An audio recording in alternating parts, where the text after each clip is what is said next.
Hello and welcome. I'm Leigh Ann Gerrans and you're watching W News, broadcasting live from the Al Arabiya headquarters. We continue our special coverage as Israel and Iran exchange strikes for the 6th consecutive day.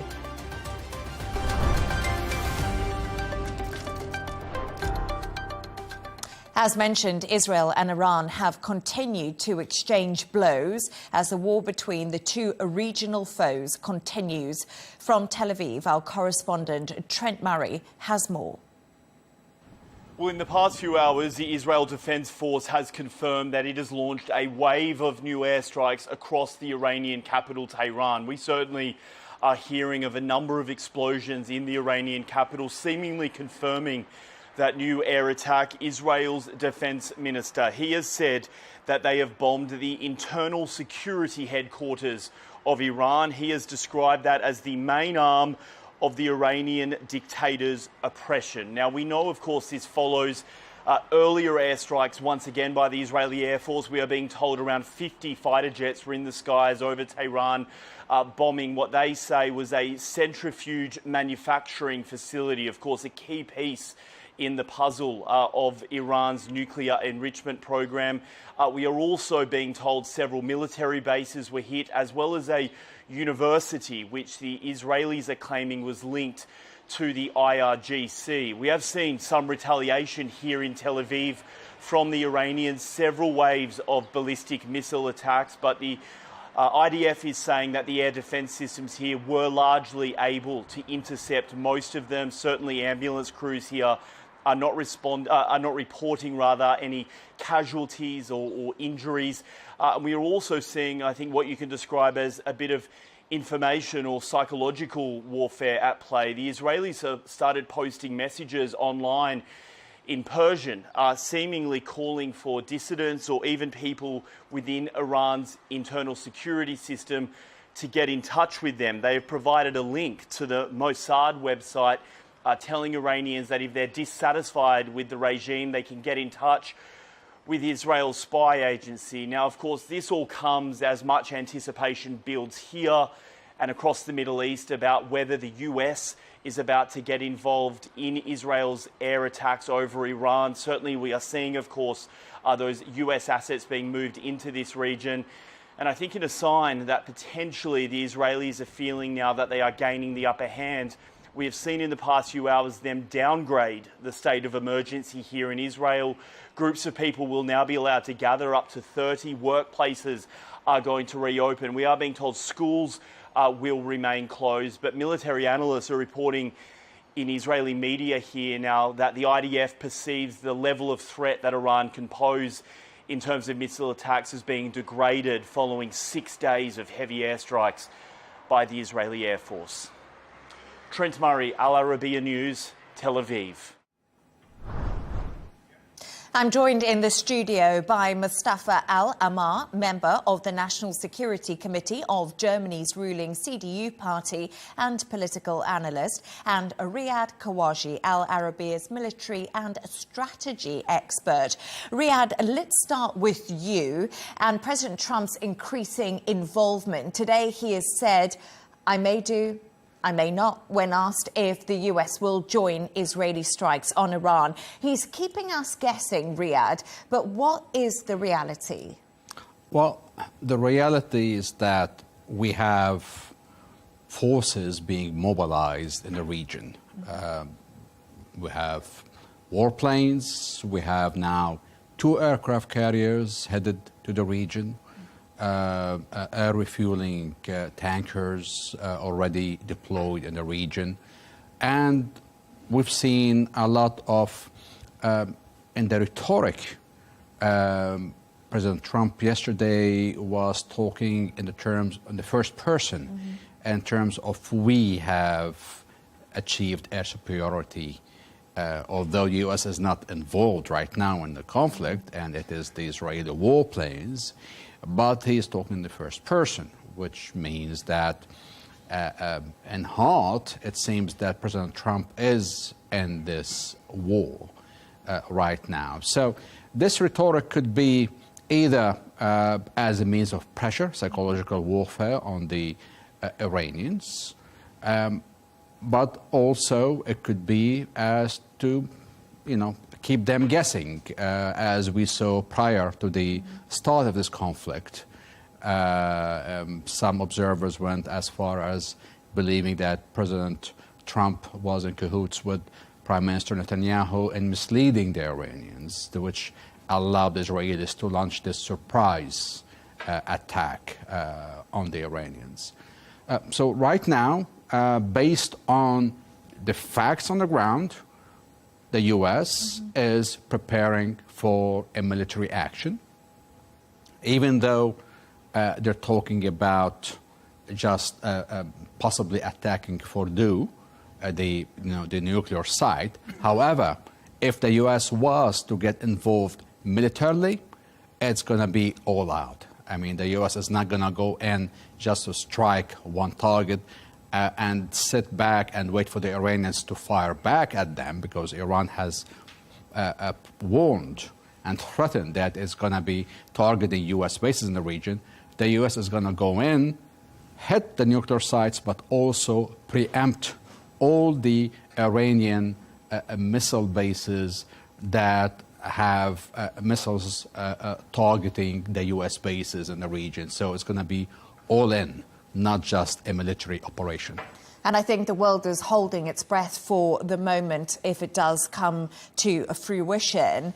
But Mustafa, I just want to turn to you and speak to you a little bit about the German Chancellor. We know he's been at the G7 summit over in Canada, and he's actually expressed his gratitude towards Israel for doing what he calls the dirty work for all of them through its bombardment of Iran.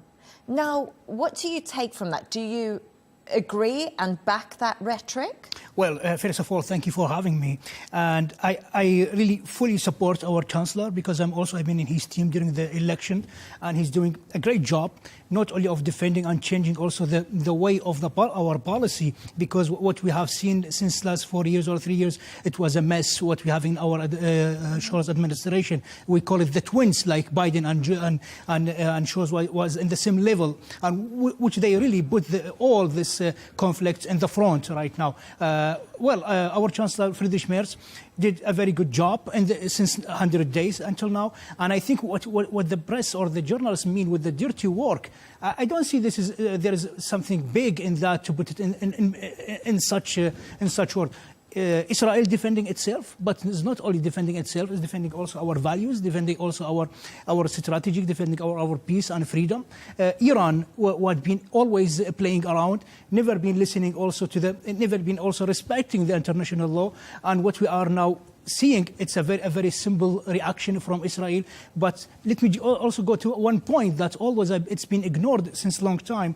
The former Chancellor Angela Merkel said in the Knesset 2008, the security of Israel is a part of our state. So that means it's a part of our security. So that means now it's a test of our value. It's a test about our commitment. Are we able and capable to defend ourselves, to defend our values? Are we able and capable to stand with Israel? Are we able and capable also to defend the region? Today this escalation is not about the routine. Today this escalation is about to destroy the stability about the global security. And here we have also to take the responsibility. And I fully support our Chancellor, Friedrich Merz, because he's going to change the policy of Germany, not today, not tomorrow, but also for the next generation. Thank you so much for your thoughts on that. And stay right there, because we'll be back to discuss this further.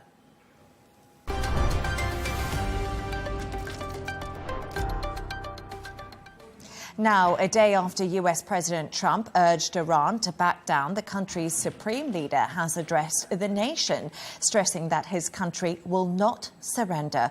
Let's take a listen. The Iranian nation will stand firmly against the war imposed on it, as it has done so far. It will also stand firmly against imposed peace. The Iranian nation will not surrender to anyone aiming to impose anything on it. For more on this, I'm joined by Brigadier General Yossi Coppervasa, head of the Jerusalem Institute for Strategy and Security. Yossi, a pleasure to have you on the show. So we just heard from the Supreme Leader saying Iran will not surrender. He also warned any US military intervention will undoubtedly cause irreparable damage. Are the US military bases in the Middle East prepared for an attack from Iran? Well, first of all, thank you for having me. And yes, I believe the Americans are ready for anything that the Iranians can do. The Americans have gathered here a big force that can deal with whatever Iran can do against it. And I think that if the Americans decide to take action, they will be able to withstand whatever comes from the Iranians. The problem is that what Khamenei says is very similar to what Nasrallah used to say when he was still in power and leading Hezbollah during the war between Israel and Hezbollah in 2024. Until the last moment, they stick to these high words and not much behind it. It's obviously that intervention of the Americans is going to change the situation dramatically, and the capability of Iran to stand against an American attack is limited. We saw that even Israel, small Israel, was able to gain a lot of its achievements without the Americans in 6 days. So we just go and figure what's going to happen if the Americans with all their might are going to intervene. Can Israel alone destroy Iran's military sites and nuclear facilities? Only US bunker buster can actually reach Iran's Fordow nuclear site. So is it now a necessity that the US joins Israel in this mission? It is not the necessity. We can handle the Fordow facility by ourselves, but in less effective, and it will require more time. But we can do that. But the American involvement is important from two aspects. Operationally, it's important because they can do it faster and easier with a special bomb that was developed only in order to deal with this facility. This was the reason why they developed the GBU-57. And they can handle the rest of the targets more efficiently than we can do in some cases. But the other aspect is that, as your guest mentioned, we are fighting first and foremost because this is the Iranians pose an existential threat or want to pose an existential threat over Israel. But Iran radicalism and fanaticism is a danger for the stability of the Middle East entirely and for the stability of the world. The Iranians want to have a nuclear weapon, or actually an arsenal of nuclear weapons that would threaten the stability all over the world and would enable them to try and spread their radical ideology all over the Middle East and beyond. So the American intervention is a message that the international community, led by Iran and led by the United States, is determined to stop the attack by the Iranians. So, Yossi, Tulsi Gabbard, US Director of National Intelligence, said as recently as March that Iran did not appear to be building a nuclear weapon. So what has changed since March? Why did Israel feel it needed to attack Iran, and now Iran says it has the right to defend itself? What changed since Tulsi Gabbard made those statements? Let me be very brief because there's an alarm here sounding for incoming attack from Iran. But the point is that what happened in between was that the group of scientists that most of them were killed in the opening attack of Israel were starting to work on the weaponization of the uranium, and that simultaneously the Iranians enriched a huge amount of uranium to a very high level of 60%, that allowed them to have, within a very short period of time, the ability to produce military-grade uranium for something like 10 to 15 bombs. That has changed, and that caused us to understand that we need to move. Yossi Coppervasa, former Director General, Israeli Ministry of Strategic Affairs. I do hope that all is well. Thank you so much for joining us. We can let you go. A pleasure to have you on. So, Mustafa and Riyadh, we've still got you here in the studio with us. We obviously just heard from our guest there in Tel Aviv. And Mustafa, there seems to be a lot of conversation about why now? Why did Israel strike Iran now? And Germany's foreign minister has said European countries are open to talks to Iran about a solution around its nuclear program. But right now, at this stage, is that going to achieve anything? Is diplomacy actually still available? Well, you're asking why now? Because what we are seeing now is not the matter of technical anymore. It's the matter now. I think technical is about the decision of the policy decision from the Iran. Iran could have or could be very near or very close to the nuclear weapons. And what we are doing now, or what Israel is doing now, it's alarming all the region right now. They want to give them the sign, to give them the signal, we are here alone. If you live here alone, we will lose maybe the whole region. And this is what you are doing now, right now. If Israel or America or the Europe, which, well, I wish that Europe could do more, because what we are recognizing right now, or what we are witnessing right now, it's been all because of the weakness of European for 10 years, for maybe a decade. We didn't even sanction, the Islamic Guard. We didn't sanction Iranian very well, 200%. We didn't arrive to the correct dialogue with the Iranian through the press, through the power, because the E3, for example, Germany and France and Britain, we didn't really squeeze the Iranian to bring them to the table, to the sign, to the end. And now what's the right time? I think that we have to support Israel to defend our value, to defend also the region here, because it's going to be a big threat for the global security. And again, to the diplomacy. It must be always a door open for the diplomacy. But Vadavol was also here visiting Sultan Oman, visiting Oman and also visiting Saudi Arabia. And his message is very well. It's the time now. You have to come now to the table. We have to do a dialogue. This is what we are seeing now. This is a turning point also in our German policy and diplomacy. You are not using anymore. This is how to say the moral diplomacy. This is how to go very softly. No, we are using now the realism diplomacy. We have to see the threat. We have to see the reality, and we have to act immediately. We don't need to wait anymore, because you are wasting a lot of time. Riyadh, do you agree with that? It's time to act now. We're wasting time. Diplomacy, is it still on the table? Or is this, like you did say, we're so close to US intervention, according to our previous guest, and if Iran doesn't bow to psychological warfare, where does this leave us? Well, we always have to recite and remember the words of Clausewitz. War is politics, but through violence. It's continuation of politics, but through violence. So dialogue is always there, because at the end of the day, you are in this conflict to achieve an end. But does Iran now trust the West enough to have dialogue? Because they were having conversations with the US before the Israeli strikes happened. It is not an issue of the trust or not trust. This is now a matter of a war is on, bombs are falling. So how long you can withstand this? Do you believe you can still win this through war? This is one of the main principles in conflict resolution, is to see when both sides are convinced that war has exhausted itself, and now it's time to go back to dialogue, that diplomacy is the only way forward. At the moment, Israel seems to be convinced that now time is for violence, is to use the military means to achieve this, because the dialogue did not reach anywhere.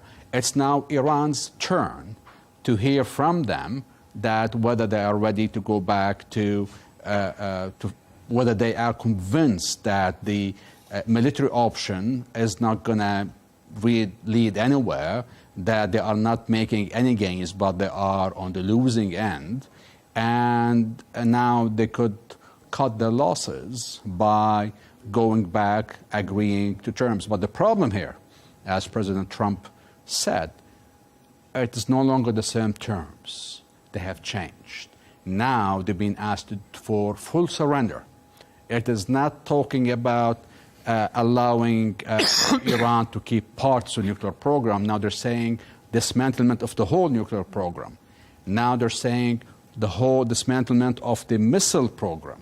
So it is bigger concessions are demanded now of Iran to end this. So many observers are saying it's the quicker Iran moves to agreeing to negotiating and agreeing to terms, it could cut its losses and get out of this with the regime still able to survive. And that is one important point, isn't it? Is the regime actually going to be able to survive this? We saw the Supreme Leader came out today and he was adamant that this was not going to stop, like they were going to defend themselves, and that is something that they're going to do. Well, the regime, if I may, the regime using, for the long time, has been using the propaganda. They're not even using the military of Iran. They're using the arm of Iran, which we are talking about Houthi, we're talking about Hamas, we're talking about a lot of groups from this terrorism group, even in Iraq. So they are trying to use all those arms to mobilize them against Israel. But in the fact, the regime, the Iranian regime, do nothing. Actually, they are just distributing all the threat, they're distributing also the hateness and also this ideology. Last 2 years, when Iran recognized that there is a weakness from Europe, weakness from Biden administration, weakness from Scholz, they even executed and killed many German citizens without any justice. So this is here we see that Iran recognize the globally how it's moving, where they can, they focusing on the weakness of the let's say of the global, and then they try to move on, and we give them a lot of time. So now we are all of us surprised and say, oh, how come now it's very close to the nuclear weapons? Yes, because we give them the chance. We didn't even listen to the opposition from the Iranian who are living in Europe, either exile or in Europe or in America. There are more than millions, and they are always been and saying, please help us. We need to free Iran from mullahs. Until now, since 40 years, even I've been a victim of the Iran regime in Iraq when I born in Iraq. They bombing our schools. They do a mess all around until now, since more than 40 years. So there is no stability in the world since the end of the 17th. So we need to finish it. And if we miss now the chance to eliminate these mullahs, I don't think then we can get it again anymore. Thank you so much for your thoughts on that. Stay right there because I will be back with you. Ali Bahraini, Iran's ambassador in Geneva, has condemned the Israeli strikes, accusing them of acting against all humanity. Take a listen to what he had to say. We firmly believe that the United States is a complicit in what Israel is doing. Israel without the United States is nothing. Remarks made by Donald Trump are completely unwarranted, are very hostile. We cannot ignore them. We are vigilant about what Donald Trump is saying. We will put it in our calculations, in our assessments, and there is a line which, if crossed, there should be a response on our side.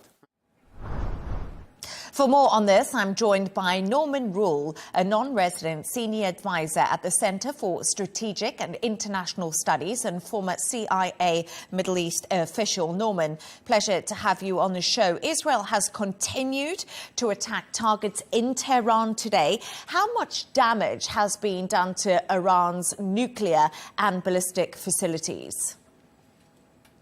Good evening. Israel's air campaign throughout Iran has been extraordinary. The above-ground facilities of Iran's nuclear program have been effectively destroyed. These below-ground facilities that have been damaged from either the concussion of the shells or from the sudden cessation of power, as we've seen with centrifuges at Natanz, has also occurred. It's true that Fordow remains essentially untouched underground and other portions remain untouched. But in essence, Iran right now has a reduced centrifuge capacity, it's ended its capacity to convert uranium into metal for fuel or for a weapon. It's been set back considerably. Iran has also lost officials. Israel has killed those officials.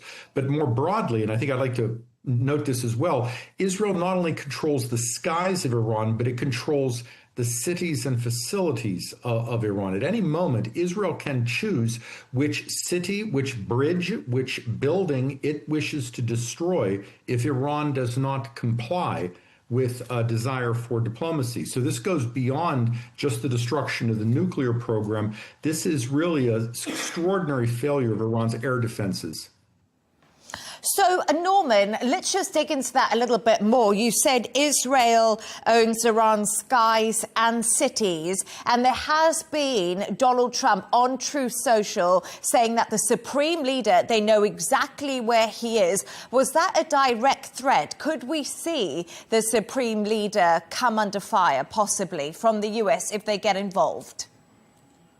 Well, it's possible. It's theoretically possible. The Supreme Leader is likely in a location which is known to the United States and probably Israel, but it's quite deep and probably protected from Israeli weapons. But if the United States has weaponry capable of destroying the Fordow nuclear facility, to be honest, there is no location in Iran, no facility that U.S. weaponry could not destroy. So the Supreme Leader is vulnerable no matter where he goes in the country, and Iran's military leadership would know this. Iran's Supreme Leader says U.S. military action will be met with irreparable harm and also called Trump's rhetoric absurd. If there is a retaliation from Iran, Norman, how would this look? Well, Iran's Quds Force remains active. It has terrorist personnel around the globe. They could do some activities, but this would not strategically change the conflict. In fact, Iran's capacity even to shut down operations in the Gulf, the Strait of Hormuz, that would certainly impact the world's economy. But again, we're back to the fundamental point. It would not impact the outcome of this conflict. The military balance with Iran has been decided. Iran's military has been overcome. Now, the United States is not seeking to occupy Israel. I mean, Iran, neither Israel nor the United States is sending troops or armored columns into Iran. But effectively, Iran's military has been neutralized, and they know it. They can't stop what Israel is doing. And do you think that US involvement is imminent from the rhetoric that we're getting from Donald Trump? And also, we're speaking to Riyad Kawaji in the studio a little bit earlier, Al Arabiya's military analyst. And obviously, we know that weapons and fighter jets are being moved to the area. There is no question that the likelihood of U.S. military action against Iran is greater than at any time in the history of the Islamic Republic. The nature of the military capacity that the U.S. has brought to the region, to aircraft carriers, B-2 bombers, military aircraft, is the most powerful technological force, military technological force Iran has ever faced. They have no capacity to defend against this. And it would be devastating against Iran. But the president correctly is telling the Iranians openly, this is not something he wants to do. He wants the Iranians to come to the table, to give up the enrichment that is so critical to a nuclear weapons program, and to seek a diplomatic solution. This is an appropriate approach. It's telling them, don't push the world to violence. Give up what has made the world reach this point. Now, how much support is there for the Iranian regime inside the country? Do you think this could possibly lead to a fall of the regime? that would be difficult to measure. There is absolutely no question that millions of Iranians oppose the government. You see this not only in the periodic unrest, which has occurred with great frequency, 2009, but also multiple occasions since 2017. But you see this in the terribly low, embarrassingly low turnout in Iran's presidential elections last year. And that was a historic low turnout in Iran's elections. There was a time when Iran claimed that a strength of the revolution was the high turnout, but they cannot mask their political bankruptcy. Norman Rule, a non-resident senior advisor at the Center for Strategic and International Studies and former CIA Middle East official. A pleasure to have you on the show and your insights. Thank you so much. Thank you.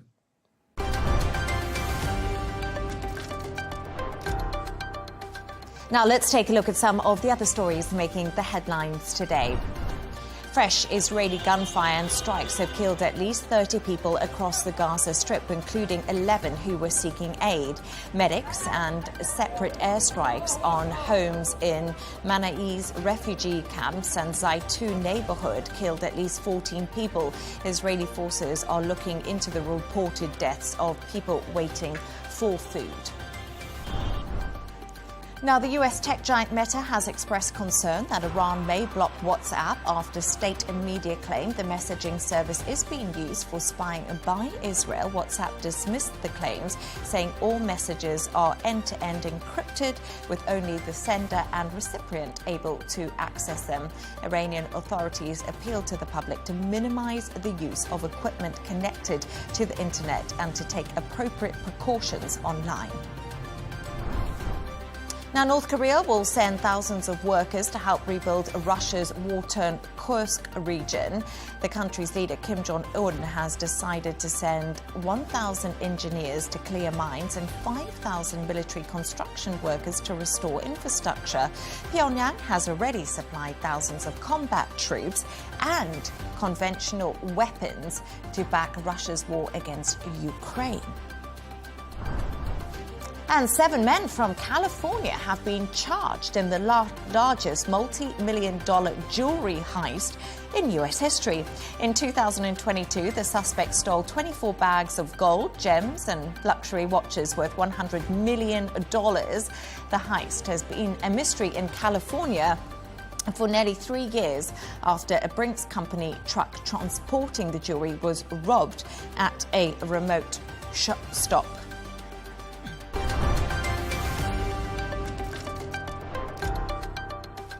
Now, since the conflict began, many have wondered if the US will take military action. On the White House lawn, President Trump was asked about striking Iran's nuclear sites. His response, I may do it, I may not. Let's take a listen. You don't seriously think I'm going to answer that question? Will you strike the Iranian nuclear component? And what time exactly, sir? Sir, would you strike it? Would you please inform us so we can be there and watch? I mean, you don't know that I'm going to even do it. You don't know. I may do it. I may not do it. I mean, nobody knows what I'm going to do. I can tell you this, that Iran's got a lot of trouble, and they want to negotiate. And I said, why didn't you negotiate with me before? All this death and destruction. Why didn't you negotiate? I said to the people, why didn't you negotiate with me 2 weeks ago? The Iranians reached out to you? Yes. And what did you say? I said, it's very late. Now, our correspondent Kate Fisher sent us the latest from Washington. Take a listen. Donald Trump doing little to dispel speculation about whether the US will join Israel on striking Iran's nuclear site, saying, nobody knows what I'm going to do to reporters. He did add as well that it is not too late for Iran to negotiate and come back to the table, even as Iran's supreme leader rejected Donald Trump's calls for an unconditional surrender. He also added that Americans should know that any US military intervention will undoubtedly be accompanied by irreparable damage. So the president's next steps still unclear, but they are causing division among his own Republican Party, and that is rare division when it comes to Donald Trump's leadership. Some of them, like Senator Lindsey Graham, believe that Donald Trump should join the US in this definitive action to end Iran's chances of making a nuclear weapon. But others, including some of his strongest cheerleaders like Tucker Carlson and Representative Marjorie Taylor Greene, say that Donald Trump is stepping away from his America First promises by suggesting that the US might be drawn into another foreign conflict. And his former advisor, Steve Bannon, saying that he believes that if Donald Trump does join this war, then it will begin to unravel his voting base. We should remember that Donald Trump ran on a promise to end wars and not start them. Even in his inaugural address in January, he said, "We will measure our success not only by the battles that we win, but also by the wars that we end," adding, and perhaps most importantly, the wars we never get into. So if he does make this military move, it will be a complete about-face in one of his key messages during his run for the presidency. Kate Fisher, Al Arabiya News, Washington. Mustafa and Riyadh are still with me in the studio. Let's start with you and just talk a little bit about the US president. He said, "Nobody knows what I want to do, but I can say this. Iran's got a lot of trouble and wants to negotiate." The Iranians responded by saying they would not grovel at the gates of the White House. Who's going to surrender first? Who's going to blink first in this situation? Well, I think President Trump knows more than what we know, actually, and he knows very well what he has to do. And I just watched our Chancellor when he back now on the way. He said, "I have a very good feeling when I'm back home." And the G7 was really a good result that he took with him. But even though Donald Trump left early? Well, left early, it was for a special issue. It has nothing to do with disrespect the G7. Absolutely not, because now, well, let's say that we have a good relationship now with the United States, and we are able and capable also to continue with the United States, because we cannot say we can live without the United States, because we are having a partnership, we are alliance, we are NATO, and so on. And we are not so far from the NATO summit. You know, it's going to be in La Haye very soon. And I think now what President Trump said, that doesn't mean that it's going to do something wrong, but absolutely Germany and Europe must unify. That means it's also, I am not seeing any clearly action from Europe. Macron said different things than Germany and so on. So we need a unify here in Europe to see, are we clear, are we staying on the side of Israel or not? And I don't know why they are hiding. It's nothing to be hide. Iran doing a very bad, very bad attack against Israel, against all the global security. So all what you need right now is to have, to identify who we are, what we are going to do, where we are, and is this regime going to stay? What I learned in the back from 2005, 2009, when I used to join as advisor by the U.S. military as coalition forces, we talk before we doing the hogwash for all the soldiers and seniors leader. We say to them, you don't need to negotiate, you don't need to deal with the terrorism. All you have to do to wipe them out of the map. I'm still missing to see that if you are really able and capable to wipe them out of the map, or we are going to play with them hide and seek for a long time for the next generation, because this is going to take a long time from all of us. Riyadh, coming to you. So President Trump appears to be carrying out wartime diplomacy on social media, Truth Social. We know that we hear a lot from him on that. Horse trading with Iran's supreme leader, calling for unconditional surrender. You know, what do you make of all of this? Well, I mean, at the end, it is becoming more like a war of attrition, you know, a war of the wills. But in this case here, we have Iran, who has lost its ability to defend its skies, with Israel having full control over the skies. Ever since World War II, in all military conflicts, we saw the party that controls the skies, usually the one comes on top. And at the moment, Israel does. Israel has unlimited support and supplies from its allies in the US and Europe. Especially from Germany. While Iran is more or less on its own in this and unable to get any aid because, again, Israel controls the skies. So anything that's going to come in through ports, through airports, the Israelis are watching, and they're going to be, if it is any military assets, they're going to be destroyed, eliminated immediately. So Israel has the upper hand, and if this turns into an attrition, war of attrition, I believe Israel has the ability to survive and last longer, because Iran at the end of the day, its main weapon, the ballistic missiles, the stock is going to run out eventually. And that's an interesting point that you brought up there, and something that I think we are thinking about a lot now is Iran's allies. We obviously heard today from Russia, their foreign secretary, warning the US president from involvement in this. But right now, where are Russia and China when it comes to Iran? Do you think there'll be any involvement on that side? If in this conflict right now, the US is a main player, and I don't think China or Russia would want to be involved in a military conflict where they could find the US on the other end. So I really strongly doubt we will see the Russians or the Chinese entering this military conflict. However, I mean, for them right now, Russia has its war in Ukraine, which is, I think, it is consuming all its energy. While China, I think more or less is benefiting from this situation in a sense that its main competitor, the US, is busy somewhere else away from the Indo-Pacific region.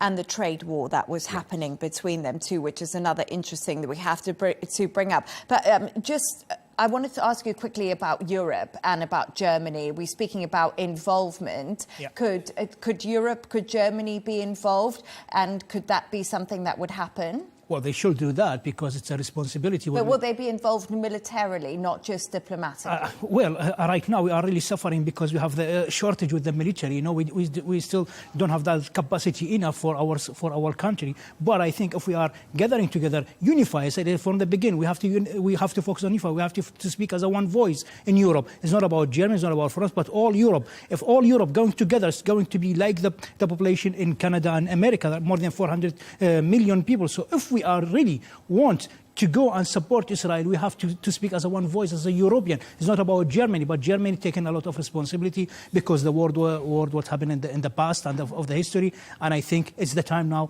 to test our value and to test our credibility to see if we are really going to help or not. Thank you very much. Let's just take a quick look at the top business news. Oil prices steadied on Wednesday, recovering earlier losses. Markets have been cautious of supply disruptions following the Iran-Israel conflict and a potential of US involvement. Brent crude rose 28 cents to $76.73 a barrel, while WTI crude was up 40 cents at $75.24 a barrel. Now, the price of chocolate in the UK rose last month as the cost of food continues to increase. UK inflation stayed at 3.4% in the year to May, the highest for more than a year. Overall, food prices grew for the third month in a row. Economists have suggested businesses have been forced to hike up prices after a rise in national insurance payments and a higher minimum wage. Turning to the sports news now, and a man who was slapped with a restraining order for stalking British tennis player Emma Raducanu has been caught trying to apply for tickets for this month's Wimbledon Championships. The All England club spotted the man's name and blocked his attempt to enter the ballot. Raducanu was followed to 4 tournaments by the man in question and was removed by Dubai police back in February. And former Olympic sprinter Usain Bolt has bagged a Guinness World Record icon certificate for his achievements in the field of track athletics. The award recognises those who have made extraordinary contributions to their field and inspires others across the globe. It's another accomplishment for the Jamaican athlete who holds Olympic records in both, of course, the 100-metre and 200-metre race events.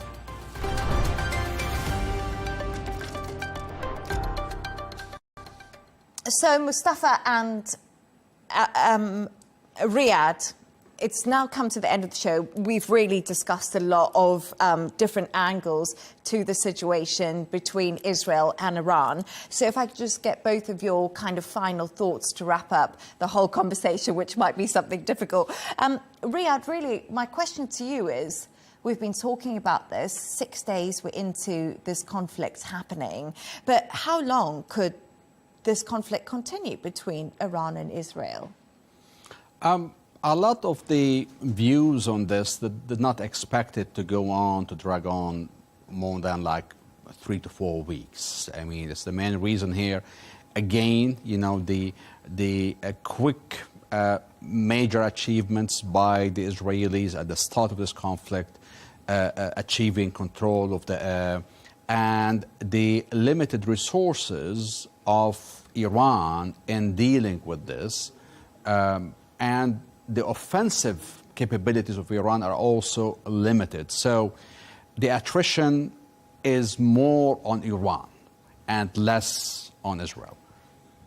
Israel, yes, it's receiving missiles every day, but it has a very formidable multi-layered air defense system, which is managing to take out a big number. Like, for example, the Institute for the Study of War said that in the first 5 days of the conflict, about 400 missiles were fired. 39 managed to penetrate the air defense. So that's 10% ratio. Again, while at the same time, Israel carried out 200 airstrikes, taking out 200 targets. So the attrition here is not in Iran's favor at all. And if the U.S. was to enter this conflict, it's going to be a quick way to end this in a very short term, without and limiting the period of this conflict. So it all depends how things will unfold in the next few days and whether the U.S. would manage to stay out of it or to find itself, compelled to enter it for whatever reasons.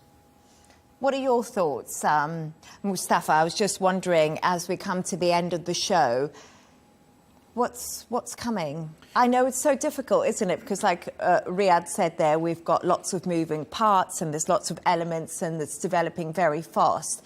But where do you think this will end up? Well, it's for sure it's about timing, because we're having war now in Russia, the aggression from Russia in Ukraine. So, and we're having a lot of conflicts going on around the world. And of course, Israel is fighting Hamas too, and that's something that we can't forget either. Absolutely. And I just want to say European countries have condemned Israel for their treatment of some of the Palestinians, and now it seems the rhetoric's changing. Well, it's everything can change in a minute. So, but we are not. We are talking here not anymore about that is going to take a long time as a marathon. This is now a 100-meter run. That's mean it wants to be quickly. It wants to be finished and done in a good way. So that's mean good way. That's Iranian and the regime, the mullah regime, should not be anymore the threat for the global security. This is the most important things. Also, the sanction, what we did in the past 3, 4, 5 years, that was nothing. That was really something that's very weak. Had also showed the globe that we are very weak in Europe and we are not unified. But now we have to learn from this mistake. Now we have to know who is our partner, are we going to support or not. But I'm very sure that before the 23rd of June in the summit of NATO, we are going to see a very good result from the globe. especially from the United States. And we are following the United States because we cannot be alone without the United States, because this also depends on our security, also our national security, not only in Germany, but also about European security. And I am sure that will not take more than few days. Do you agree with that? We've got a NATO security meeting coming up? It's one of the possibilities. It's one of the scenarios. There are so many scenarios out there. But still, I mean, there's the fog of war. And in the fog of war, everything is possible. Could end up tomorrow or could end a month from now. So we have to see how, I think, have to wait it out. Thank you so much to both of you for all your analysis and insight. It's been such a pleasure to have you on the show, and it's been extremely informative for myself and for the viewers. I really appreciate your time. Mustafa Al-Ammar, member of the National Security Committee for Germany's ruling CDU party and political analyst, and of course Riyad Kawaji, Al Arabiya's military and strategy expert. And that's all from us on W News. Don't forget to subscribe to our YouTube channel and also follow us on X. Counterpoints with Melinda Nucifora is coming up next. Plus, of course, I'll be back in a couple of hours' time with W News Extra. Once again, thank you for watching and goodbye.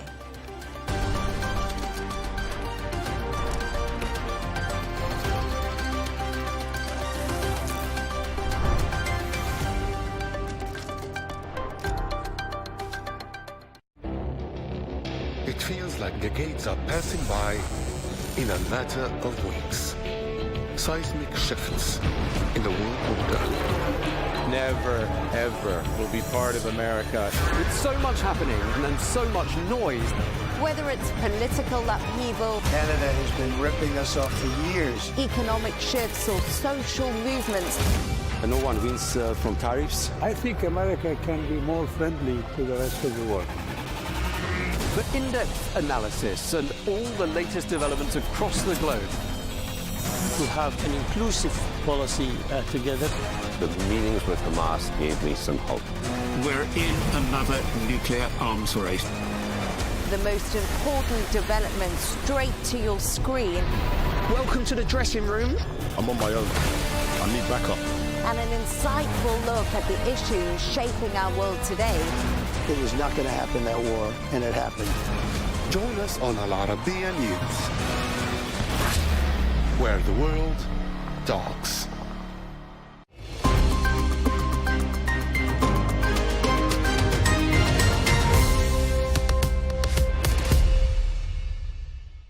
Hello and welcome. I'm Rawiya Alami and this is the Dailies, where we take a look at important news stories, reports, analysis and articles published in newspapers and media outlets across the world. As expected, all newspapers continue to cover the Israel-Iran war in its 6th day, with a special focus on the changing American stance regarding the U.S.'s involvement in the war. Some viewed that change as an indication that President Trump recognized that distancing the U.S. from Israel's actions could undermine American credibility and leverage, especially after Israel's strikes proved effective, as well as a reflection of the U.S.'s desire to maintain its influence and avoid appearing weak both to allies and adversaries. Let's start with the Washington Post, whose editorial talked about this very issue, U.S.'s direct involvement in the Israel-Iran war. The editorial board notes that Iran's plan is unclear, especially about U.S. participation. President Trump is urged to be cautious about joining the war directly, as U.S. involvement could have serious consequences, such as dragging America into another long Middle East conflict, risking unpredictable outcomes, and also possibly leading to chaos in Iran. The piece also warns that while U.S. support for Israel's defense is likely, direct military action could destabilize the region and make peace talks much harder. The piece also concludes that regime change in Iran is risky and urges clear thinking about what comes next. The Wall Street Journal's editorial took a slightly different stand on this, saying that U.S. involvement is an opportunity for the president to reverse Biden's shameful Afghan legacy. The editorial highlights President Trump's crucial decision whether to help Israel eliminate Iran's nuclear threat and restore America's global deterrence, or risk repeating the perceived failures of the Biden administration. The author argues that U.S. involvement providing bombs and bombers to destroy Iran's buried nuclear sites could decisively end the conflict and send a strong message to adversaries like China and Russia.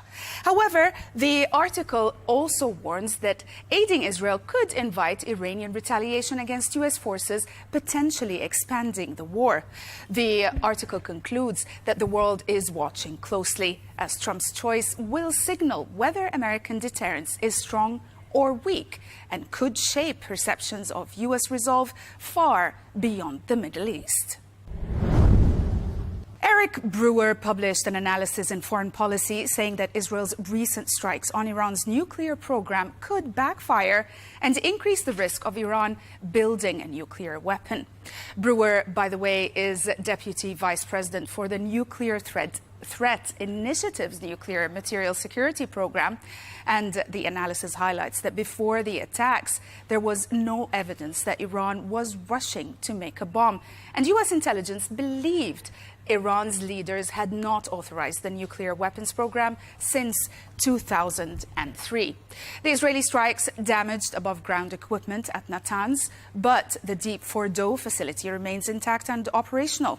The author warns that these attacks may push Iran to rebuild its program secretly, making monitoring much harder. Iran could indeed leave the nuclear treaty and block inspectors, especially if it feels threatened. The piece also concludes that while Israel's attacks set back Iran's program, they may have increased the danger of Iran eventually developing nuclear weapons. The Guardian published an analysis saying that based on American military movements, the U.S. could indeed be preparing to attack Iran's Fordo nuclear site. The article highlights that the U.S. has sent refueling aircraft east, which could support B-2 bombers needed for a long-range strike. Only the U.S. has the massive bunker buster bomb needed to destroy Fordo, buried deep underground. B-2 bombers, which can carry these bombs, have been seen at Diego Garcia close to Iran, and the analysis indeed quotes experts who say attacking Fordo would require several bombs and more than one bomber. Israel has attacked other sites, but not damaged Fordo so far. The piece concludes that the U.S. is keeping its options open, with President Trump saying he wants a real end to the conflict, not just a ceasefire. The U.S. military build-up hints at possible direct involvement in the Israel-Iran war. The New York Times published a report explaining why Russia is standing aside as Israel attacks despite close ties with Iran. The article highlights that despite Russia's close ties with Iran, including a new strategic partnership and Iran's supply of military drones for Russia's war in Ukraine, Moscow is not coming to Tehran's aid as Israel attacks Iranian nuclear and energy sites. Now, analysts say Russia is prioritizing its own war in Ukraine and its relationship with Gulf states, which do not want a stronger Iran. Now, Russia has made phone calls and issued condemnations, but is not providing military support. The Kremlin is positioning itself as a mediator, hoping to stay relevant in global diplomacy. Experts warn that Russia's inaction could indeed weaken its influence in the Middle East, even as it tries to balance ties with Iran, Israel, and the United States. And we'll stay with the New York Times, which published a report about Israel's secretive but advanced nuclear weapons program, which the country neither confirms nor denies. According to the report, experts estimate Israel has at least 90 nuclear warheads and enough material for up to 200, making it one of the 9 nuclear-armed nations. Israel is not a signatory to the Nuclear Non-Proliferation Treaty, unlike Iran, and would have to give up its arsenal to join it. Now, the Dimona facility, built in the late 1950s with French help, is believed to be the center of Israel's nuclear program. The report notes that Israel has never used nuclear weapons in war, though it reportedly prepared them during past conflicts. The piece concludes that Israel's policy of ambiguity remains a key part of its security strategy, even as it criticizes Iran's nuclear ambitions. Roger Boyes wrote in The Times asking who will rule Iran if the Ayatollahs are ousted. The article highlights that neither the US nor Israel aims to directly replace Iran's leadership, but both hope for a new one as well. More open government in Iran. The author suggests that a US military strike would have a greater impact than an Israeli one, possibly creating a window for political change in Iran. However, the article notes that Iran's opposition is fragmented, but suggests that a new leader might emerge from within Iran. Possibly a reformer, a student activist, or even a modernizing figure from the Revolutionary Guard. The piece draws also parallels to Syria, where a new leader quickly took power after the old regime fell. It concludes that while regime collapse would bring chaos, it also offers a chance for fresh leadership if a unifying figure can rally workers, farmers, and students and work with moderate elements of the old system. The Financial Times published an explainer on whether the strikes on Iran could cause a nuclear disaster. The article highlights fears of radiation and chemical contamination after Israel airstrikes on Iran's nuclear site. The International Atomic Energy Agency, IAEA, warns that attacks on nuclear facilities are dangerous and raise the risk of radiological release. Now, the explainer also includes a map of the different nuclear sites in Iran. As you can see, marked in the yellow, these are the known sites that we know about: Natanz, Fordow, Arak, Esfahan, and Bushehr. And the ones marked in blue are the ones that are undeclared sites. Now, so far, radiation levels outside the Natanz and Esfahan facilities are quite normal, but some contamination is found inside. Experts say uranium is only a big danger if it undergoes a nuclear reaction, which has not happened here. The IAEA says attacks on peaceful nuclear sites break international law. And the article concludes that for now, the public is safe, but continued attacks could increase the danger. And we'll end with Israel Hayom, which published a report highlighting the growing concerns over Israel's missile defense system during its conflict with Iran.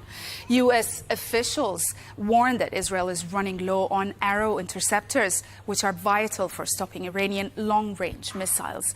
This shortage alarms Washington, as it could leave Israel vulnerable if attacks continue.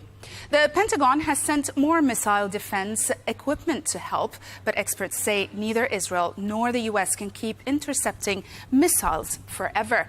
They urge quick action to solve the interceptor shortage. The Israel also Defense Forces say they are ready for any scenario, but won't comment on munitions. The article notes that U.S. support, including the THAAD system, has indeed boosted Israel's defenses, but the high pace of missile attack is straining supplies. That's it for today. Thanks for watching.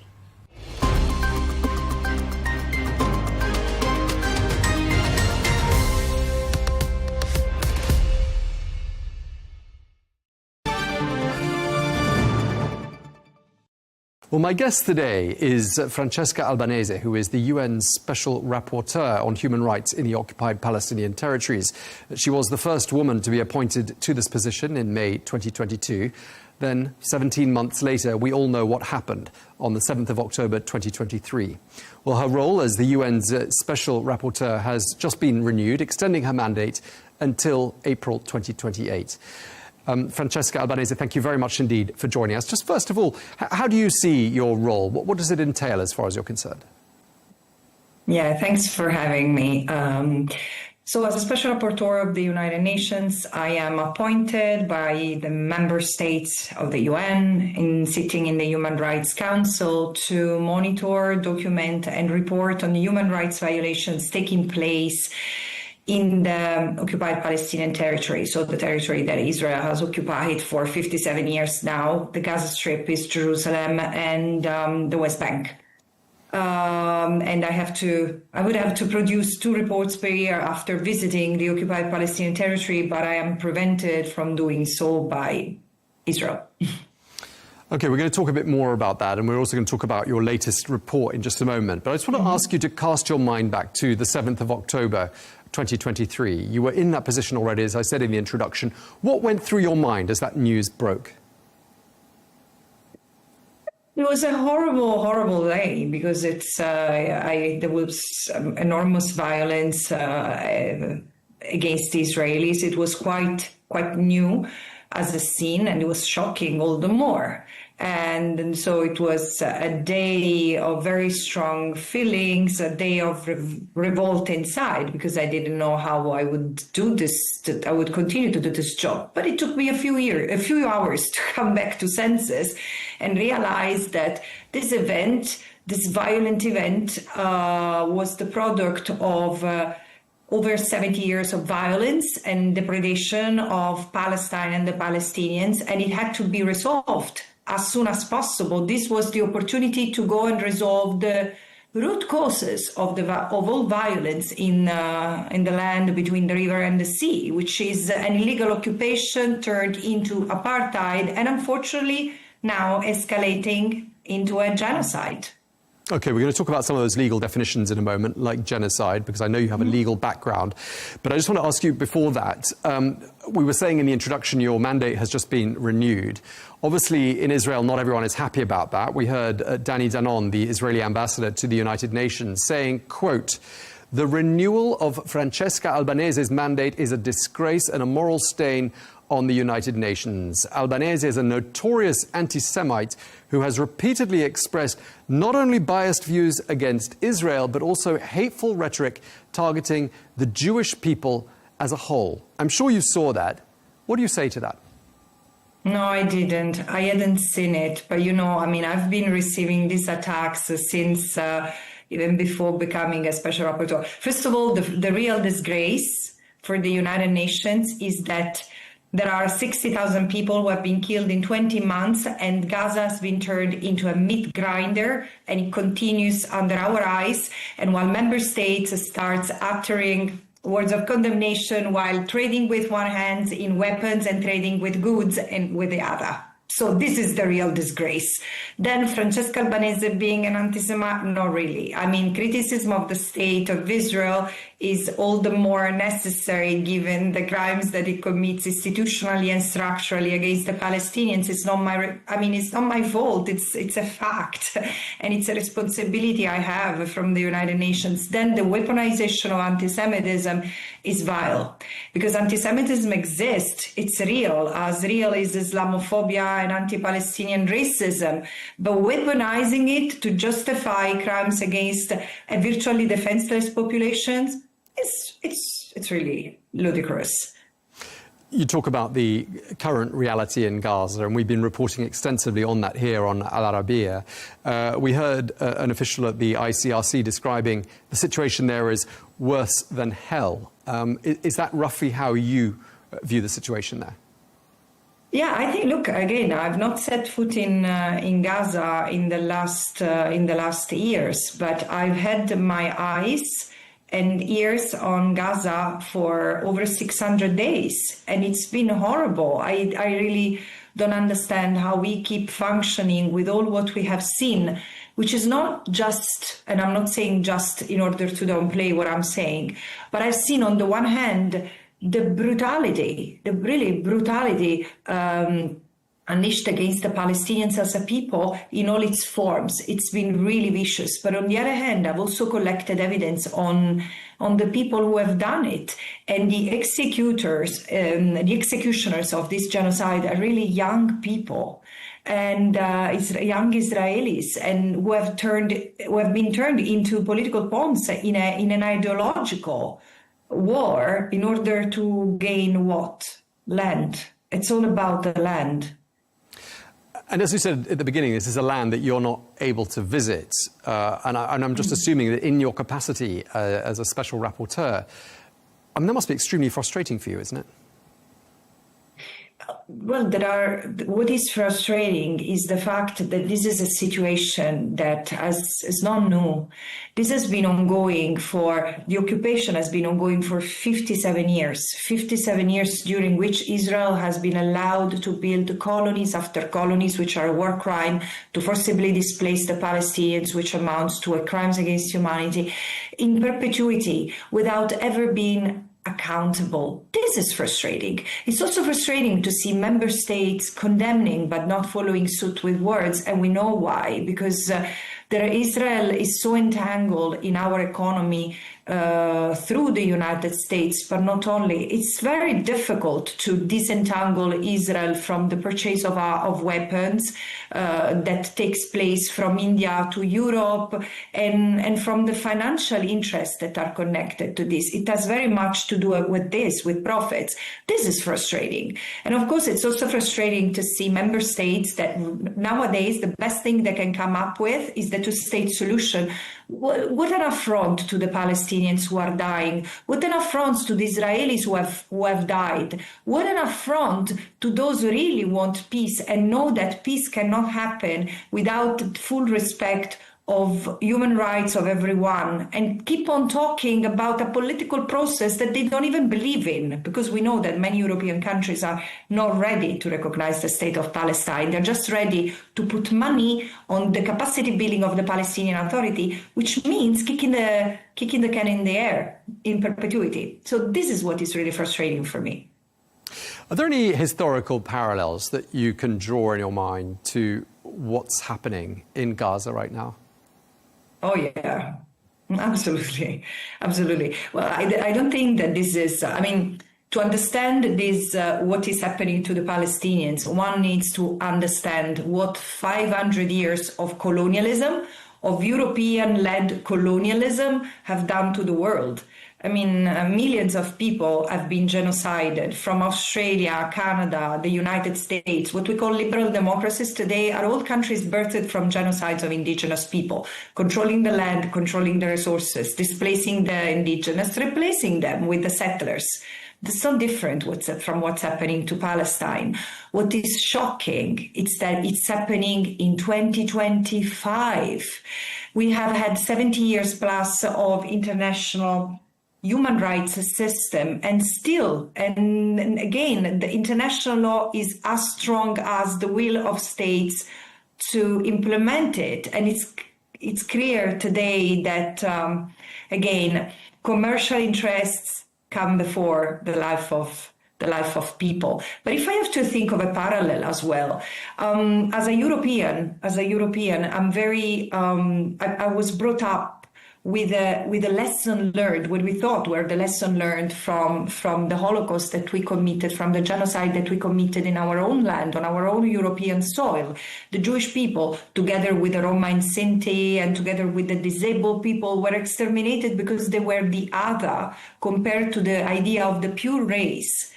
That was not something that traveled across some crazy people with something like the Nazis. It's something that was tolerated by the society, because the Jewish people were our brothers and sisters taken away from our cities, kicked out of civil life through regular laws. In my country, we kicked out the Jewish people of ordinary civil life with the racial laws, preventing them to take part on civil life, to work in universities, in hospitals, etc.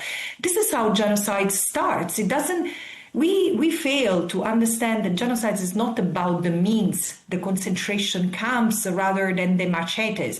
Genocide is the intentional destruction of a people as such. And what we have done to the Jewish people reminds me of what is happening today to the Palestinians, starving them, torturing them, raping them to death, while everyone is watching. Everyone is watching, from Europe to the United States to the Arab region. And is it possible that no one, 191 member states, other than the United States and Israel, 191 member states cannot stop it altogether?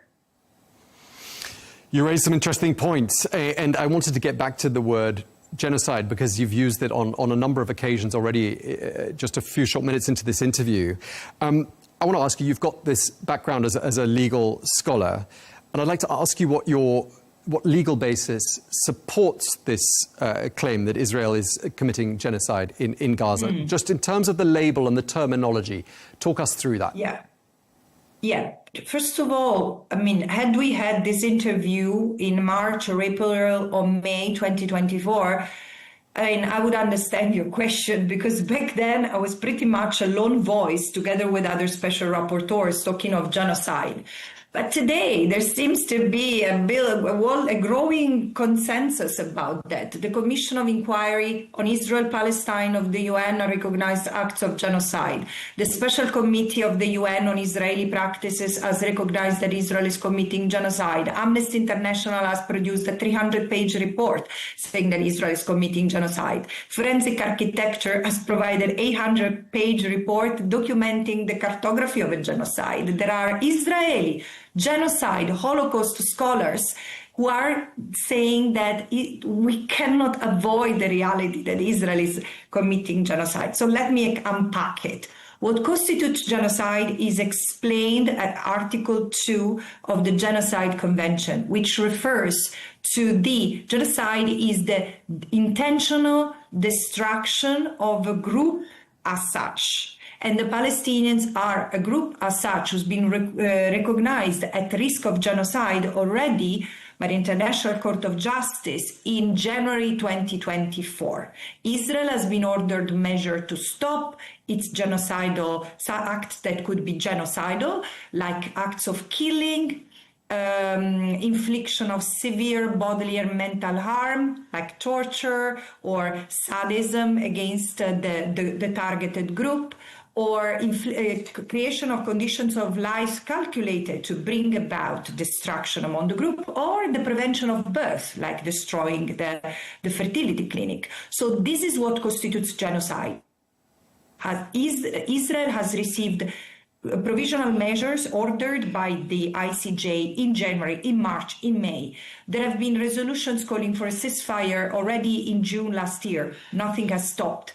The thing is that how can you miss the genocidal intent when it has been declared, said, there have been called for destruction of Gaza, not uninvolved civilians, there is no one innocent, even the children are involved. There has been an increasing upfront call to kill kids in Gaza. And it's not just that they've said it. They've done it. Israel has the most sophisticated, one of the most sophisticated armies in the world. So every missile it launches, it's for a purpose. And the reason why this attack on Gaza has been totally disproportionate, totally indiscriminate, totally in disregard of the principle of proportionality of military action, has turned Gaza has pulverized Gaza. So Gaza has been destroyed. And you know, one response for genocide, not just for the actions, but for the omissions. So this is not just the responsibility, in my view, of two members of the government who are now wanted, one current, one past, who are wanted by the ICC for crimes against humanity and war crimes, which can well coexist in a genocidal climate, in a genocidal spectrum. Okay. But what have the other members of the government done? Supported it? What have the members of the parliament done? Encouraging the raping of Palestinians in jail, the killing of children.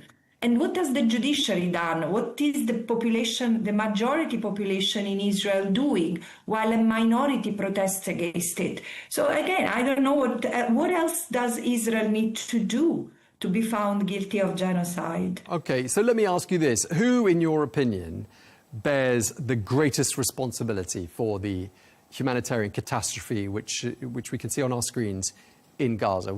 Does it rest with one person, or to whom do you attribute full responsibility? No, I don't think, as I said, it doesn't rest with one person. Genocide is a collective endeavor. It's never an act, it's a process. And indeed, I mean, my deepest regret as a special rapporteur is that I had been alerted already in 2023 by some Israeli Holocaust studies scholars that the situation was included precursors of genocide. Had I been as knowledgeable as I am now on genocide, I would have totally sided with them. Instead, I ignored that.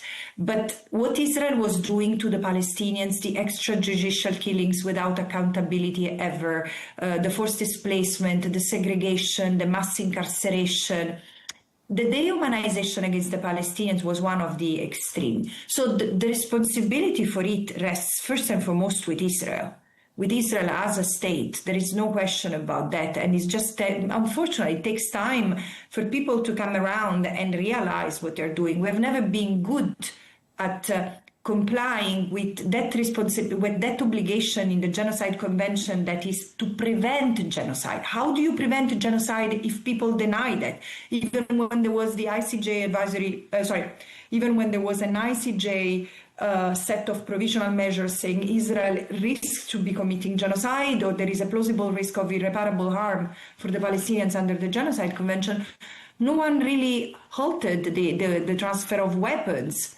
No one really imposed the sanctions on Israel. So you see, it's an whole system. It looks like a joint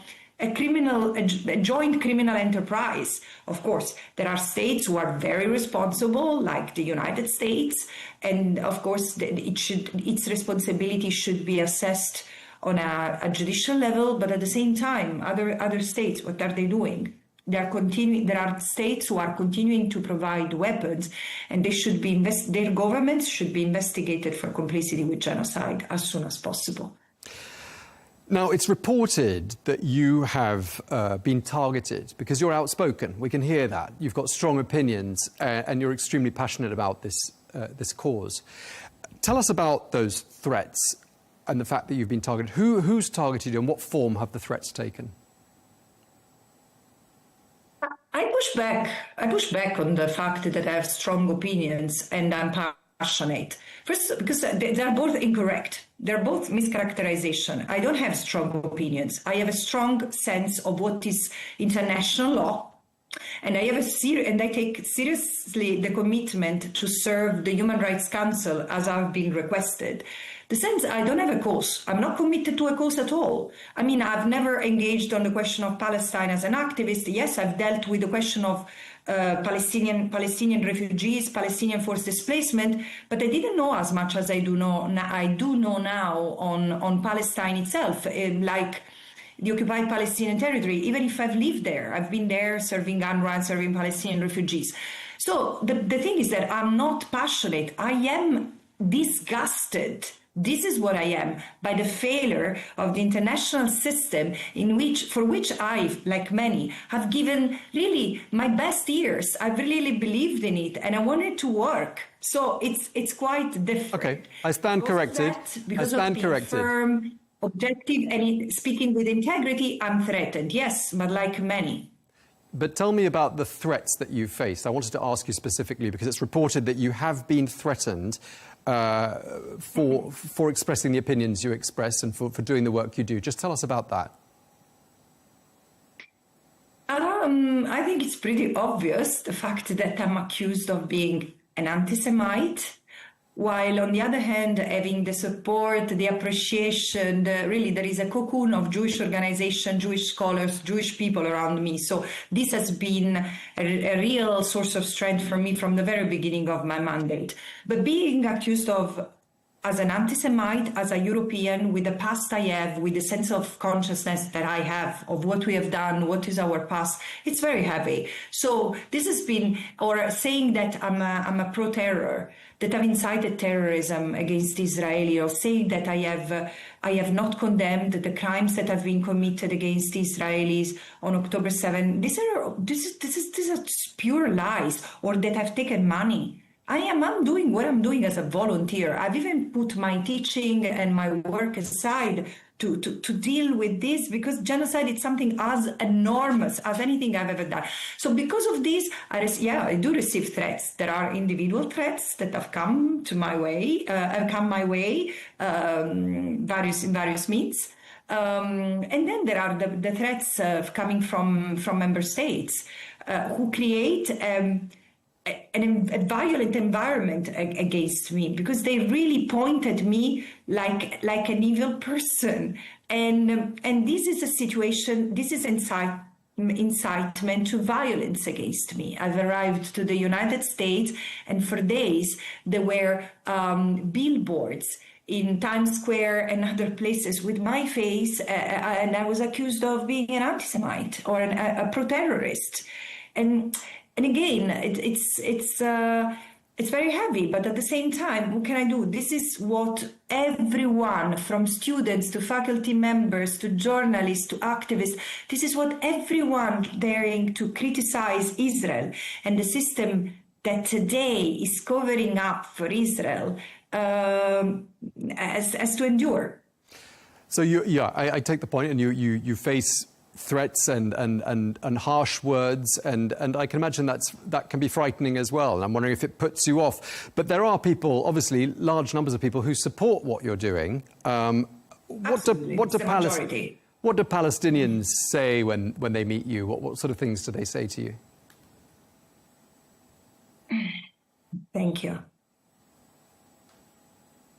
So it's quite emotional, because I understand. I mean, I feel sorry for them that they need internationals to speak about what they're enduring, because they have a strong voice. They are an incredible, noble people, and strongly intellectually from our point of view, and they have been the victims of our misery. Our human misery. I mean, what the Palestinians are enduring speak to our failure, not to theirs. Speak to our lack of humanity, not to theirs. You know.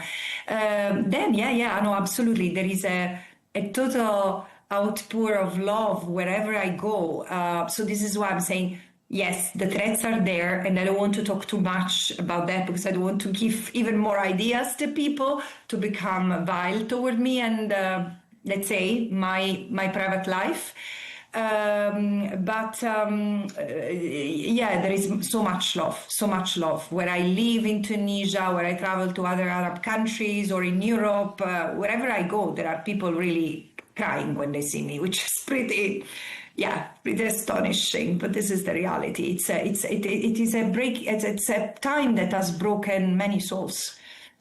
Yeah, I wonder how history is going to look back on this chapter. But just to wrap up our conversation, what's your message to world leaders right now?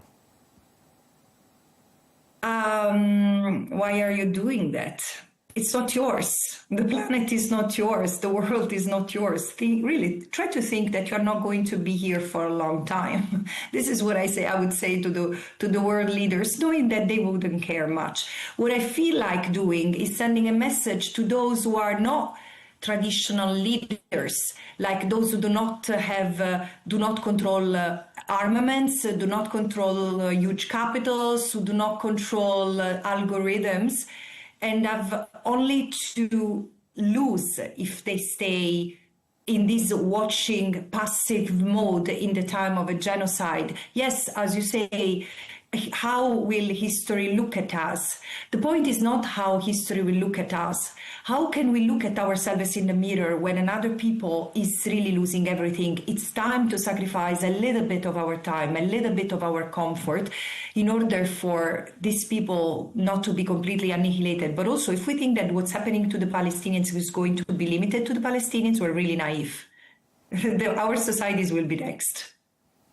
Okay, well, we're going to have to leave it there. We're out of time. We really appreciate you taking the time to speak to us. Francesca Albanese, the UN Special Rapporteur on Human Rights in the Occupied Palestinian Territories. Thank you very much for your time. Thank you.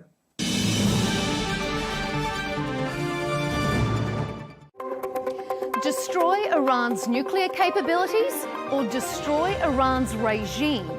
What's Israel's real objective as its latest conflict escalates? Netanyahu says he's changing the face of the Middle East. But could his plan backfire and galvanise Iran and the region against Israel? It's up for debate here on Counterpoints with me, Melinda Nucifora.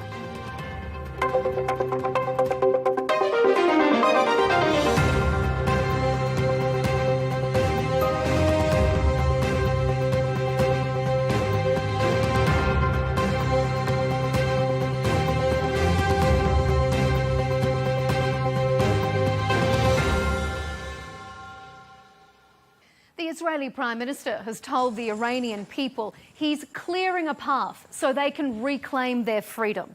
It's well beyond the operational objectives he relied on to justify Friday's strikes. Here he is in two separate interviews.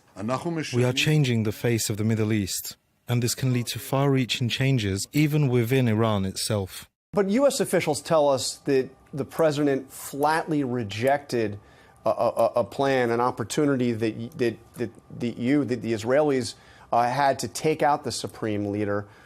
Do you understand his concern? My understanding is his concern is that this would escalate the conflict beyond where it is already. It's not going to escalate the conflict. It's going to end the conflict. Israel clearly wants to capitalise on its upper hand and exert maximum pressure while it can. Not to be deterred, Iran is actually taking steps towards a nuclear weapon now, threatening to leave the Nuclear Non-Proliferation Treaty. It's a race against time on both sides. Meanwhile, US President Donald Trump denies his early departure from the G7 meeting in Canada has anything to do with working on a ceasefire. What specifically is better than a ceasefire? What are you looking for here? An end. A real end, not a ceasefire. An end. So something that would be permanent? Yeah, or giving up entirely. The US has always insisted it wasn't involved in this conflict, but recent social media posts from the president suggest otherwise. On this episode of Counterpoints, we'll ask our panel if the US is on the brink of active involvement. Is regime change in Iran the real objective for this conflict? And could it backfire on Israel and push Iran closer to developing a nuclear weapon? Stay with us. To discuss the growing escalation between Iran and Israel and the prospect of US involvement, I'm joined by Scott Horton, an American international affairs expert, author and host of The Scott Horton Show. Dan Pfefferman also joins us, chairman of Shakar and former IDF intelligence officer who specialises in Middle East affairs. And rounding out our panel, Negar Mortazavi, editor and host of Iran podcast and the senior fellow at the Centre for International Policy. Thank you to our panel for joining us here on Counterpoints. On social media, we have seen the US president say, "We have control of the skies over Iran." I emphasise he wrote "we." And he went on to post that US won't take out Iran's supreme leader yet, and called for the country's unconditional surrender. This all comes as the US moves more military assets in the region. Some military analysts see this as preparations necessary to execute a bunker-buster strike on Iran's nuclear facility hidden deep underground. So, Scott, let me start with you. Does it now sound like, even though the US has been distancing itself from Israel's operation, is the US preparing to bomb Iran? Well, I don't know for certain, but I'm afraid that they are. And I have heard from sources that I would think would know, in a position to know, that they're certainly prepared to, and that, they had been told that it could happen as soon as yesterday, which thank goodness it did not happen yesterday. I know there's been a lot of outcry and public opinion in the United States against it, including and perhaps especially on the right from Trump's base against this. And I hope that he's hearing that and at least considering his options more carefully. But I think it's right that the Israelis have total air dominance over at least much of the country. I don't know exactly how much of it.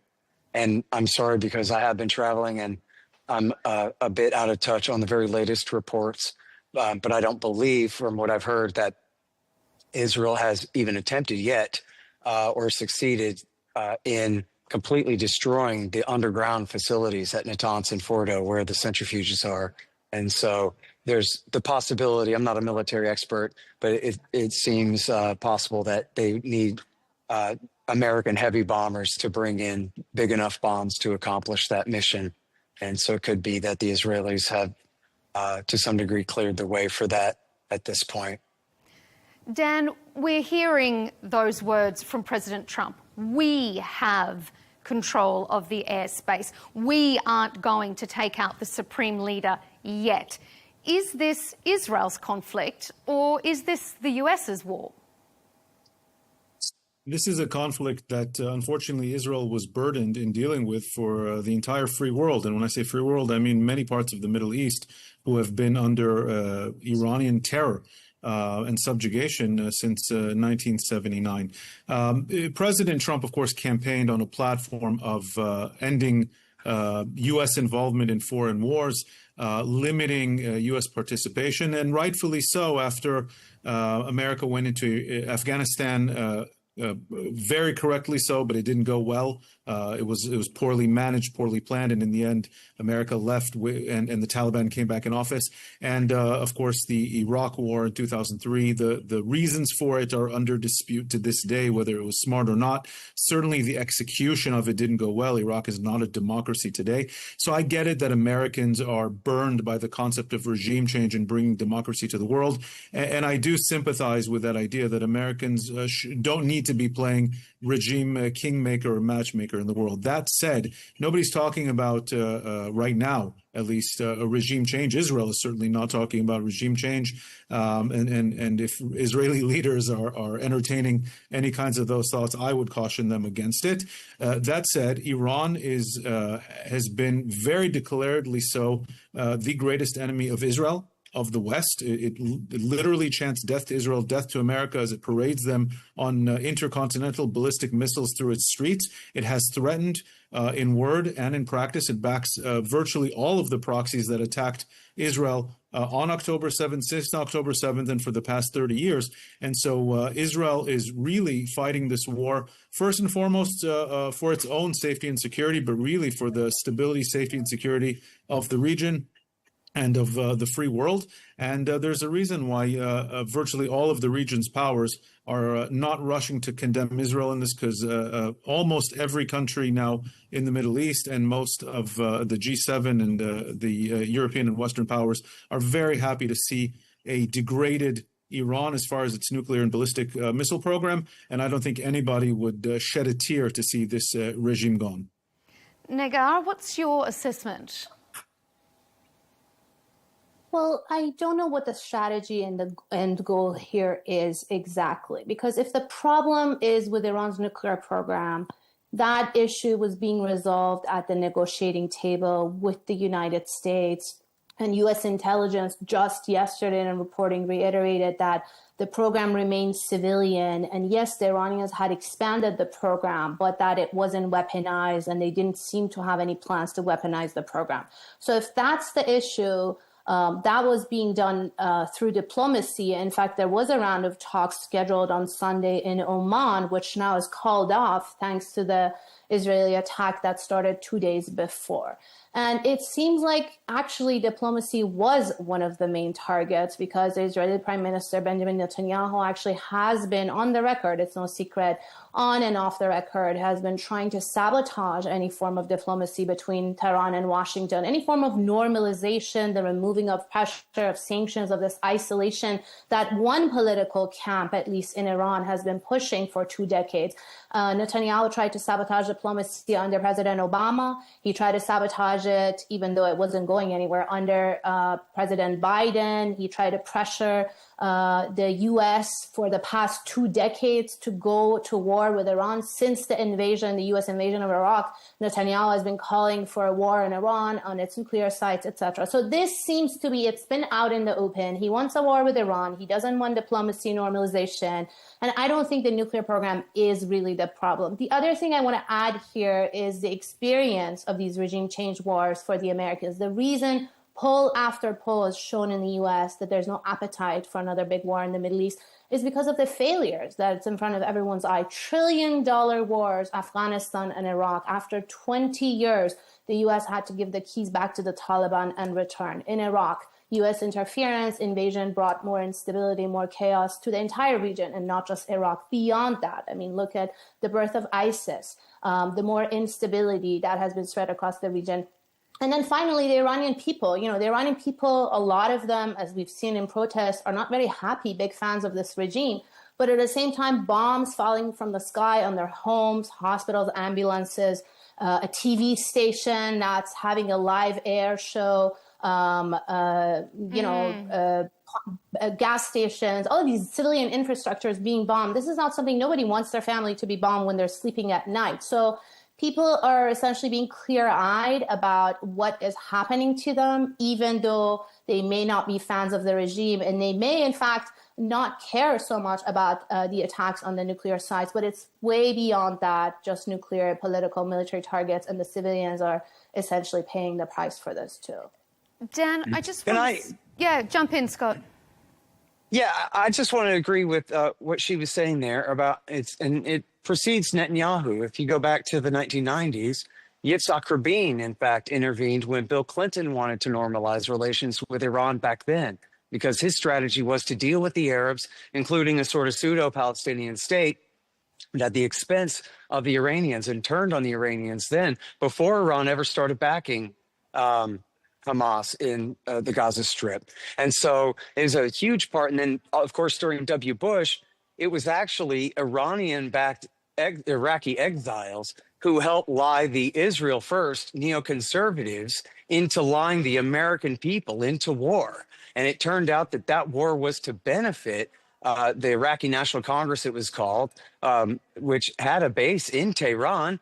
They told all the Zionists that the new Shiite Iraq will be best friends with Israel and will force Hezbollah to stop being friends with Iran and to be nice to Israel so that Israel can get away with stealing the rest of Palestine and not have to worry about Iran using Syria to arm Hezbollah on their northern flank. And of course, it completely was a hoax, and the neoconservatives fell for it and lied the American people into war based on that. And of course, all they did was they put Iran's best friends in power in Baghdad, the Supreme Islamic Council and the Dawa Party. And as the king of Saudi Arabia told Zalmay Khalilzad in 2006, he said, it used to be us and you and Saddam against Iran. Now you have given Iraq to Iran on a golden platter. And that was why they then turned around and backed al-Qaeda in Syria all these years, and the Saudis did too, was to try to make up for the fact that they had given Baghdad to Tehran. So now they tried to take Damascus away from them. And that was what led to the rise of the caliphate in the Obama years, and then Iraq War III to destroy the caliphate again. And these are related. Kooks are the same ones who seized power in Damascus in December. So this may be very good for Israel, that they want to limit the Ayatollah's ability to use Assad to back Hezbollah, which is also severely weakened now. But none of this is interest in the American people at all. Our enemies are the bin Ladenites, the vanguard radical of the Sunni edge, the Ayatollah's enemies. And they are one major faction that are sure to benefit from this. Dan, I can see you shaking your head there. What's your assessment on what Scott has said and what Nagar was talking about, that it is Netanyahu and his predecessors who've been sabotaging diplomacy? Sure. First of all, I'll just say there was just such a big mix of conspiracy theories with bits of historical understanding. Saddam Hussein was certainly no friend of the U.S. or the West. Again, whether it was smart to invade and take him out and try to do a regime that was change, a reference to the 1980s war. That was a reference to the 1980s. We can go back to the 1980s, and certainly. Let me explain. America, hang on a second. America you and spoke, Saudi Arabia backed Saddam against Iran. That was backed by Israel. Israel backed Iran all through the 1980s war before Rabin turned around. I've never tried to claim that long Israel after the was Iranian perfect Revolution. Isn't that right? Okay. Let me respond, please. I never tried to claim that Israel has never made mistakes in its foreign policy throughout the years. Israel is constantly faced with hammers and rocks and hard places from different sides, and in trying to navigate one of the most difficult regions in the world, certainly has made our share of mistakes, as have the Americans, but this is not an easy place to navigate. Regarding sorry, I forget your name, what the other panelist here said, the lady. Negar. Netanyahu is not sorry? Negar. Negar, I'm sorry. Thank you. Regarding Netanyahu sabotaging diplomacy, Israel has no interest in sparking wars with its neighbors. We're a small country in a very hostile region. I think my feed is frozen here. Can you guys hear me? We can hear you. We can hear you, Dan. You Okay. can continue.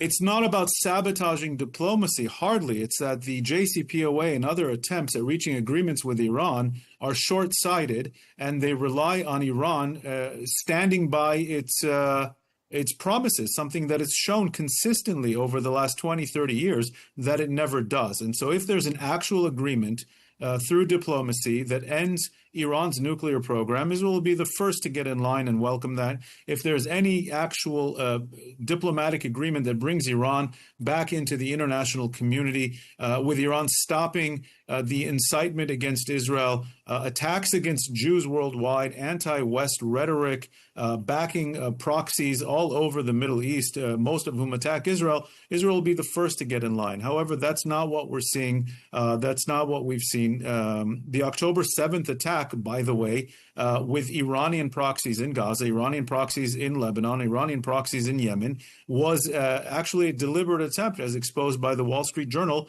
to stop the upcoming Saudi normalization and put an end to the Abraham Accords. So if we want to talk about sabotage, it's usually in one direction and not the other. Iran has said it is an existential threat to Israel.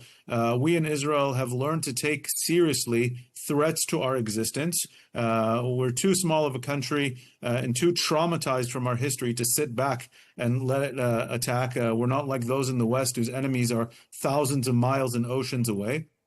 And so when regimes pay and arm and train their proxies at us, when they hold parades with ballistic missiles that say death to Israel, death to America, and when they literally call us a cancer and say they're going to commit another Holocaust while denying the Holocaust on a regular basis on public television, we take those threats seriously. Negar, what do you make of that? Is Iran not upholding its commitments? Has it been using its proxies to wage war on Israel? So is this not then justified? Well, first of all, unlike Dan, who seems to be speaking on behalf of his government, maybe I'm not here to speak on behalf of any government, and I certainly don't agree with every policy that Iran is launching. I'm a critic of Iran's anti-Israel sentiment. I'm a critic of Iran's anti-West, anti-US sentiment. I think the cost of that to the Iranian civilians, to the population, to the country has been immense. The isolation, years of economic sanctions, and their insistence on sort of this aggressive foreign policy, regional policy in the region has had more costs than return. So I'm a critic of that. Let me just make that clear. But at the same time, I think Dan, in a way, he agreed with me. So what he reiterated is that the Israelis didn't like the deal that was made by the U.S. under President Obama, and then now as President Trump was engaging, and that's why they went for the sabotage. So he explained the reason why they try to sabotage diplomacy, but nevertheless they do. And this is the goal that Prime Minister Netanyahu has achieved. He hasn't bombed Iran's nuclear program to destruction, because nuclear experts say that's actually not even a possibility. First of all, you can't bomb all of these underground sort of sites in every location of the country, regardless of also its health, environmental danger that now experts are warning, the toxic material, the radiation, that's not just a threat to Iranians, but also people beyond, which the Israelis seem to have total disregard for.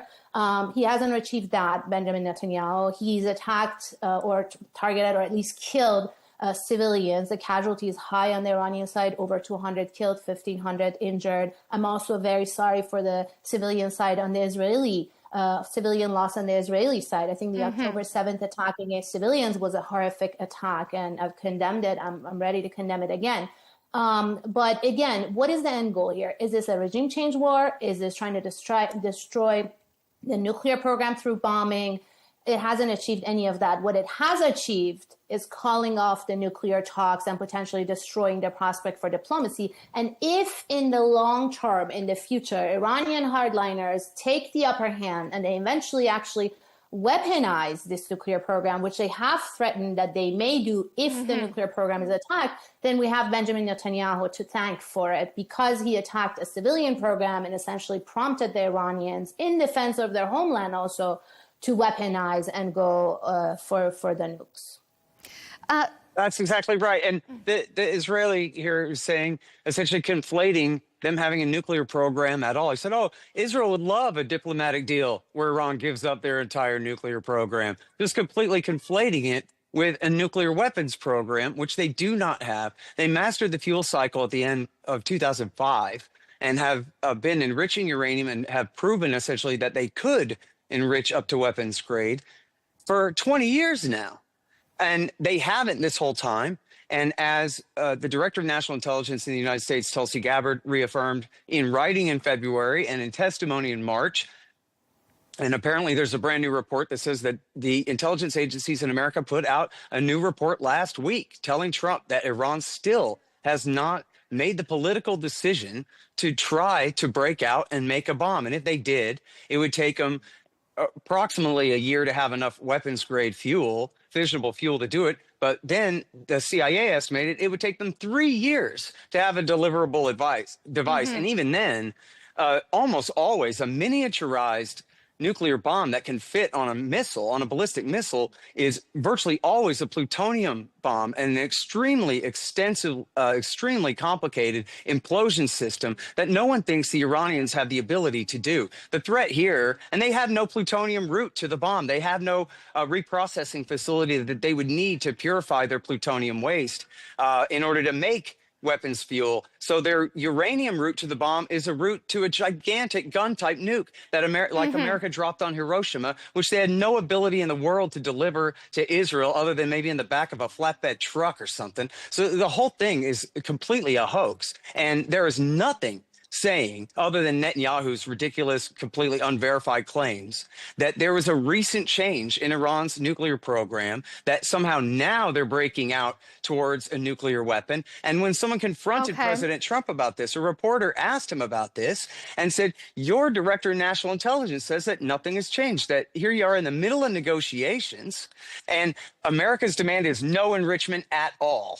And the Ayatollah won't give in to that. So now you just want to pretend and essentially conflate them having enrichment at all with that somehow they are now breaking out towards a nuclear weapon, and we have to race to stop them by launching an aggressive Pearl Harbor type sneak attack, an illegal aggressive war like this. It's insane, and it's completely dishonest. That's why they have to lie all the time. And by the way, he is also lying that on October the 7th, that was a joint attack by Hamas, Hezbollah and the Houthis. No, Hezbollah and the Houthis got involved later in reaction to Israel's campaign there, as everyone knows who's not a liar and is doesn't have a script that they have to stay on here. And he's right that Hamas launched October 7th to sabotage the Abraham Accords. Dan, your response to Scott. There's just so many things to respond to, and most of them are completely fictitious. I mean, there's just ridiculous accusations. Okay, well, how about this one, Dan? Is it true that Iran was close to a nuclear weapon, or is it more correct that the US intelligence has said it was at least 3 years away, and that Netanyahu was looking for an excuse? First of all, I will clarify to Nagar's comment earlier, I'm no kind of spokesman for anybody. I'm a private civilian, which means I'm also not privy to the intelligence. And last I checked, neither is anyone on this panel. I tend to have a good sense of when public comments by democratic countries like my own and like the United States are accurate as far as intelligence assessments. And from what I understand, Iran had made a policy change that was much closer to a nuclear weapon than what than what Scott is trying to say here. This is not some kind of What's your source for that? Iran. What's your source for that? What's your source for that? What's your source that you don't know? From what I hear from I just quoted the Director of National Intelligence of the United States of America. The IAEA has said that Iran has been making strides towards weaponization. This is not a civilian nuclear program. Let's not pretend any kind it is. That's Iran nonsense. Apparently had made a dash in recent months. It was not in negotiations in good faith to actually end its nuclear program.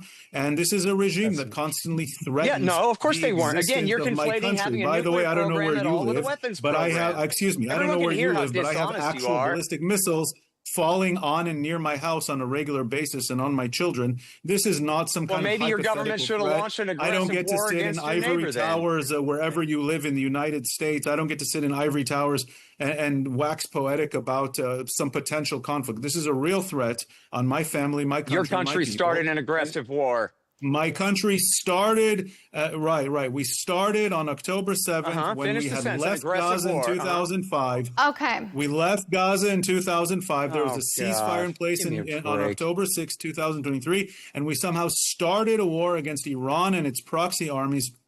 Iran, since the entrance of the Islamic Republic in 1979, has been trying to colonize the entire Middle East and build a ring of proxy armies around my country. And by the way, the buying off the Arab countries realize Iran is their biggest threat. They realize Iran and radical Islam is their biggest threat. That's why Muslim Brotherhood is outlawed. That's why they are very happy to make this agreement with Israel and with the United States, because they realize Iran is the real threat to their own stability and security, and not Israel. And they want to be in alliance with Israel because they realize Israel is a force for stability in this region. And Israel is the country that will actually stand up to Iranian aggression, and they can't do it themselves. And so that's not true. Okay, Scott, I'm just going to have to interrupt you there because I need to keep us on track because we're going to run out of time. They have agency of their own. I'm going to move us on just to ensure that we don't run out of time and we hit all of our topics that we need to cover. So bear with me. I just want to move on to our next segment. Israel justified its preemptive strikes by claiming that Tehran was on the brink of building nuclear weapons, as we've just been discussing there, taking out military targets and parts of Iran's nuclear program. But since then, the operation appears to have broadened. We've got suggestions from Prime Minister Netanyahu on US television that killing Iran's supreme leader wouldn't escalate the conflict but would effectively end this conflict. So, Negar, let me ask you, was regime change always the goal here, to your mind? Was Israel using the premise of nuclear weapons as an excuse to force regime change in Iran?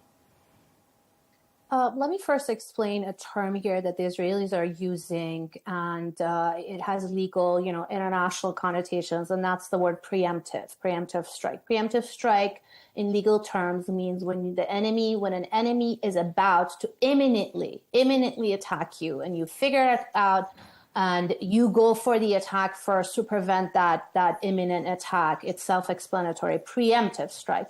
And Israel is yet to produce evidence for that preemptive strike, essentially the imminent threat that was there. And in fact, U.S. intelligence just contradicted that again, saying that Iran was not weaponizing its program. And as you also said, it's 3 years away to even getting close to that. So there's no imminent threat here, and these are not preemptive strikes. This is a war that Israel started by attacking Iran 2 days before the next round of nuclear negotiations with Washington.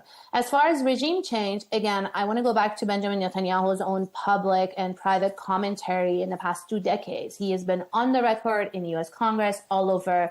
It's no secret that he wants an attack on Iran, an end to the Iranian regime. It's something we also hear echoing in Dan's commentary. And by the way, I've yet to hear any criticism of the Israeli policy from Dan. I haven't.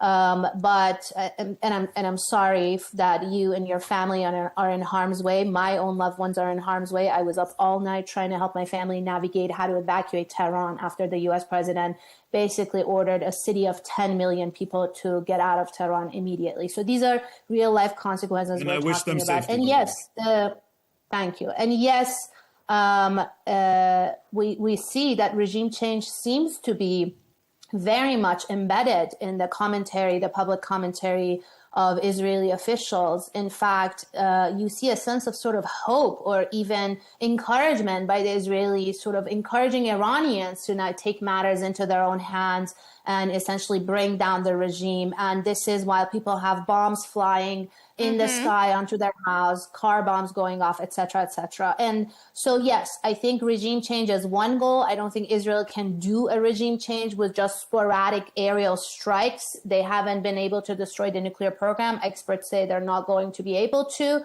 And without the U.S. getting pulled into this or even supporting Israel, Israel can't fight Iran long-term alone. And so that seems to be the main goal, to somehow manufacture a point of no return for the U.S. to get pulled in eventually into the next big, endless regime change war in the Middle East. Okay. Dan, was a regime change always the plan? I'm not sure, to be honest. And I do, first of all, I appreciate the concern for my family and civilians in Israel. And again, I do extend that to Iran civilians. And I will say nobody in Israel has any kind of malice towards the people of Iran.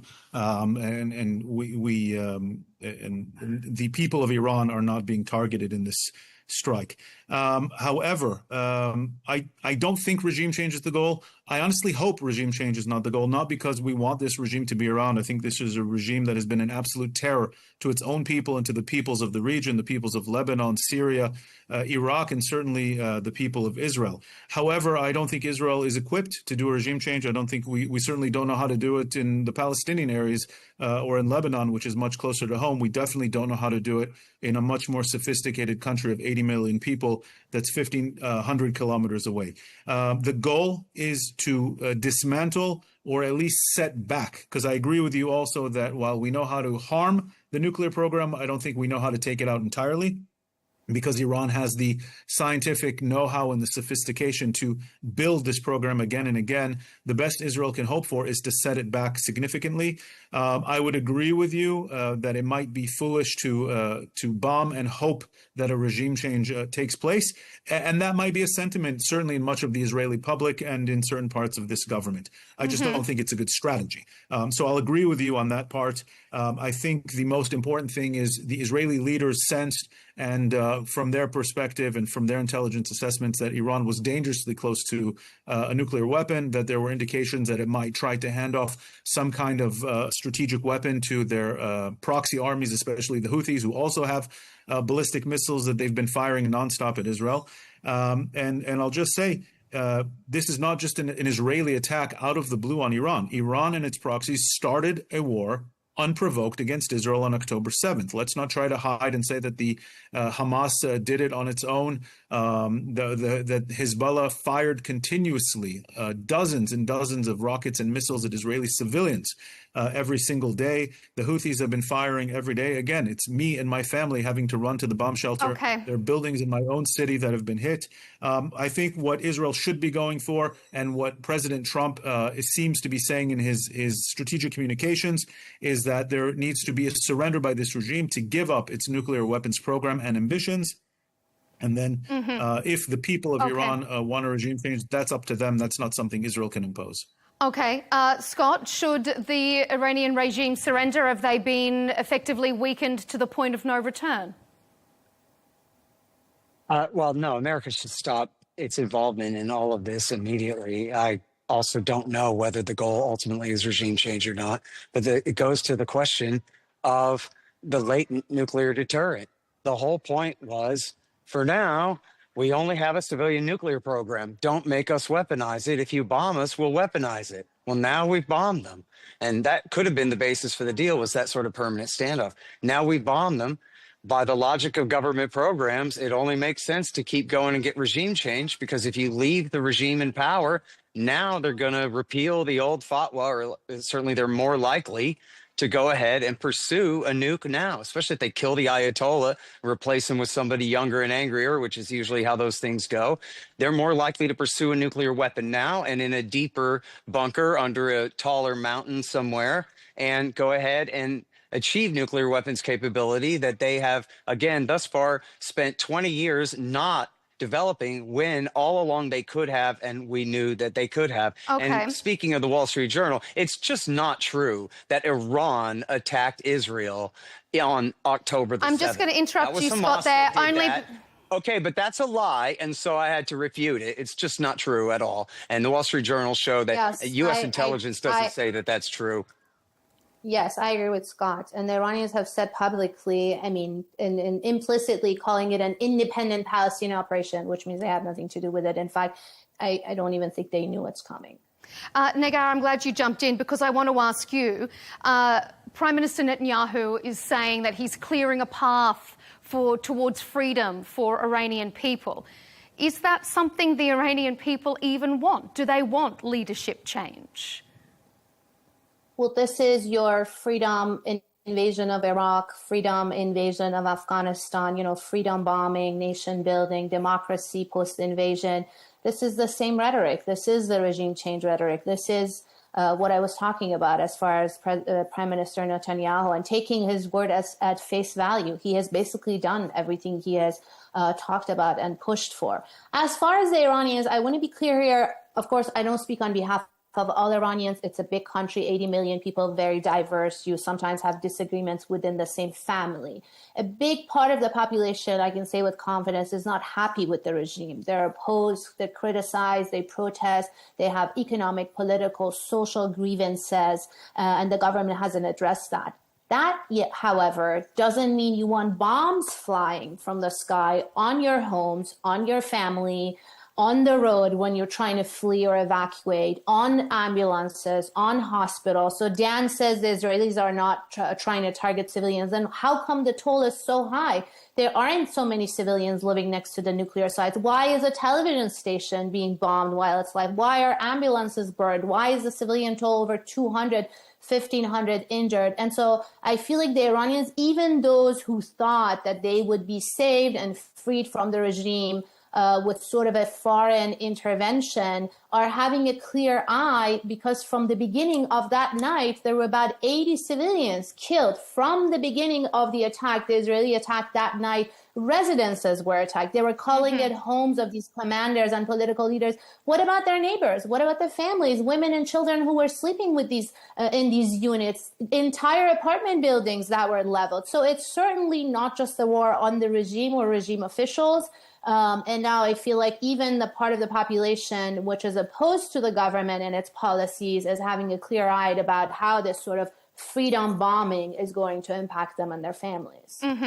Okay, it brings me to our final segment, I suppose, because there could be a flip side to all of this. Israel may have actually accelerated Iran's desire for nuclear weapons. Although it maintains it has no plans to create weapons of mass destruction, the Iranian leadership is preparing a bill to pave the way for its departure from the Nuclear Non-Proliferation Treaty. So, Dan, let me ask you, could this all backflip on Israel and actually galvanise the Iranian people against Tel Aviv? Well, you essentially asked two questions here, right? One is could this backfire against Israel, against the United States, et cetera, that attacking the nuclear program, if the Iranians had not actually made a decision to go for full weaponization, will backfire and force them to make a break for that. And the other one is regarding the Iranian people. And whether they will galvanize against the regime. Look, I've been closely tracking and involved in researching this debate for a good 20 years, and that's always been the key debate between people who agree that Iran shouldn't have a nuclear weapon, and do you attack, do you not attack, because it'll coalesce the regime, it'll force it to make a decision. The understanding in Israel, the understanding in much of the analyst community globally, certainly in the West about this issue and in the Middle East, is that Iran actually did make a strategic decision that it is going for nuclear weapons as the ultimate insurance policy. The debate was whether it would actually use it or whether it would use it as in a North Korea style deterrence and insurance for its own regime survival. That is the debate.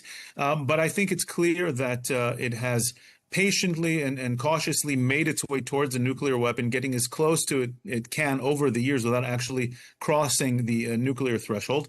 And I think it's really an academic debate whether it's going to force it to rush to a weapon or not. I have a strong sense that Israeli intelligence on this issue is far more accurate and in tune. Again, I would hate to think that this is just some kind of Iraq 2003 redo.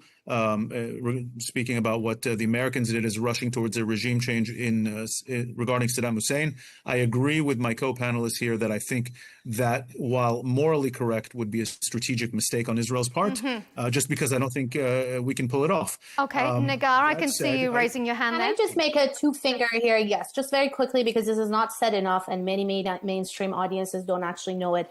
Israel is the only nuclear weapons power in the region. They have an undeclared nuclear program, about 90 or so nuclear warheads that can obliterate the entire region, any of their neighbors. So we need to reemphasize that Iran doesn't have any nuclear weapons. Israel is not a signatory to the NPT, the Non-Proliferation Treaty, which Iran is. And Iran has opened its program to international monitoring and investigation, the UN nuclear watchdog. That was actually one good result of the JCPOA nuclear deal made with President Obama, the most rigorous inspection and monitoring regime of any nuclear program. And then finally, I just wanted to say this again, I don't want to cite Iranian or Israelis on this issue because they're obviously both parties to this, but I want to reiterate U.S. intelligence time and again, and including today again, saying that their program remains civilian and they were not planning on weaponizing it. Scott, can you imagine this accelerating the desire in Iran for nuclear weapons, even if they didn't have it before? Yes, and I guess I'm sorry because I anticipated your question with my last answer, but I do think that is a real danger here. And it's just not true that they were slowly and steadily working their way towards a bomb. Under the previous deal, they shipped out all of their enriched material to France, and then the French would turn it into fuel rods and ship it back so they could burn it in their reactors. And then, as I was saying, they don't have a facility for reprocessing plutonium waste.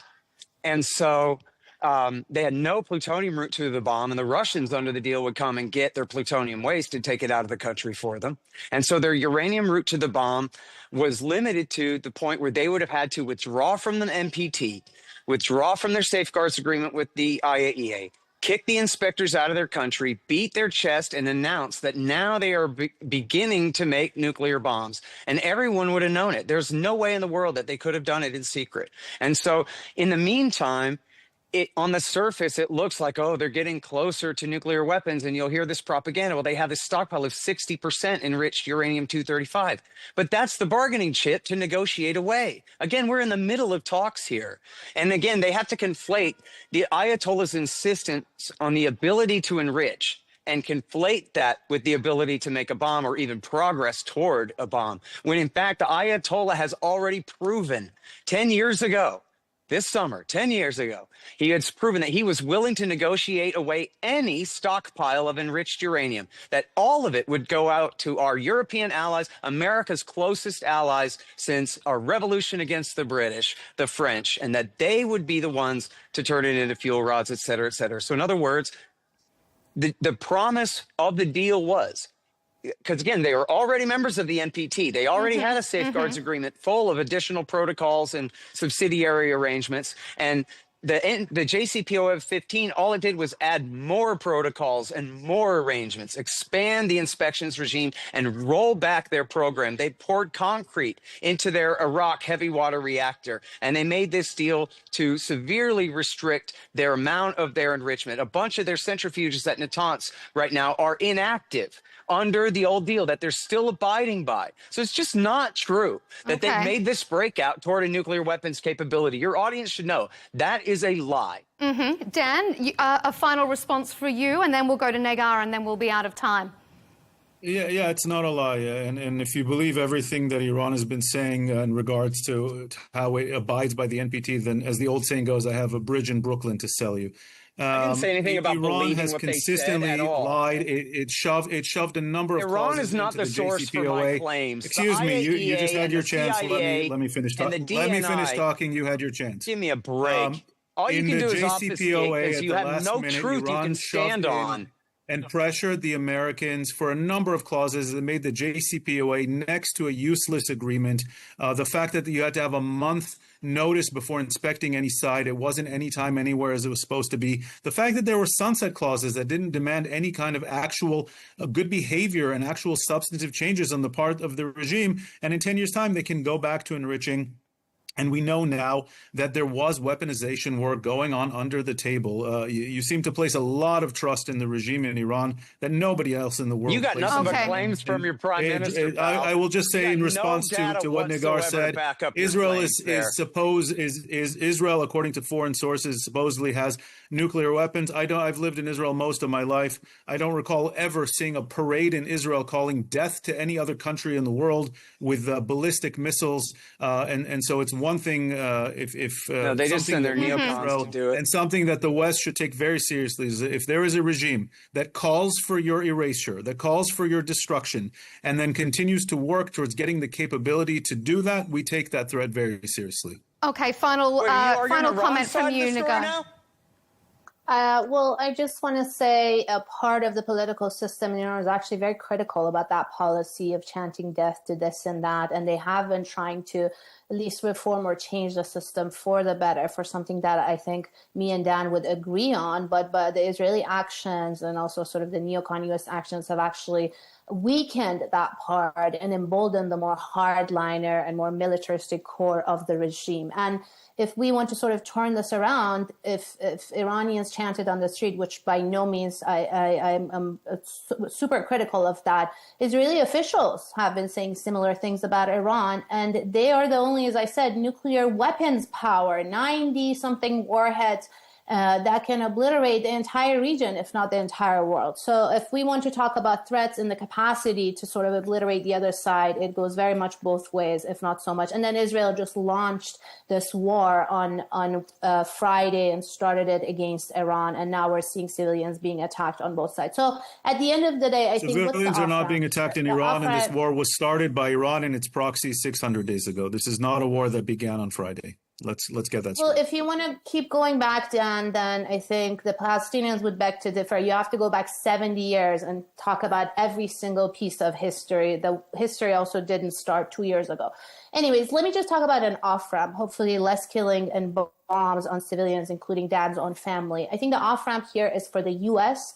to call for a ceasefire de-escalation. They have immense leverage over Israel. Basically, Israel wouldn't be able to fight this war against Iran alone without U.S. support, U.S. material support, financial support, also the war in the past 2 years on Gaza. So the United States, if they really don't want another regime change war in the Middle East and to be dragged into it, they need to call for a ceasefire, be very serious, both sides to de-escalate. The Iranians have said that they would de-escalate for obvious reasons. They're the underdog here. They're being, completely hammered by the Israeli side, who has supremacy, military supremacy. So if the U.S. can push for a ceasefire and then serious negotiations on the nuclear issue, return back to the negotiating table and try to resolve issues with diplomacy. More war is just going to bring more civilian casualties in the region in both of these countries, and then potentially even beyond that, as we saw with the other two wars in Iraq and Afghanistan.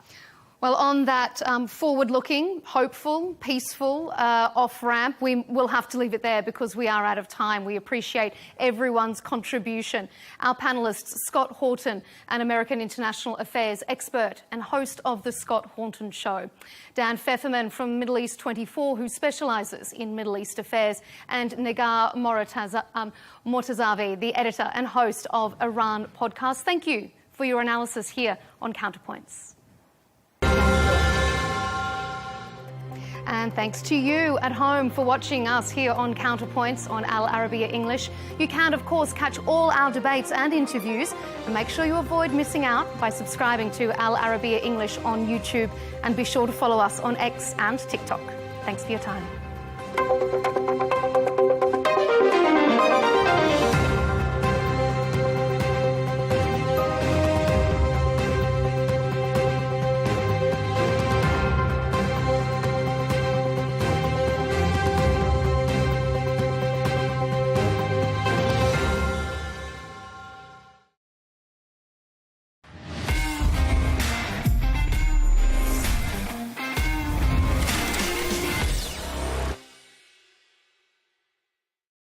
Welcome to the Dressing Room podcast with Al Arabiya News. This is a bit of a special. Why did you do it so slow? I was going to say, nice and clear, isn't it? My t-shirt. That's a great t-shirt, Carly. Look at that. That's a great t-shirt. Look at Bob. You on, Bob? Do you know what? I think he's one of my most favourite people of all time. Yeah, mine too, I reckon. I like his vibe. Bob Marley, yeah? Yeah. I was having a debate the other day. Go on. With a Jamaican guy. Yeah? Right. And this Jamaican guy was saying, well, I wasn't saying anything. Right. He was basically saying that who's a bigger artist? Yeah. Bob Marley. Yeah. Or Michael Jackson? Ooh. I think. No. See, it's debate. There's a debate there, isn't there? No. I think I'd pick Bob. I'd pick Bob. Yeah. There's a lot of controversy around Michael Jackson, isn't there? But not just that. No. Let's talk about its music. All right, music. I think Bob had more of a positive impact on the world. I think Bob's. Do you reckon? Bob's my. Yeah. Okay, cool. Out of all my. Bob's the main man for me. Yeah. Well, yeah. Yeah. Yeah. Clean sweep. Were you saying I love Michael Michael Jackson. I love. Come on, man. Like, I grew up with Michael Jackson. Bad. Yeah. Dun.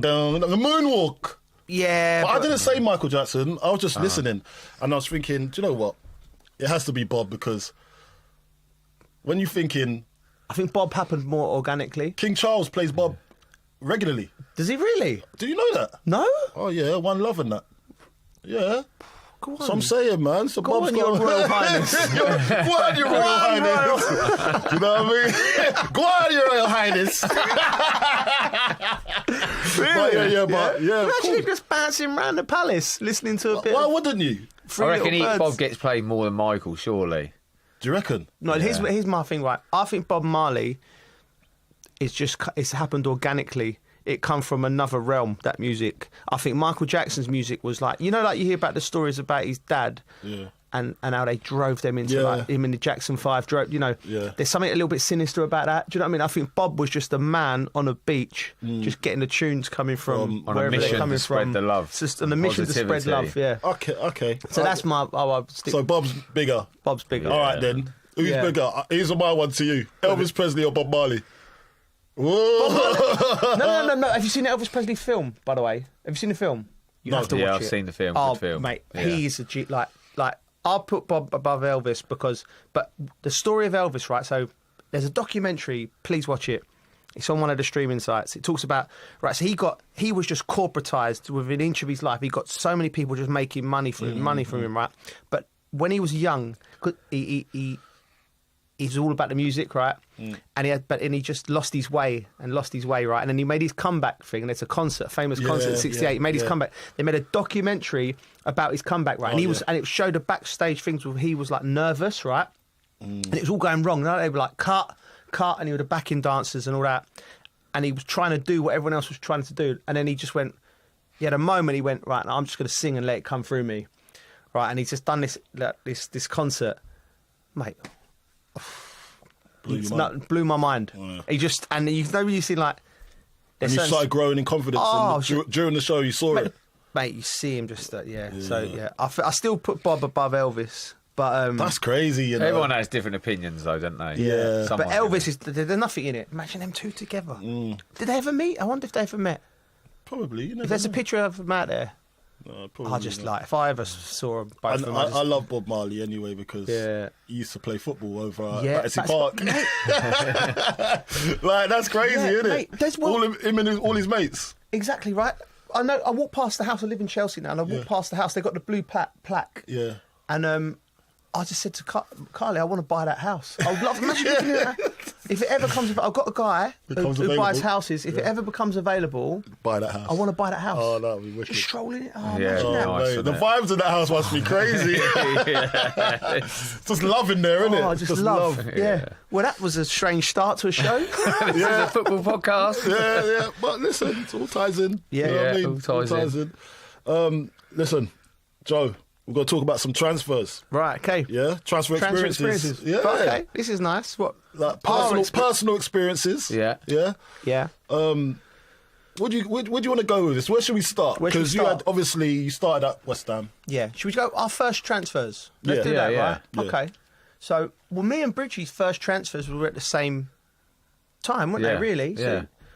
So, yeah. I mean, go on. Tell me about yours. Because you're at Southampton. Yeah. We've found out you broke the record of 113 games. Yeah. Absolute buffalo, unstoppable Hero. force that is Wayne Bridge. Yeah. And then, how did it come about? Like, what was the? Because people will want to know the whole process. Yeah. Well, obviously, sometimes depending on your agent, do you really know the true ins and outs? So I think every transfer can go quite easy. The club don't want you, so it's easy to let you go. There's another club that wants you. I think for me it was obviously Gordon Strachan was manager.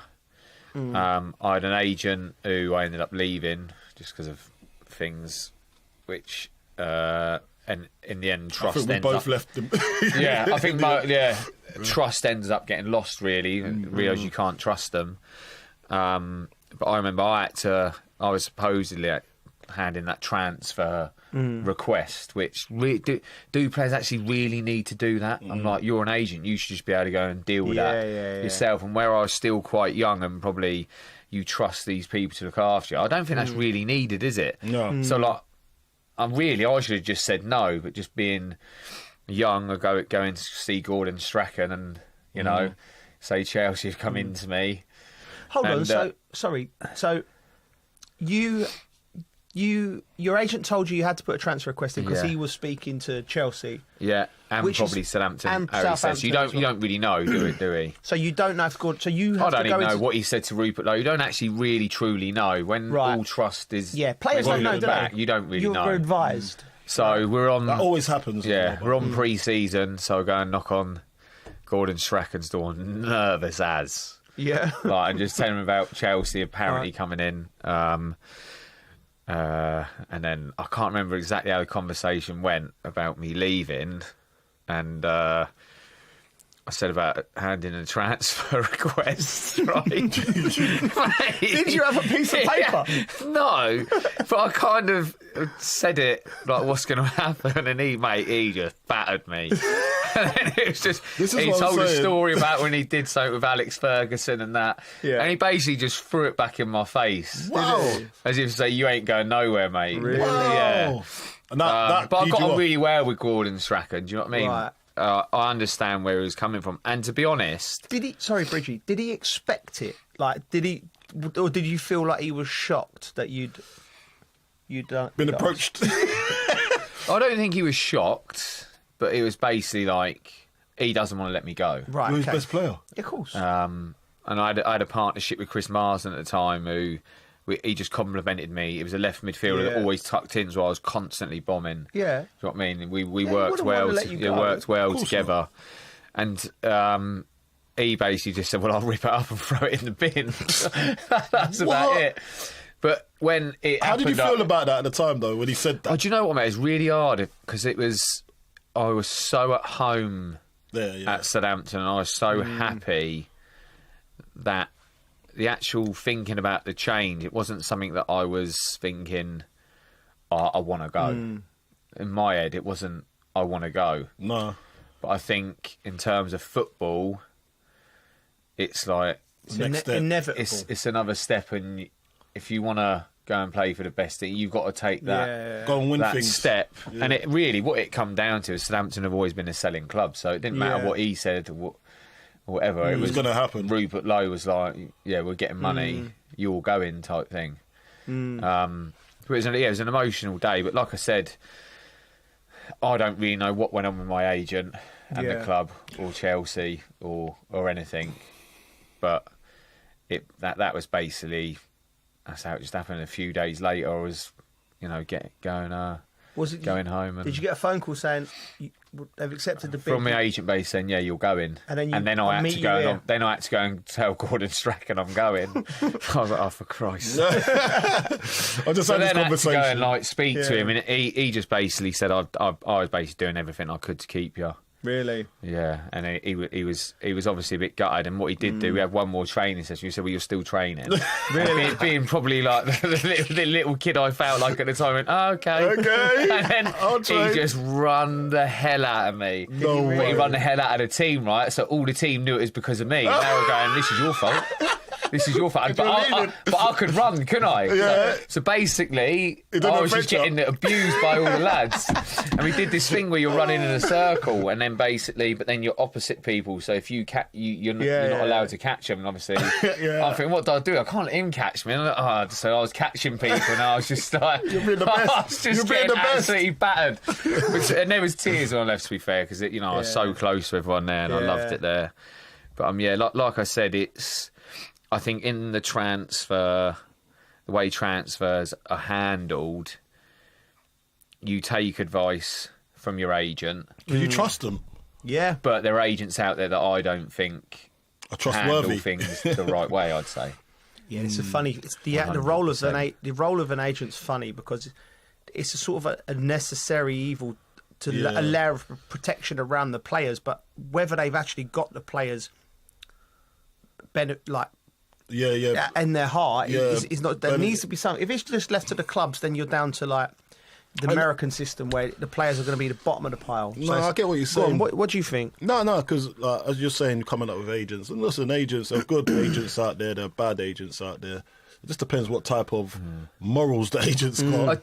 You know what I mean? And it's not just that. I just think it's.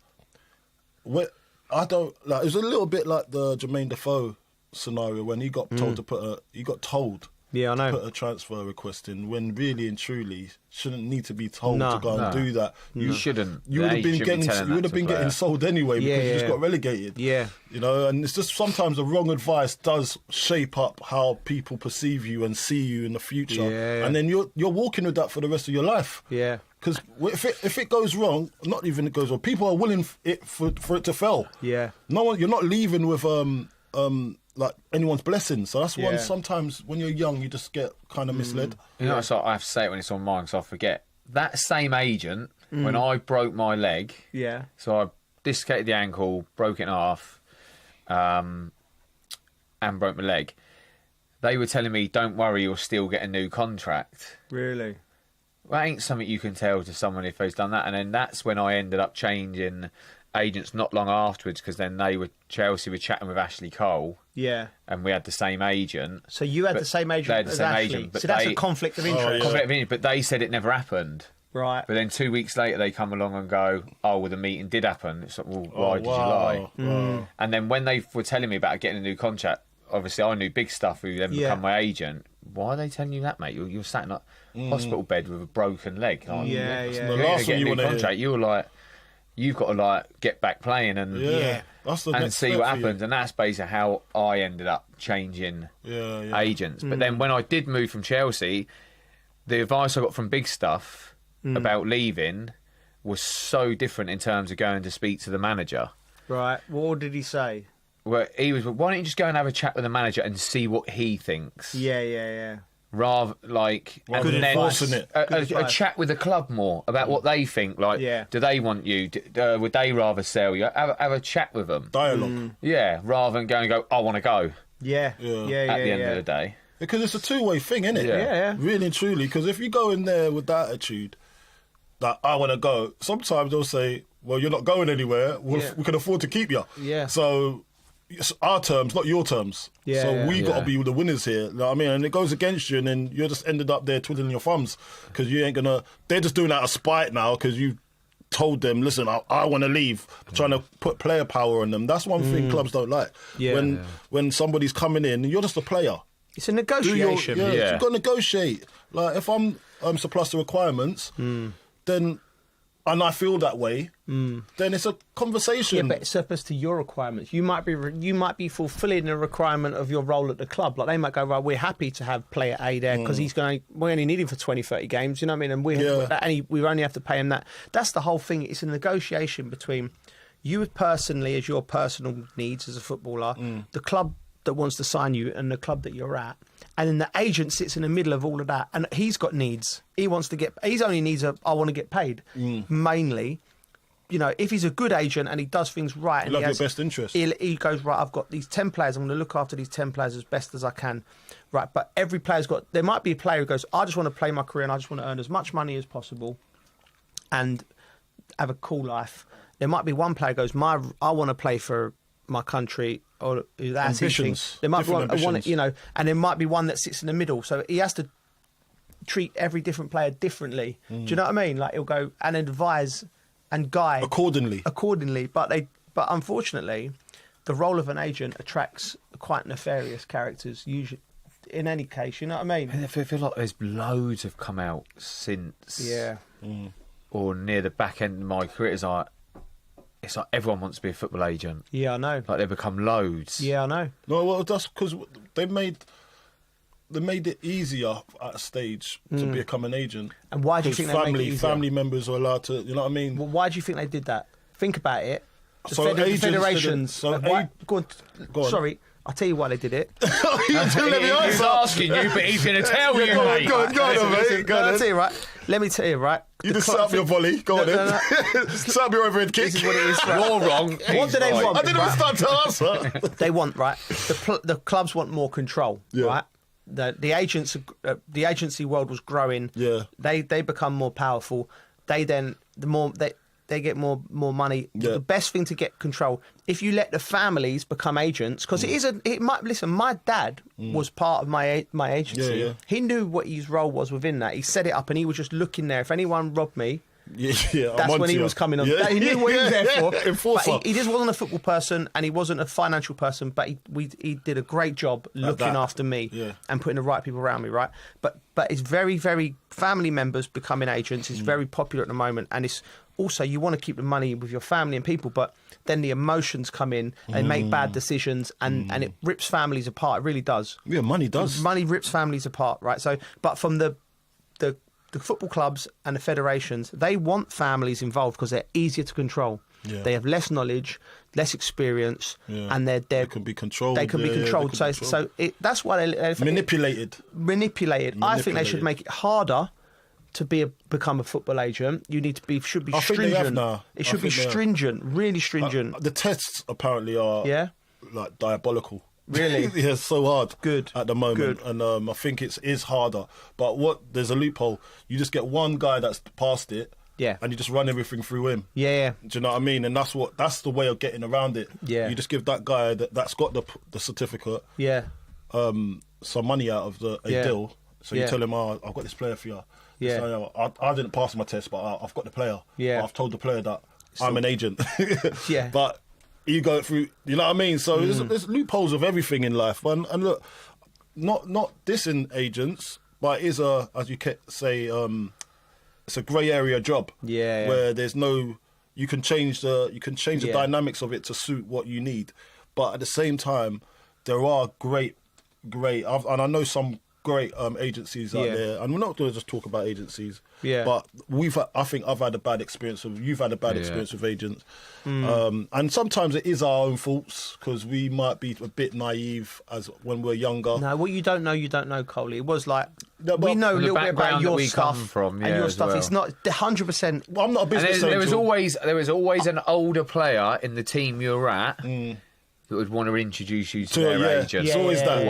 Always back in the day. And it's still the same now. Yeah, still the same now. And then, but you definitely not your faults because you're young men. What you don't know, you don't know. I was just so lucky to have my old man had enough top smarts about him because to he knew put people around him. He knew. Yeah. He knew. He's seen when someone's trying to be shafty. He knew when someone's trying to pull the wool over your eyes. Yeah. So how did your first one come about? My first one come about. So we got relegated at West Ham, and like we talked about a few weeks ago. I said, you don't want to leave, really, do you know what I mean? Like, I was sad to leave, but I knew we was about the same period of our... We played for England, we'd gone to the World Cup, but we wasn't playing regularly for England, so we needed to make that next jump.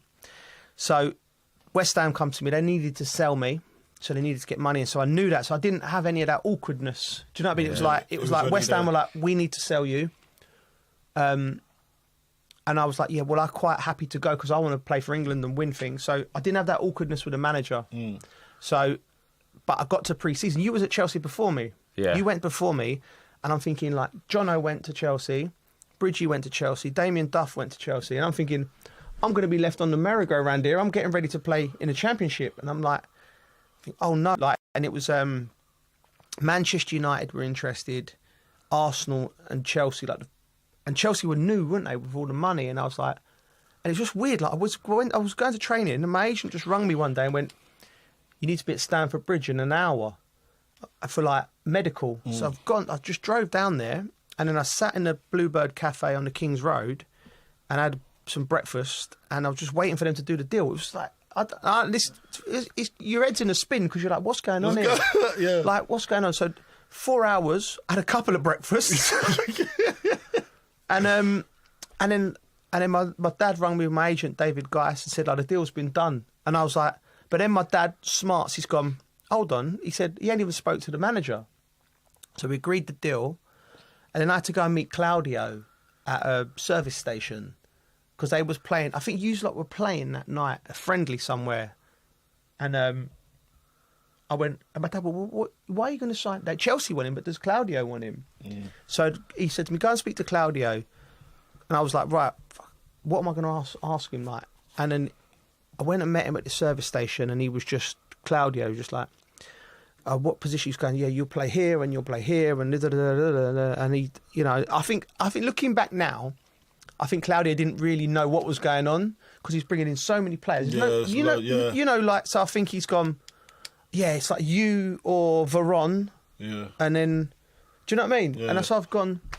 So anyway, it feels like you're in a bit of a film, and then you sort of the next day I sign my contract, the press conference, so Veron signs on the same day. So Veron is the big star, big fish. Saying, yeah. He's turned up in a suit. He looked like he had the mafia with him, like all these agents, about 4 agents. He's a legend, and I've just turned up in my baggy a baggy tracksuit, right? You looking? My old man had like an luminous Ralph with jeans on, and we're walking in like I looked like I was there to do the tiling or something in the press conference. And Veron's turned up, right? And then we've done the press conference. I bet it was an Adidas tracksuit as well. It was, yeah. Another freebie. Yeah, freebie. Veron's turned up, and I'm sitting at the press conference, right? And I'm just at the end of the press conference, and they're just asking Veron, like, oh, you're Argentina's number 10. No questions, nothing's. I'm just sitting there at the edge of the table. No one's asked me one question. Spare part. And then Veron's gone. They asked him about, like, who's he looking forward to. He must have felt bad because they've not asked me. Yeah. And he's gone, who are you looking forward to playing with at Chelsea? Then I'm thinking he's gone, oh, yeah, I'm thinking Desai or, do you know what I mean? With Good Johnson, Hasselbank, all that. Yeah. Cole. He's gone, the most player I'm most looking forward to playing is Joe tomorrow. Like, I know I've played against him last year. Yeah. He's the best young player in England. And then I'm thinking, like, no, ask me. He's going, this is a top player. I'm thinking, right. So and then I've gone, I'm like, you know, the chest puff for that, and then he just leaned into me. You owe me 50 quid for that. Did he say that? Yeah, you owe me 50 quid. No, he did. Yeah, I thought it's great banter, right? So I thought that. So he was a great geezer, wasn't he? Yeah, he was a great geezer. And then, and then I come in, met Bridgie and all the boys, and it was just all went. Do you know what I mean? That was my first experience. Yeah. I was already at Charlton by then. I was alone, so I didn't get to see you on your first. I saw Bridgie, but then remember I went off. Yeah. Because I had the conversation. I had to go on loan. I didn't have a loan. Did you have a loan? I had a loan when I was at City. But at Chelsea, at the start of your career. No, at the start of my career, I didn't know. You started your career. I was made my debut just after my 18th birthday. Yeah. So you had the start of your career. You had a loan. Yeah, at the start. So I was a naughty boy. Yeah. Went out on loan. What do you mean a naughty boy? What I like? just kept on coming in late, Colin. And Claudio just had enough of me. First and foremost, I got in trouble because I'd done that Jesper Gronkiar thing. Yeah, we need to talk about this. No, we don't. What was Jesper Gronkiar? Never heard of it. Yeah, explain it. Yeah, explain it. I don't know. You can't leave me out. Nah. This is going to be this one documented. Just type in Cole Jesper Gronkiar and it'll come up. All right, on YouTube. Well, not YouTube. Google. You made me say the bad. Yeah, he made him tell a story last week. I was already in trouble. Listen, okay. I punched him. All right.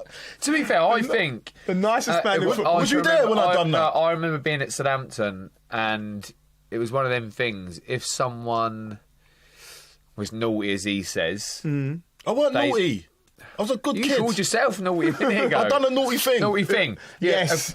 You're a good person. That I remember being at bad. Southampton. There's a few people that had done some naughty things, and they usually went out on loan. Yeah, right. Okay. That's what the remit was. A few times. Nowadays, the loans used to like bolster the talent, the player, build them up. There's layers to it. We'll get into that later. You do that now, but back then you were saying you went out on loan because punishment. Of punishment. Not just that, but I kept on coming in late as well, repetitively. And it might have been used as a thing to kind of like sort your head out, mate. Go and show us what you can do, and then you'll be back. Type thing. Yeah, well, it was supposed to be that. Then I got into then whilst on loan, I got into more trouble, didn't I? We won't get into that. Definitely not. But yeah, so I went on loan. Had Alan Kirbishley. With Alan Kirbishley, good guy, Kirbishley. Yeah. It was, and then this is the same time Scott Parker. So this is a year before you came. Scott Parker. He would have been still at Charlton, right? Still there. He was at Charlton at the time. Yeah, but that year he went January. Yeah. He went. No, not January. In the summer. No, he come in January. I'm sure he did. It might have been. No, it was. Because I played half a season. Sorry, I played half a season with him. Yeah. And then in January, he was. And then I remember him kicking up a stink. Actually, really. Like he wouldn't want to. Like obviously Chelsea come in for him. And I just remember, I was like, hold on a minute, what's going on here? Yeah. And he wouldn't come out to train, and then he reluctantly come out to train that day that he was supposed to sign for Chelsea, but he had to train with us, yeah? Right, okay. He was just walking around the pitch. Really? Kicking balls away. See, that's a kicking balls away, on the pitch. I was like, oh, this is very unprofessional. Do you know what?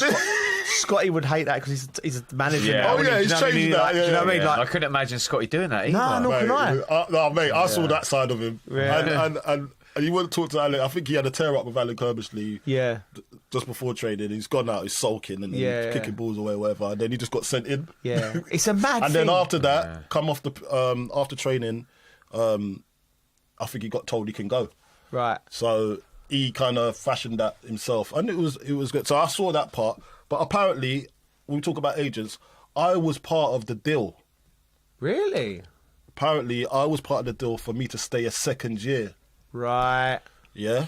I didn't know. I wasn't. You ain't agreed to it. I didn't agree to it. Yeah. So come to the end of that season. Yeah, on loan. So I finished the season. I was quite injured a lot through that season. Weren't having a good time. Yeah. Things going on off the field. Bit turbulent for me. Because I was like 19. Yeah. I was just doing too much. Like I wasn't focusing on my football. But it got to the end of the season, and then I was like, I need to get out of London. Yeah. If I'm going to go out on loan again. But I did have so I came back to Chelsea. We'd done the pre-season. I think where did we go? We went to America. For pre-season, and that's when Shaw Wright Phillips come. Yeah. No, that was the year after. Was that the year after? Yeah. No, Mourinho. Yeah, Mourinho come first year. I can't remember. It's all it's hard. It's all, but But it was the year after. Then I think I went to Aston Villa. That was it. I went to Villa on loan because I was told Mourinho told me that I had to go. Right. I started the pre-season. And I remember that Mourinho said, "Oh, you need another season, and then we'll bring you back at the end of this one." Yeah. So I was disappointed again, innit? Yeah. But then I remember being in my garden and I was walking around and then my agent says, listen, Kirbishley's going to call you. And I was like, oh, okay. Yeah. So he calls me, he goes, Carl, why aren't you not coming back? You're part of the deal. that we let Scott Parker go, we can have you back for a second season.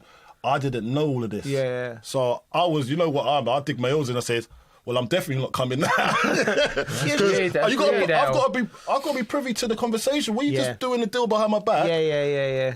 And then saying that that Curbs was expecting me to come back. Yeah. I didn't agree to it. That's why it needs to be signed. Like, all right, okay, we want that as part of the deal. Yeah. Colton, we're going to extend your loan for next season. Do you want to do it? Sign there. Like, exactly. You can't just be selling people when they don't know. And this is a kid that don't want to actually go on loan. I didn't want to go on loan.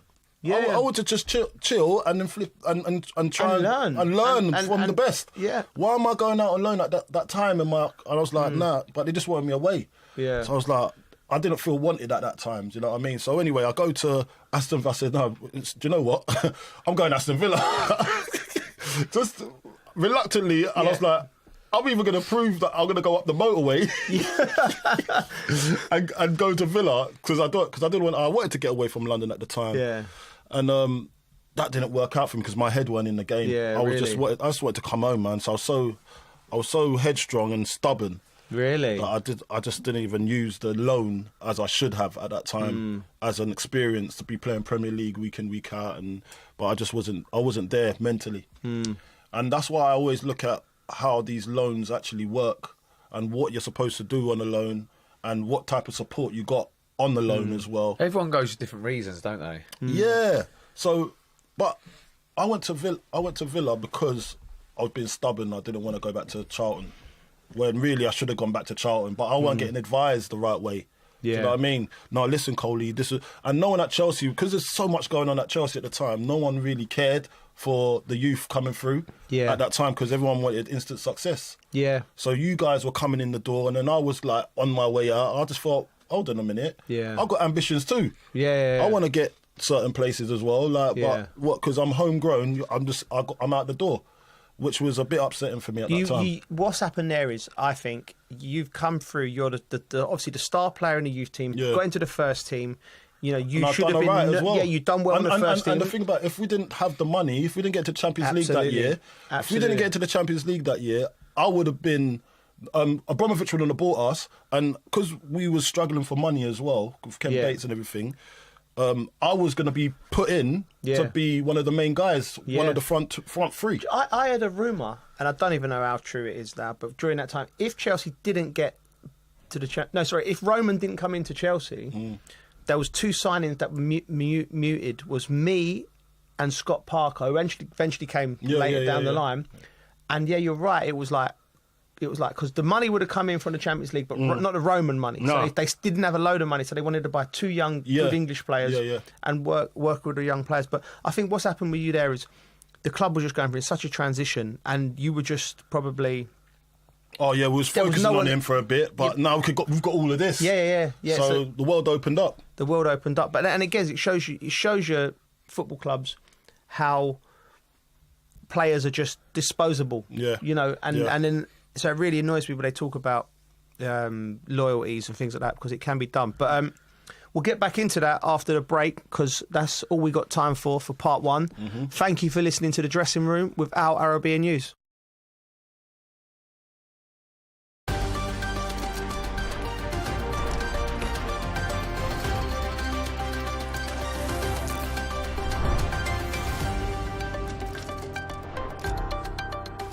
Hello and welcome. I'm Leigh Ann Gerrans and you're watching W News Extra, broadcasting live from the Al Arabiya headquarters. These are our top stories.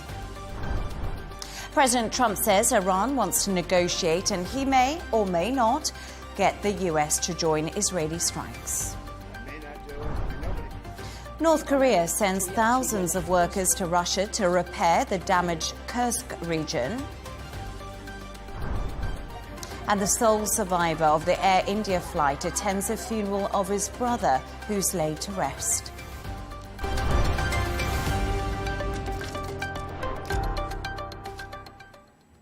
Israel and Iran have continued to exchange blows as the war between the two regional foes enters its sixth day. Israeli forces say the attacks will continue on key military installations across the country, even as the country's supreme leader Ayatollah al-Khamenei vowed that Iran would never surrender. Since the conflict began, many have wondered if the US will take military action. On the White House South Lawn, President Trump was asked about striking Iran's nuclear sites. His response, "I may do it, I may not." Let's take a listen. You don't seriously think I'm going to answer that question? Will you strike the Iranian nuclear component? And what time exactly, sir? Sir, would you strike it? Would you please inform us so we can be there and watch? I mean, you don't know that I'm going to even do it. You don't know. I may do it. I may not do it. I mean, nobody knows what I'm going to do. I can tell you this, that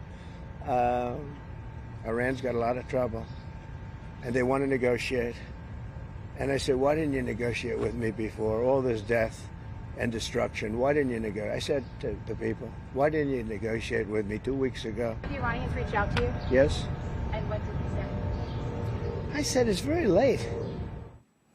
To discuss this and all of today's stories, I'm joined by columnist and correspondent Gemma White and Professor of International Relations at the American University in the Emirates, Dr. Eli Al-Hindi. Thank you so much for both joining me this evening.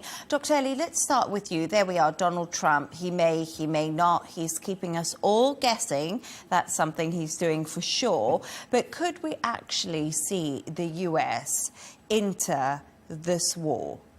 Definitely it's an option. Definitely all things are options with Trump. But we have to also remember that a month ago in Saudi Arabia, he was condemning all his predecessors for interventionism, for attempts to change regimes, for attempts to change policies of Middle Eastern countries. And he thought that was a very, very stupid idea, according to his words. So will he do it now? And what would be the engagement that he's willing to do? Definitely they have the issue of one of the places that the Israelis themselves cannot reach in Fordo, and it seems they need the American bombs there. But then why would you do that? And would you do that alone without engaging into a full war? We know that the American president has a grace period of 60 days where they can engage in military operations, but they cannot declare war. It's the Congress that needs to declare war. So he might use that window to do a specific operation or few operations without engaging into a full war. The question is then, what would be Iran's reaction? And is Iran really out of all cards? I don't think so. I think the whole thing cannot go for long, but we still are on for so many surprises. We don't know what could happen. We don't know what both parties have up in their sleeves, things that could be horrific for the region, including the use of nuclear, including the use of biological weapons, hitting the American bases, hitting Israeli embassies, so many options, and also engaging all the proxies of Iran that they have not been engaged yet in the war. So a lot on stake, but also a lot that unpredictable of how Trump's things on the table are and how will he measure what's positive for the US policy and what's not. Definitely, if he engages in war, he cannot call himself as a negotiator anymore because Iran will be completely out of the negotiation and would not accept the US as a negotiator. But he has been saying to Iran, if you want to negotiate, the time is now. He hasn't exactly closed that window completely. But I do think the world is kind of holding its breath at the moment to see what America does. But Gemma, we do know that Iran obviously has allies, not necessarily in the region, but China and Russia. And I was just wondering, what have we seen from these two countries? What have we seen from China and Russia? And are they likely to get involved in this? At the moment, just words. You're right. So Iran has partnerships, strategic partnerships and cooperation partnerships with both China and Russia. And both countries have offered to mediate in this conflict. They both want to play peacemaker. They've been very keen. Putin and Trump have had a call about this as well. But at the moment, words are as far as they've been willing to go, because their pacts are not military pacts, irrespective of acts of aggression against either country. There's no, we will send troops to aid you. I think what's interesting is that for Russia, the conflict has been beneficial for them. The rise in the price of crude oil, and also the deflection away from what's happening in Ukraine. Now, Putin is very well strategically placed. He has open lines of communication with Iran, with Israel, and with the United States. It would be very interesting to see him emerge as a key player in this, who could bring people to the table. I mean, who would have thought this? Who would have just thought? A few months ago, how things change so quickly in geopolitics.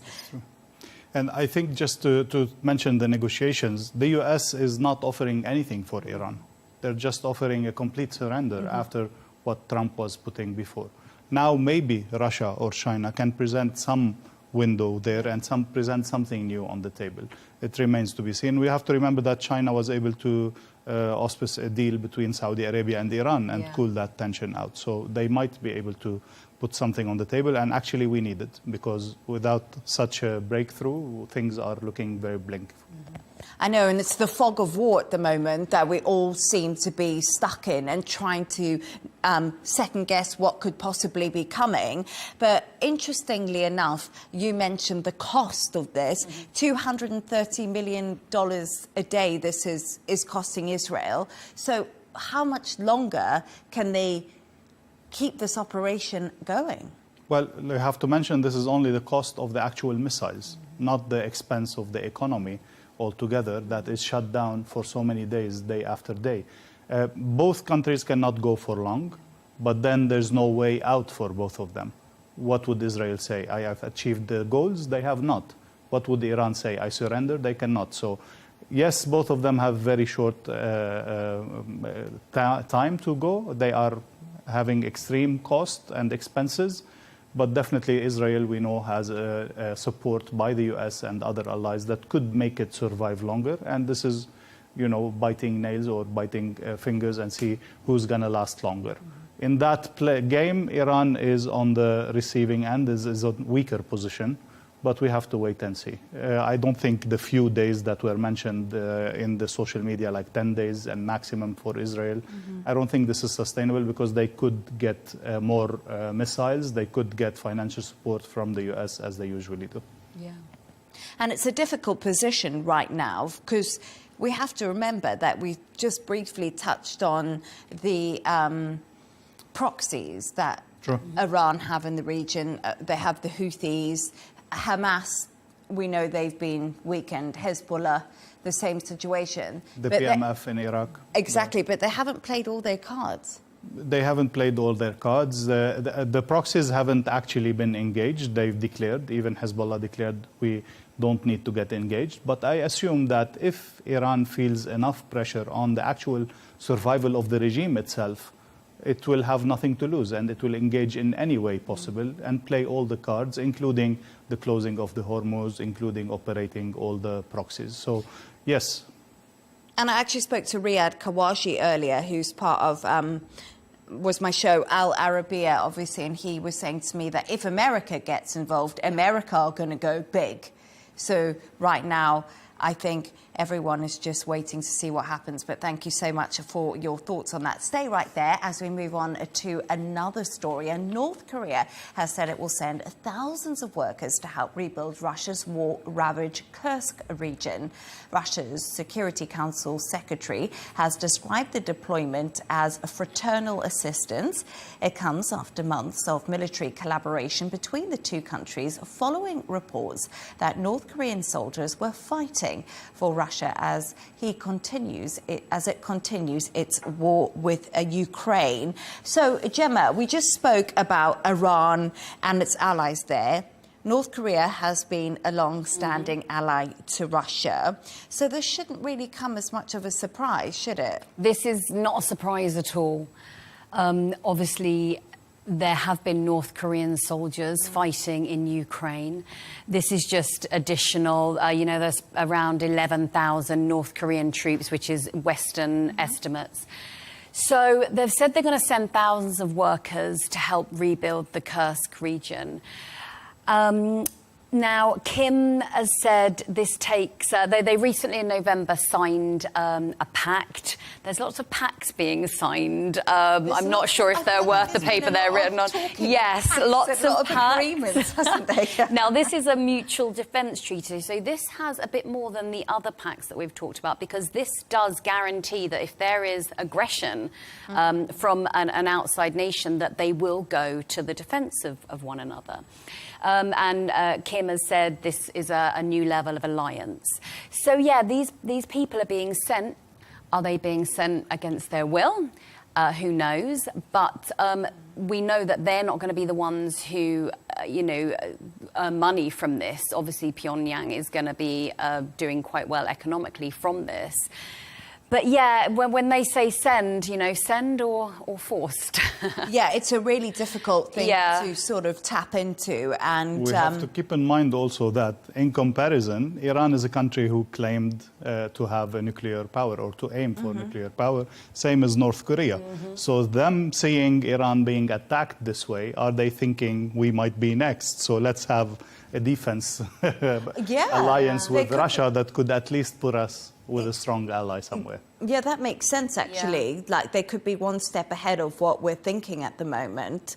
But, Dr. Ellie, why is Russia seeking support from North Korea when it comes to labourers? What's happening there? Why are they so short? Again, as we are speaking about Israel and Iran, a long war is very difficult to sustain. And in Russia specifically, it has been extremely difficult, not only economically and financially, but also in terms of soldiers. And we've seen Putin do different kinds of things to be able to actually recruit soldiers and send them to the fronts. They've even had deals with prisoners to go out and go to the front. They've got the North Koreans there. And then for the economy itself, anyone who is in the age of fighting is actually conscripted to the fronts by force. So there's not many people who are available to just go and do reconstruction, specifically in a completely destroyed area that has been a battlefield. So this also gives us a clear idea of how bad is the situation in Russia and makes us wonder how long can still Putin sustain that. He did get a nice refresher from the oil prices and some other things, so this might give him the ability to extend it for long, but definitely he has a serious issue in terms of recruiting soldiers. He also previously used the Chechen soldiers to go to the front, so he's really using all assets that he has. Are women conscripted in Russia?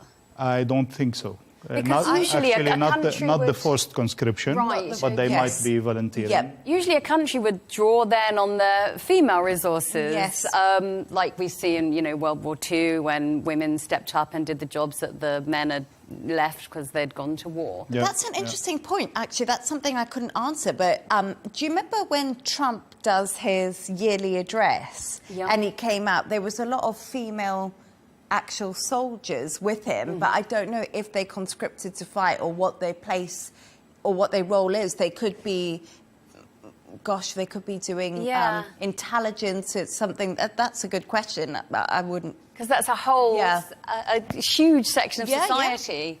And you wonder... That's the whole logic. It's half of the society that you need to tap in if you want to keep advancing. But how do you tap in and how do you distribute the tasks? This is what's been the whole discussion. We've seen in wars historically that women would take a much larger share of the economy while the men are at war. So this might be also the case. I think, again, in Russia specifically, women are allowed into the army but are not forcibly conscripted when there is a war. Because, if we look at historically wars like World War II, especially the British women, they were very successful code breakers, so they were kind of on that side of when we think about the war. But I was just wondering, I don't know, this is my mind working, but culturally, we look at North Korea and it's been so isolated. Very true. For decades, and it's been under the regime of Kim Jong-un at the moment, his father before that, it's been a dynasty. How on earth do you bring North Koreans into Russia and for that society to be able to work? How will they communicate? Which systems do they use? How have they been educated? All of these things, especially if they're going to a battlefield, you need extremely high, efficient communications with all fronts and all soldiers. If you're going to rebuild, then also it's a challenge to see what criteria, what engineering requirements, what education they've had. So it's really a challenge, let alone the personal challenge of the personal clash of civilization, or seeing what is this and how things are working. We have absolutely no idea how the society in North Korea is functioning.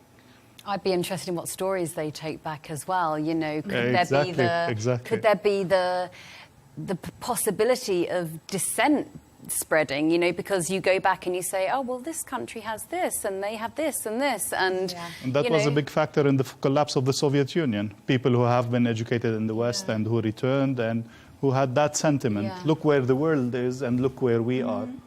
Now, in terms of Russia, it's not completely the Western world, but definitely would still have that effect on people.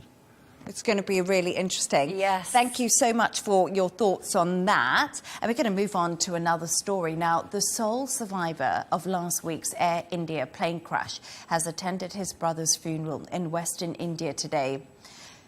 Vishwashkim Al-Ramesh, brother AJ, was also the ill-fated flight but did not survive. Ramesh, who has spent the past 5 days in hospital, carried his brother's coffin into the crematorium, still covered in white bandages. Dr. Ellie, this crash was absolutely horrific. It just seemed impossible that somebody would have survived this. It seemed like a miracle.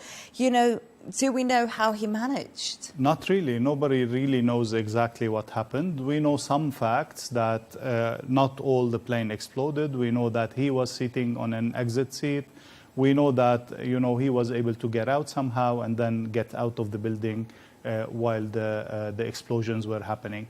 But how exactly this happened, we don't really know. He doesn't have a recollection of exactly what are the steps that he did. And definitely we've heard so many conspiracy theories about this, but then the guy was there, the guy suffered from all that trauma. His name was on the list of the people on the plane. So we don't have a lot of details about that. Let's call it a miracle, let's call it a good sign of hope, and hope this would have a good effect on the Indian society, if it may. Because it's C-11A, and a lot of people have had lots of discussions online too. 11A, why did you survive sitting in that seat? And as you said, it was an emergency aisle seat on this Boeing 7878 Dreamliner. And by some sort of miracle, he was the sole survivor. But, we hear these stories and he's just buried his brother. And it must be such a difficult process to go through, just being that one person. Being the one person, why? You would question, why have I survived when so many others didn't? And you always hear about that survivor's guilt, don't you? Survivor's guilt, But it just would be a remarkable story, but it's also extremely tragic. We had one sole survivor, but we know there were 242 people on the plane, but the death toll is higher than that because it did hit a residential building. So the death toll is at least 270 people. Yeah. And what's the latest with the investigation? Do we have any more clarity on what caused this plane to crash? So as of yet, there's still no updates. Obviously, the black box was found on Friday, which would have, altitude, speed, engine performance. What we do have is visually, there's a 59-second CCTV clip which shows the plane taking off, losing altitude and then coming down with its tail down. no visible fire around the engines or on the plane. So at the moment, the evidence, especially for people online or across social media, for everyone to see, is there. We don't have any causes yet. Obviously, they'll be looking into things like bird strike, engine failure. They've even... anti-terrorist squad has come in. I don't think it's looking in that direction, but obviously it shows that they're covering all angles, and the Indian government has convened a special committee. Interestingly, there's posts across social media which show people on the flight before it took off, and all the screens are black, or the screens are frozen. They're talking, saying, "Oh, this is a bad experience on the aeroplane. None of the screens are working. The aircon isn't working. The lights, which would summon the cabin crew, aren't working." So that, as well, has caused a lot of conversation online as to whether there was some kind of electrical failure from the start. Which has been actually the reason for most crashes, like a mistake in the functioning of the airplane or an electric mistake and so on. This brings us to the whole Boeing story. Yes. As you were mentioning, it's been so many recurring crashes with Boeing and so many problems in the administration of Boeing and even investigation in Congress and so on. So, yeah, I mean, a lot of questions and very little answers. Because what's interesting is the Boeings that have seen trouble previous have been the Boeing 737 MAX, so it's a different model. This was a Boeing 7878 Dreamliner, and this has actually been a really successful model. Yeah. It's had a great rate. If we look at it in the skies, you know, it's been a really good plane.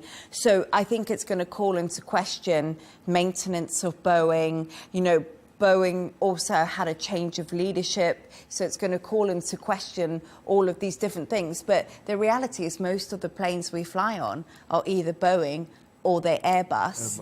So I think it's probably important that people have a bit more clarity, and I think that's probably what this investigation will try to do. But it's so difficult, isn't it, in a situation and like Air this? India is not like a cheap airways that doesn't do maintenance. It's one of the best airlines, and it is flying to London, so also their destination, probably they would put their best planes on that destination and that frequent fly. So again, a lot of questions and not a lot of answers. The head of Air India did not give anything specific yet. Of course, they were waiting for the book. There was a funny thing comparing what he stated exactly was exactly what the guy from the Delta Airlines, almost word by word. So the guy is not an Indian. I think he's British or American. Yes, he is, yes. But again, you need to understand how airlines deal with such crashes. There's no answers, and it's always a very difficult situation with such a death toll also. Yeah, no, absolutely. It's a really sad situation, but like we said, despite the tragedy that unfolded, there was one miracle survivor, which, as you said, adds hope to everything. So thank you so much for that. We're going to move on to another story now. And the Princess of Wales will not be attending Royal Ascot this week, one of the most high-profile events of the season. Kate is said to be disappointed at pulling out of the festivities, which she was due to appear at with her husband, Prince William, alongside the King and Queen. It's thought the princess is finding a balance after her cancer diagnosis. So, Gemma, we did see Kate recently. She was at Trooping of the Colour 2 over the weekend, and she looked very, very glamorous in her blue outfit. But do we know what's happening with Ascot and why she will not be in attendance? We don't. There's been no statements issued either by the Waleses or by the royal family. Now, I think I do think it would be, I don't want to say serious, but I think she's probably quite fatigued by what's been the events that she's been at recently. And I say this because this is quite a big Ascot this year. So she was supposed to be there today, and it was the 200th year anniversary of the carriage procession. So the royal family arrive in their carriages. It's a tradition that began in 1825. It's the 200th anniversary. So that is a reason to be there. And if, despite all that, she's still Not decided... of the ascot, of the procession. Of the procession. You have to love Britain. Yeah. It's only 200 years. That's kind of... It's like no one ever does pomp and ceremony better than Britain does it. It's you know, when true. they go to Royal Ascot, it's all out. There's carriages, there's everything, Dr. Ellie. Yeah, it's all happening, Gemma. And so that's why I don't think Kate would have missed it, you know, unless she really had to. And I think, you know, that she hasn't shared. She shared some videos and she shared, you know, her visiting the hospital where she was treated. But we haven't had much personal information, and I personally don't think we deserve anyone's personal health information, irrespective of whether they're a public figure or not. So, yeah, she's done quite a few engagements recently. As you said, she's done Trooping the Colour. She's been at the V&A Museum in the UK. And I wonder if this was just I need to rest, I need to take some time.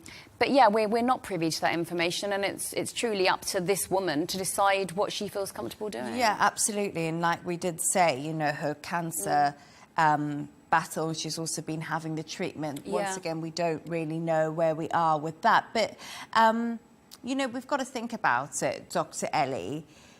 Should they always never complain and never explain attitude? Do you think that they should always go to work? This is the eternal question, especially with the royal family and with all the tragedy that we've seen, with all the personal stories that have come out from two generations, from again Harry, from Princess Diana, from Princess Anne, from all the other stories that we've seen. It is a very difficult situation to be in. Of course, they are enjoying the luxury, the royalty, all of that, but then the pressure is extremely high. The personal life is extremely exposed, and you have to wonder, even if they are calling the shots and they are saying, I want to appear now and I don't want to appear now. And if they challenge the institution and say, no, I'm too fatigued, I don't feel well, will that be well received? Do they have enough support from the institution? Not the people. Probably the people are lovely people. We don't want to upset anyone. But I guess the institution, the pressure, the expectations of the people, the expectations of the media, it is just too much to handle. And again, it's something that is recurrent. Something needs to be done. Definitely, this generation is handling things a bit better. But we have to see, would that be enough for their own well-being, their little personal family, and for the royal family altogether. And she is the star, isn't she? She is. Yeah, absolutely. Like Diana before her. Yeah. Kate is the star. I don't like to compare her to Diana, but I mean, in kind of star power, no, she would not be as big a star as Diana, obviously. But she fits the role. I mean, she's because I remember always Charles felt that people didn't want to see him. They were there to see Diana, and you wonder if that's mirrored with William and Kate. But she is the star. People want to know what she's wearing. They want to see her. And actually, I think as she grows into the role more, she's becoming more of the star, and now she's got the children too. Yeah. And it seems like everyone wants to see Louis, who's like doing crazy stuff. So I feel like that little pack, her and her kids, have become really the starring role. If you look at the balcony at Buckingham Palace at the Trooping of the Colour. We're all waiting to see if the kids play up in things like that. We're like, are they going to be naughty? Are they going to be good? It's always quite exciting. But then I need to say that, sorry, if it's only one couple, there's going to be too much pressure on them. Yeah, we have to bring back Harry and Meghan. They will make things much more lively I don't in think the they want royal to come family. back. They're influencers now. Why would they want to come back? Yes, no, I heard Harry's busy. Harry's not busy at all. He's not had a job for very long. Gosh, Meghan's the one who's bringing in all the money. Yes. Yeah. So Harry's the house husband. He's busy with the kids, and Meghan's bringing in the money. That's a good model to follow. Why Very not? modern. Very modern. I just say no. Anyway, let's move on. Brexit happened and it's finished now.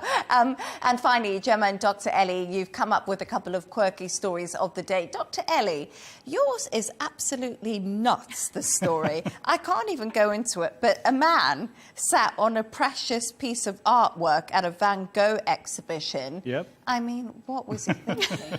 What happened? So we have the very famous painting of Van Gogh about that chair, which is very simple, just a wooden chair. So we have an artist who did a beautiful implementation of that, full of crystal-covered chair with Swarovski crystals on it, and it is part of that Van Gogh exposition. And then a man and his wife were just touring the museum, and then he thought it's just too appealing, and he decided to actually try the chair and take a photo while, pretending to sit on the chair. But it seems the poor guy lost his balance and actually sat on the chair and broke it. We don't know how many millions that would cost, but definitely that was a very funny moment. He was caught on CCTV. But the best bit about it is he just ran. He and his wife, they just ran away. They just sneaked out. We would all run away, come What on. would you do in that situation when you go and be like, I'm sorry, I've broken this really iconic chair? Would you just run? I would first not sit on it, maybe. But I just found it absolutely fascinating that they didn't fess up. I would have to fess up or I wouldn't sleep at night for the guilt. You should know there's CCTV and you're going to Probably, get you caught. should expect that. Yeah, you would expect that, I think. But your initial reaction might be, oh my gosh, let's get out of here before anyone sees us. And the wife taking the pictures. Oh, she was encouraging it. She's an accomplice, of course. Yeah, she's an accomplice to this massive crime. Yeah. But it is so interesting. It's like, how should you behave in a museum? It's always that And big when you see the sign... Was it behind? No, it wasn't. It was just behind the straps. Yeah. But then again, this in museums, this banner, don't touch. It's such a good invitation for people to actually touch when you tell them don't touch. So. Oh, yeah, I know. And one day there was a squirrel cage. I don't know why I'm talking about this, but it said, don't put your finger in the squirrel cage. So I did, and it bit me. But if it didn't have don't put your finger on it, I wouldn't have put my finger in the squirrel cage. So I'm a little bit like, yeah, that's, oh, poor guy. On a different note, some museums have built some kind of a experience, so you actually sleep in the bed of the king or whatever. It's just a pretend bed at least. But then people like to engage in that sense. Yeah. If I see a chair modeled after Van Gogh, I would want to sit on it, Yeah. So people want to live the experience. Yes, absolutely. Same for zoos, to be with the animals, feeding the animals rather than seeing them Sticking their finger in the cages. tiger's cage, yes. No, but you are right, and I think that's becoming more and more popular. I'm not very cultured, so the less time I can spend in the museum, better.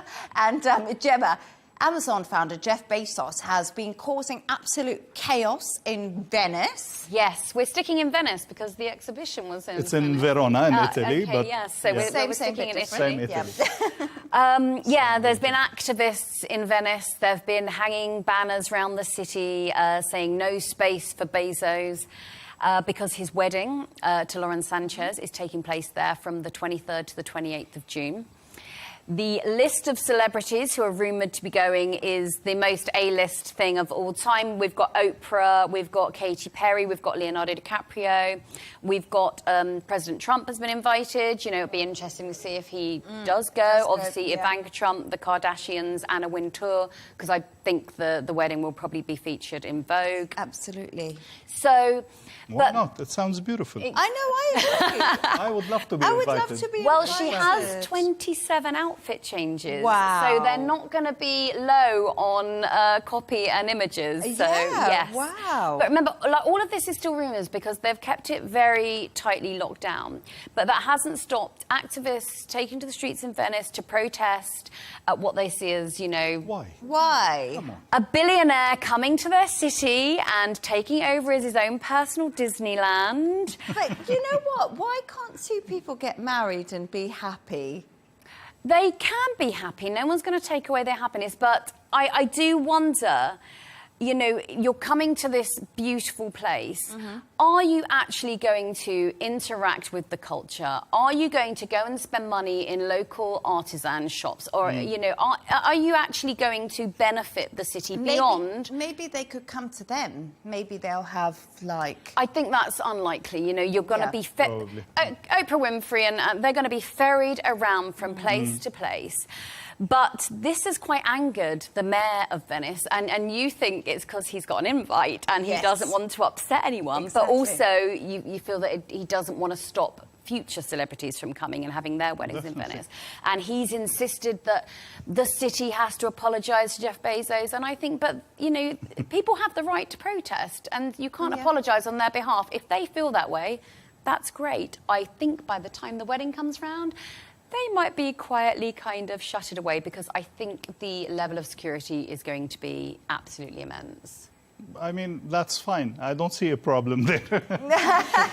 Ellie's angling for an invite as well. Dr. Ellie and I just are desperate to go to this wedding. I cleared my calendar for these days. And it's next week, apparently. So if Dr. Ellie and I aren't here next week, it's because, we're at the Amazon founder's wedding. Just don't be haters and don't upset people who are enjoying their billions.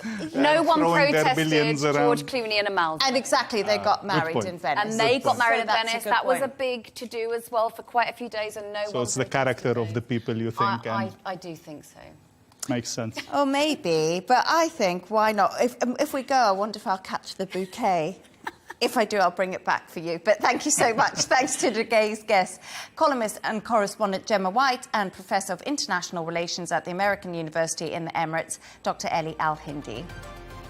And that's all from us on W News Extra. Don't forget to subscribe to our YouTube channel and, of course, follow us on X. GNT with Tom Burges Watson is coming up next. Goodbye and thank you.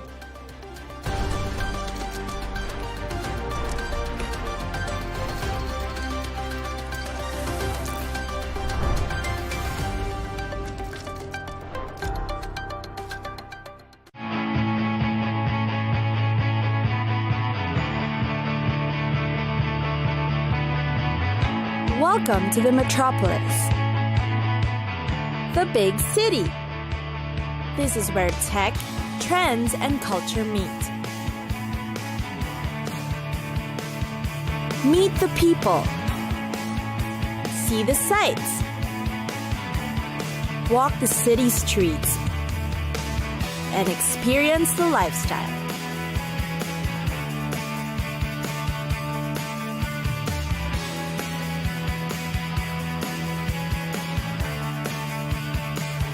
This is your first-class ticket to the cities of the world.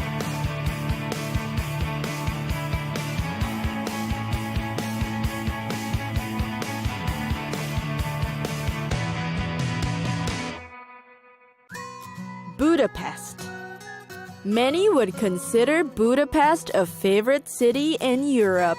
It boasts of great architecture comparable to none, and lets us in on its sophisticated scene that's impossible for any other city to imitate. Here are some things you'll appreciate about Budapest. A visit to the city's thermal baths is a must. Try soaking in the Széchenyi baths, although of course there are countless other baths to choose from. A cruise via the Danube River is another thing you must do in Budapest. Nighttime is the best time to try this. There are special cruises being offered as ways to maximize your scenic trip along the river. For one, you can have a buffet-style dinner cruise while on board. Definitely a feast for the eyes, but may become an educational tour for you too. One of the greatest bridges in the world is Budapest's Chain Bridge. It's the best place in the city for romantic evening strolls. It has a well-known story behind it too.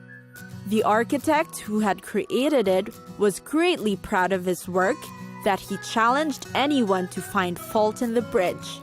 It was soon discovered that the lions that stand guard at the opposite ends are missing their tongues, and his genius work remains forever. Budapest is also known for its great undergrounds. The labyrinth of Buda Castle is one of the 7 wonders of the underground world. The place has also got many stories to tell, having closed down in 2011, but has already reopened. There are also many cave systems along Budapest to tour, for both a learning and travel experience. There are also wine cellars in the city. which are part of the vast labyrinth system winding beneath Buda Castle. The cellars vary, but are all suitable for wine tasting. It's an experience to learn more about their wine culture, for both learning and travel experience. For shopping, there's the Central Market Hall. Here you'll find the typical Hungarian products. You'll find everything there, from the world-famous sausages, paprika, to their wines. Fresh vegetables are also among the great buys in the market. You'll also find great souvenirs to buy there, such as wares and traditional Hungarian embroidery.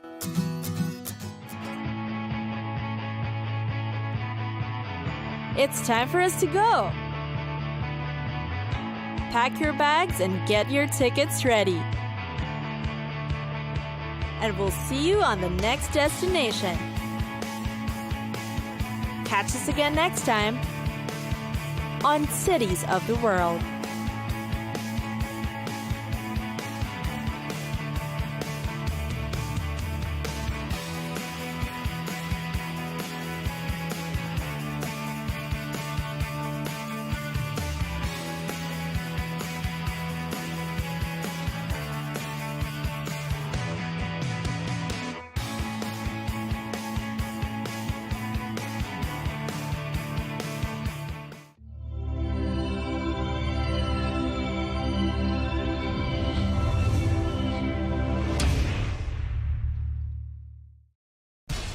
We have to take care of our people, and we're going to take care of our people first. For in-depth analysis and all the latest developments across the globe, make sure you join us every weekday. President Trump is trying to negotiate a ceasefire. With so much happening, so much information, and so much noise, international law will have no part in his administration. It can be hard to keep track. Tariffs will just fuel inflation. We're going to fight these tariffs. But you can count on us to tell you what you need to know. We stand by your side. Join me, Tom Burges Watson, for Global News Today, right here on Al Arabiya News.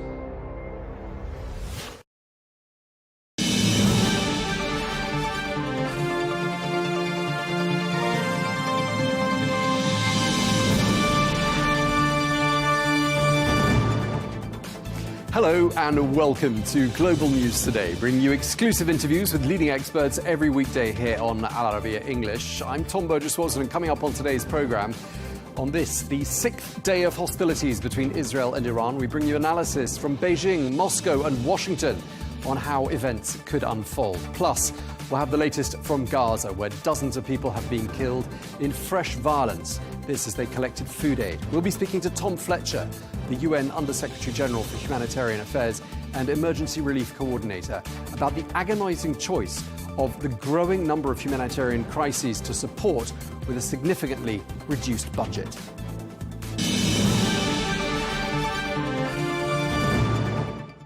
Hello and welcome to the programme. We begin with the latest on the strikes between Israel and Iran, which have continued into a 6th day today, with neither side showing any signs of stopping. Well, the Israeli military says that its jets struck around 20 targets in Tehran overnight. Meanwhile, sirens rang out across Israel amidst warnings of retaliatory missile strikes by Iran, and explosions were heard in the skies above Tel Aviv today. Well, the US President Donald Trump, who initially called for a swift diplomatic conclusion to the war, is now suggesting the United States might join it. Well, he has said that for now there are no plans to target Iran's supreme leader, although he says that the US knows where he is hiding. And President Trump has also repeated his demand that Iran surrender unconditionally. But Iran's supreme leader has rejected this demand and warned that any US military intervention would result in what he called irreparable damage. The President of the United States has recently opened his mouth to threaten us. He is both threatening and with a ridiculous and unacceptable statement, explicitly asking the Iranian nation to come and surrender to me. When a person observes these things, he is truly amazed. First, they should go and threaten someone who is afraid of the threats. The Iranian nation has shown that it is not afraid in the face of threats from those who threaten. The Iranian nation believes in this. Threats do not affect the behavior of the Iranian nation and the thoughts of the Iranian nation. Secondly, telling the Iranian nation to come and surrender is not a wise thing to do. Intelligent people who know Iran, know the Iranian nation, know the history of Iran would never utter such a word. Surrender to what? The Iranian nation cannot be surrendered. Well, we can speak now to Dr. Victor Gao, who is the Vice President of the Center for China and Globalization, who joins us from Beijing. Dr. Gao, always a pleasure talking to you. We've never talked about the state of relations between China and Iran before, so why don't we make that the starting point? How would you describe the state of ties between Beijing and Tehran?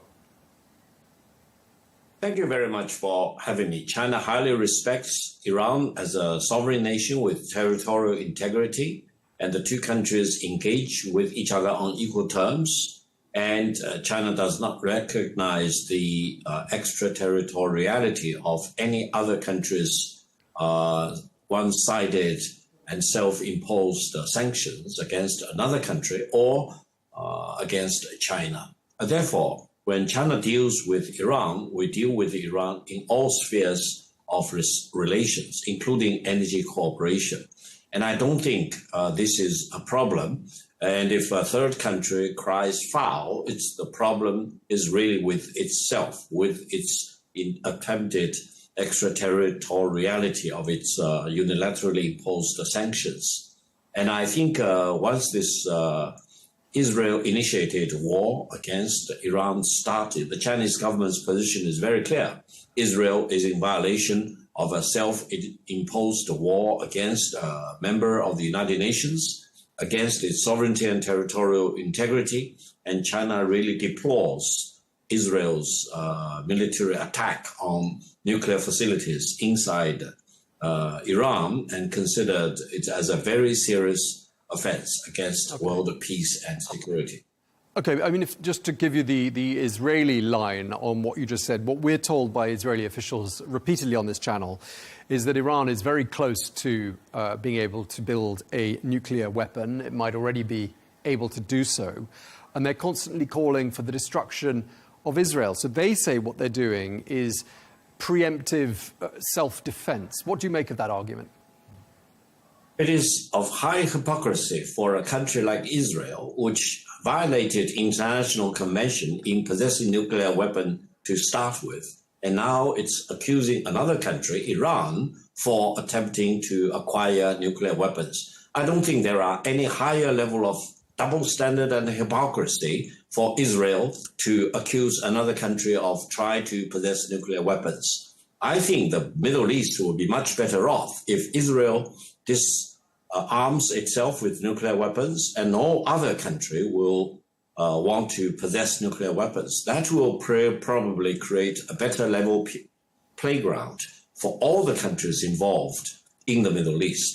For Israel to possess nuclear weapons and to constantly threaten other countries with nuclear attack is really a very serious problem. And I think international community really need to join together to put an end to such blatant violation of peace and security, not only in the Middle East, but in the world at large. We've heard from the president of China, President Xi Jinping, saying on Tuesday that China is, quote, deeply worried about Israel's military operation against Iran. Where do you think you and the president of China see things heading to? Why the worry? How dangerous could the situation be?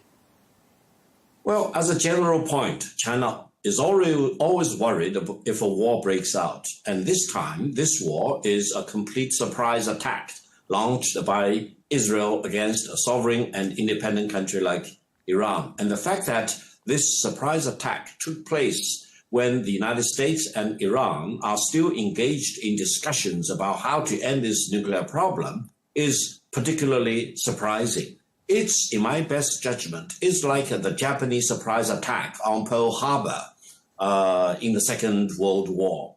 And I think Israel has also committed all the crimes in massively killing the government officials, military officials of Iran. And no country should tolerate any other country like Israel to commit such massive amount of assassinations before a formal declaration of war against Iran, for example. So I think the Chinese president is legitimately worried about the scale of the attack, the potential loss of life, as well as the potential escalation of the situation, because you never know how this situation may evolve eventually, whether it will get out of control, whether it will escalate from conventional war to nuclear war, for example, or whether, ironically, it will force Iran to really develop a nuclear weapon.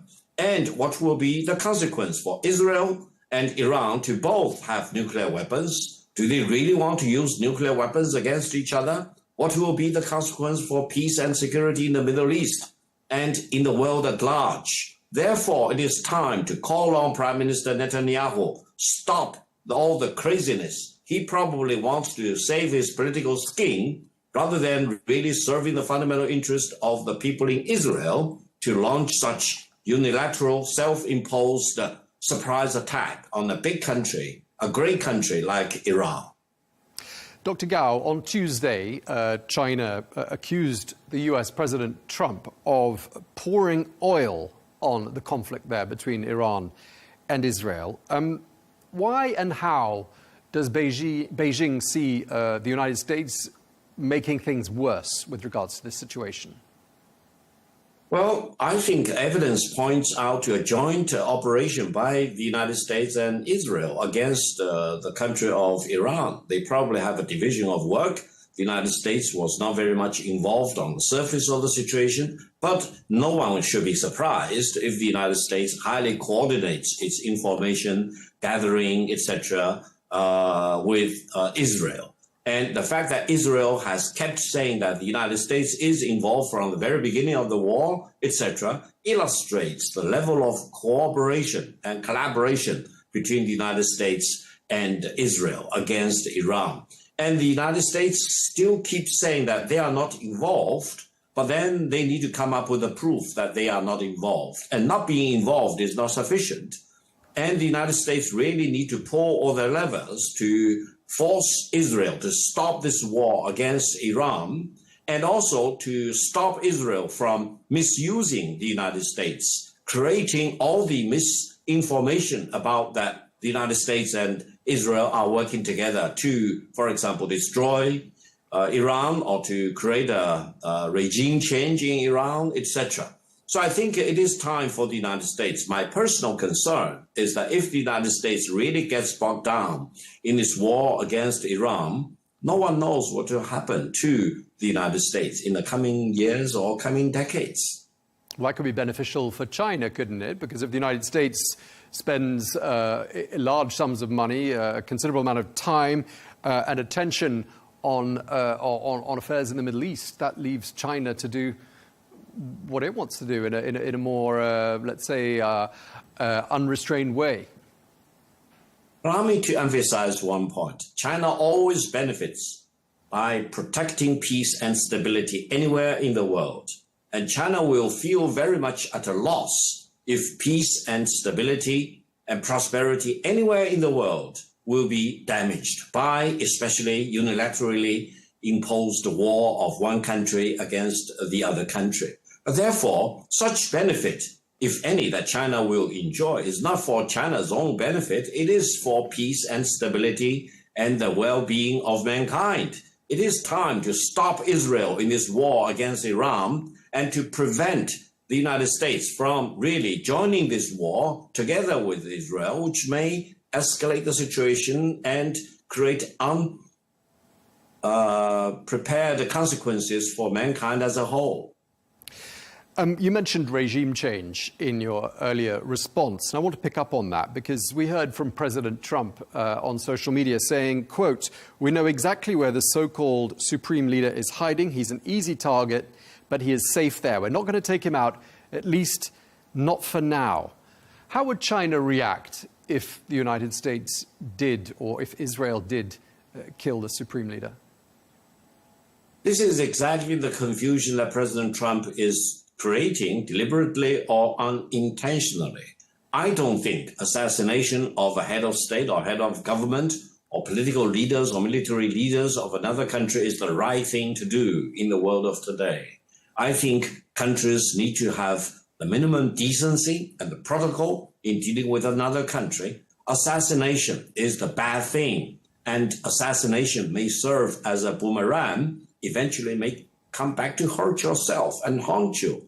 Therefore, engaging in assassination, especially against head of state or leader of another religious faith, for example, or against the major political and military leaders of another sovereign country, is the wrong thing to do, especially at a time when Israel has self-imposed this undeclared war in a surprise attack against Iran. This is the worst time for the head of the state of the United States to imply that assassination may be involved in killing the leader of Iran. You mentioned in your first answer, you painted a picture of a very cordial set of relations, cordial ties between Beijing and Tehran. Let me put this scenario to you.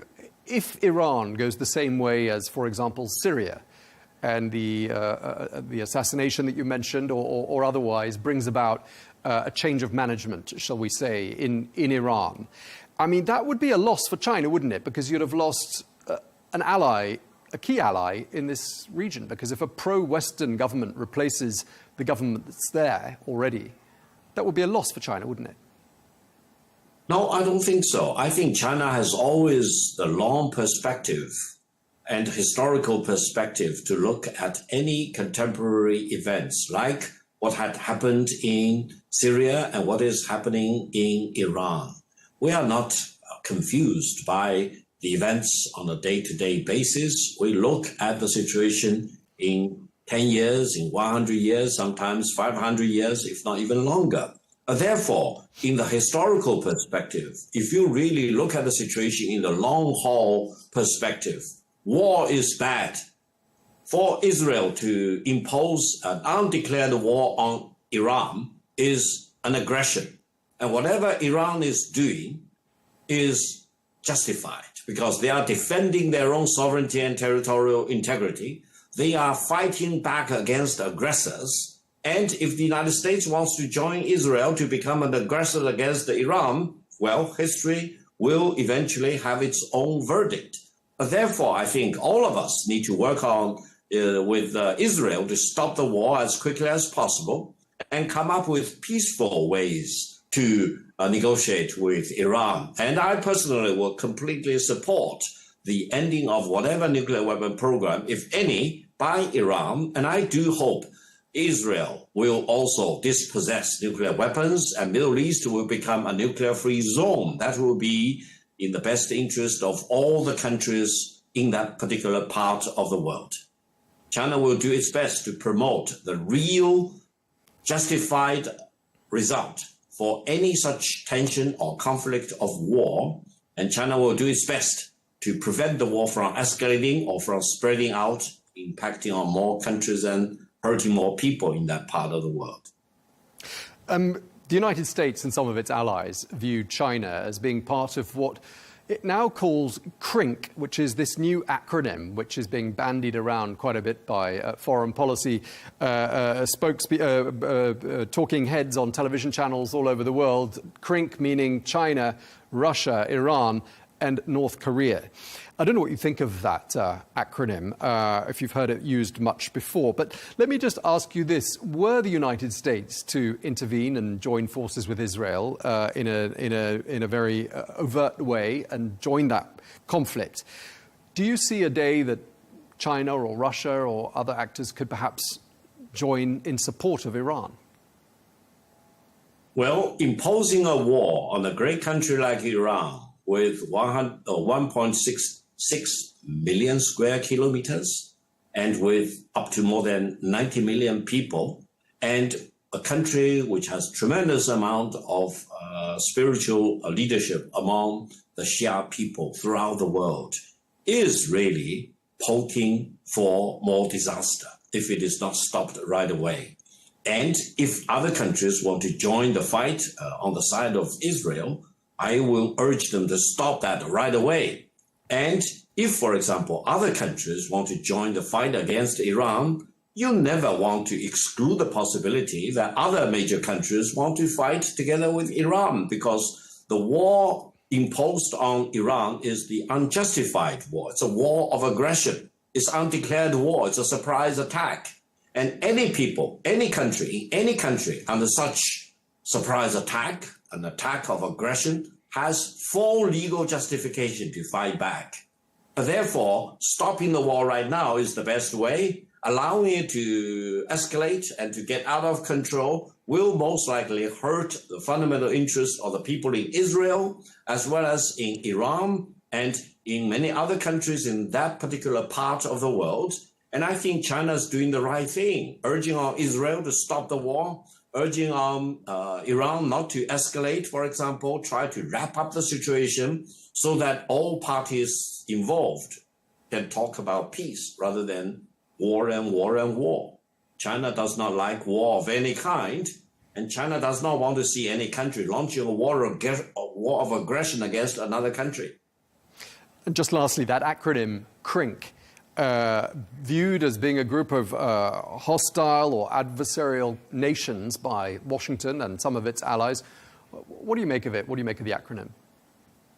First of all, whatever acronyms you come up with, it cannot change the fact that China today is the major force defending peace and stability and development in the world.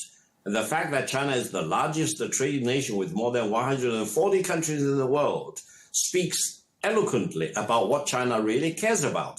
That is, promoting peace, defending free trade, for example. If anyone wants to confuse China with a force against the peace, then he or she is either out of their mind or completely falsifying the situation against China. Now, I would urge the United States, don't mess around with China. Don't view China as an enemy. China is not an enemy of the United States. China has tremendous amount of goodwill for the American people. And China and the United States, like President Trump said, if they work together, they can work out miracles and no problem in the world cannot be overcome. And there will be better peace and stability and better future for mankind as a whole. If anyone bets that China and the United States will have a war against each other, let me tell you, they are wrong. I always promote the inevitability of peace between China and the United States. War is not and should not be viewed as an option between China and the United States. And China and the United States have added the responsibility to promote peace and to bring this war, for example, initiated by Israel against Iran to a stop as quickly as possible for the benefit of mankind. No one should allow Prime Minister Netanyahu try to saving his own political scheme from justice at home and justice in Hague by launching this war of aggression against Iran. He will not be able to escape from the reach of law, either both inside Israel as well as in The Hague. Okay, well, on that note, we wrap up. Thank you very much indeed. Always a pleasure talking to you. Thank you so much, Dr. Victor Gao. Thank you very much for having me. Thank you.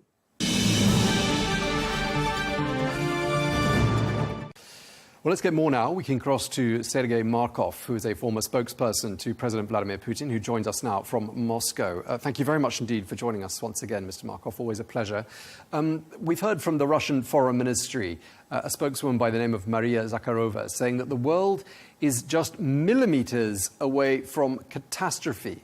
This with reference to the situation between Israel and Iran. What does Russia see as the main danger here? The main danger is a big war in the Middle East. As you understand, if United States attacked Iranian nuclear positions, it can lead to the nuclear catastrophe on Iranian territory. And some of the people already made telephone calls to me and because they try to understand what kind of countries will be under the threat of nuclear radiation because of these strikes. Also, if United States attacked Iran, possibly Iran will give a military response to the American military based, which is the territories of different Middle East countries. It can involve another Middle East countries to this conflict. And also, as we can see that leaders of Israel, they're very radical. They bomb Sector Gaza radically, they radically bomb Iran. Possibly they would like to use nuclear weaponry against Iran. Why not? This, of course, could be very, very dangerous for all countries of the region. Now, 5 months ago, Russia signed a comprehensive strategic partnership with Iran. I know it doesn't oblige Russia to help Iran in the event that it gets attacked, but would Russia help Iran? This treaty between Russia and Iran, which can be proved by Iranian parliament only 2 days ago, this treaty is talking about political and economical cooperation. And Russia helping Iran politically and economically, but not by military means. From military point of view, Russia stayed to be neutral. That's why Russia suggested its own possible role of the peacekeepers. Russian suggestion is very easy and simple for understanding for everybody. If United States and Israel are concerned about possibility of Iran to make nuclear weaponry based on the producing of the nuclear materials for nuclear power station in Iran, so let's move this producing of nuclear materials for Iranian nuclear power station to the Russian territory under the normal international control. And Russia can produce nuclear materials for Iranian nuclear power station. But of course, Iran also very much insisting that it should be no intervention and no regime change from United States and Israel and Europe. Do you think that's likely? Do you think Iran could be about to go the same way as Russia's other ally in the region, Syria? I think that Iran will be interesting to accept Russian suggestion because it will not only stop strikes from Israel and from the United States, but also it can lead to the lifting of the American and European sanctions against Iran. If no concern about Iranian military nuclear program, what reason to continue this sanctions against Iran? But the main concern, of course, which Iranian leaders have is about possible regime change policy from the United States. But with regards to the second part of my question, I mean, Russia has lost one key ally in the Middle East in the form of Bashar al-Assad. That happened only 6 or 7 months ago. Is there concern in Russia that you could be about to lose another? Yes, this is, of course. Russia has, tactical benefits from those war. Of course, Russia against the war because moral, humanitarian reasons, but economically, Russia has a lot of money from the oil price, increasing of oil price, and also China will be more dependent on Russian oil, and also United States will not give any weaponry to Ukrainian army on one hand. But on the other hand, if strategically Iran will move from anti-Western coalition to the pro-Western coalition, of course, it strategically could lead to the problems for Russia and for China and for all other countries who are interested about independence.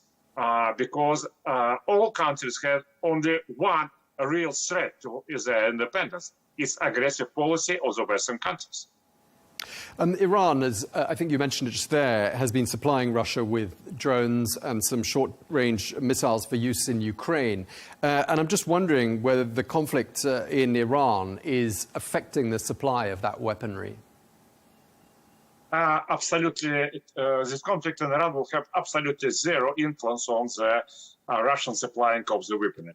Because from the beginning, when real massive war happened in Ukraine, which is what not expected by Russian militaries and political authorities, Russia had to take cheap, I want to stress, cheap, massive drones and rocket missiles which have been produced by Iran. But now Russia bought not drones and rocket missiles. Russia bought technologies from Iran. And now Russia produced drones and rocket missiles much more than Iran. And Russia used now only own drones and rocket missiles, which from the beginning, they got technologies from Iran. But now it's only Russian produced. Russia views Israel's strikes on Iran as unprovoked and illegal. But when we speak to Israeli officials, they tell us something different. They remind us that Iran was in the process of building a nuclear weapon. They might already have one. And they remind us that Iran is constantly calling for Israel to be destroyed. That's their argument for doing what they're doing. What do you make of their argument? The argument is very simple. All of us remember that United States and other Western countries invasion to Iraq based on the fact that U.S. authority thought, oh, it's for sure that Iraq has mass destructive weaponry. And it was clear lie. Now we can see that Netanyahu talking that Iran very close to make nuclear weaponry. But Netanyahu told about this very close 1 year ago, 2 years ago, 3 years ago, 5 years ago, 7 years ago. So most of the people, I think, understand that Netanyahu not so truly talking politician. How close does Russia believe Iran was to developing a nuclear weapon? Nobody knows exactly. I think that Iran was far enough from producing this. And I think, by the way, Iran has own nuclear, specific Iranian nuclear weaponry which have been not used. Why United States and Israel afraid it many years? Because they're afraid that Iran has an army of hundreds of terroristic groups which can attack by United States and Israel by different terrorist attacks. And now we can see Iran stop using this.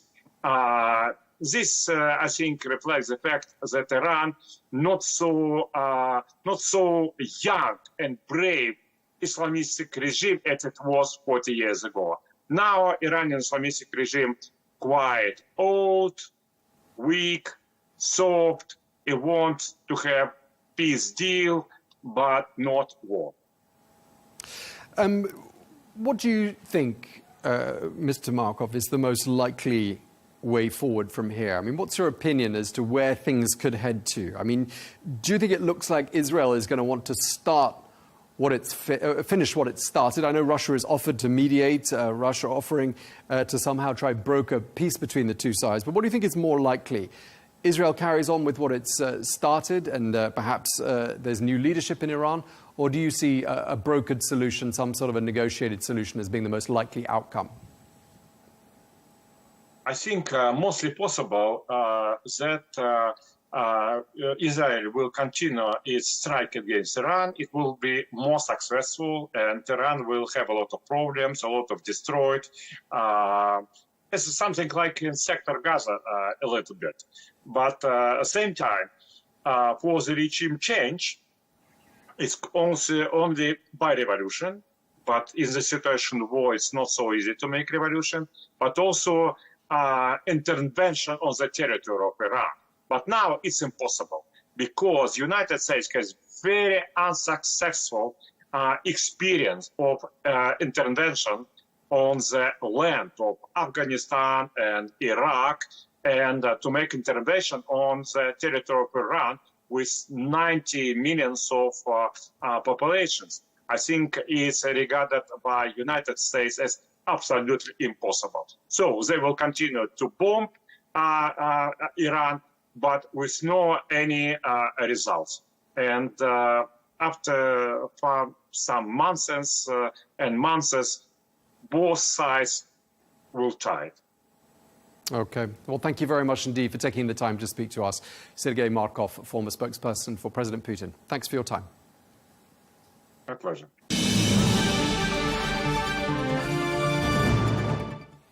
Well, let's get a US perspective now. We can speak to James Jeffrey, who is a former US Deputy National Security Advisor and former US Ambassador who served as ambassador to Iraq and Turkey, also a former United States Special Representative for Syria engagement. Thank you very much indeed for joining us, sir.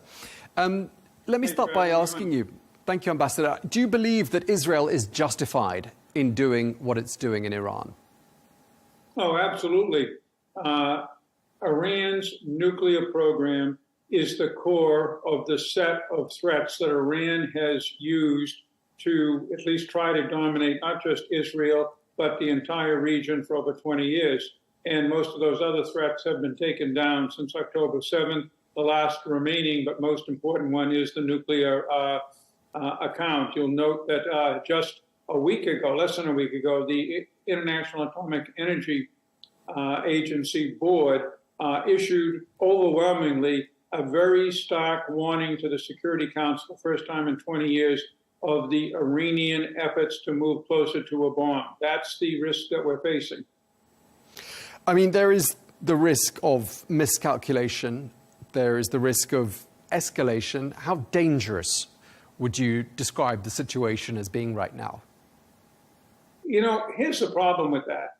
I watched and was on the ground, at times personally targeted by Iran, in Iran's 20-year march through the region, as it took country after country under its very unpleasant aegis, from Syria and Yemen to Iraq and Lebanon.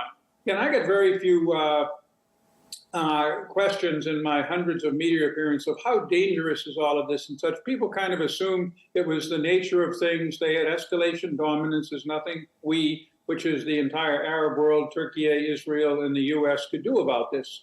And it turns out that that produced not just October 7th, but then the rest of the Iranian regional empire, including Iran itself, and two massive missile attacks, almost 500 missiles and rockets all in all, against Israel. So in terms of A, Israel's legal justification, unquestioned. B, in terms of, is this a dangerous moment? No. It may be, because every moment is dangerous in the Middle East, but this is potentially a movement towards an escape from what has held us in thrall, unfortunately, for the last 20 years.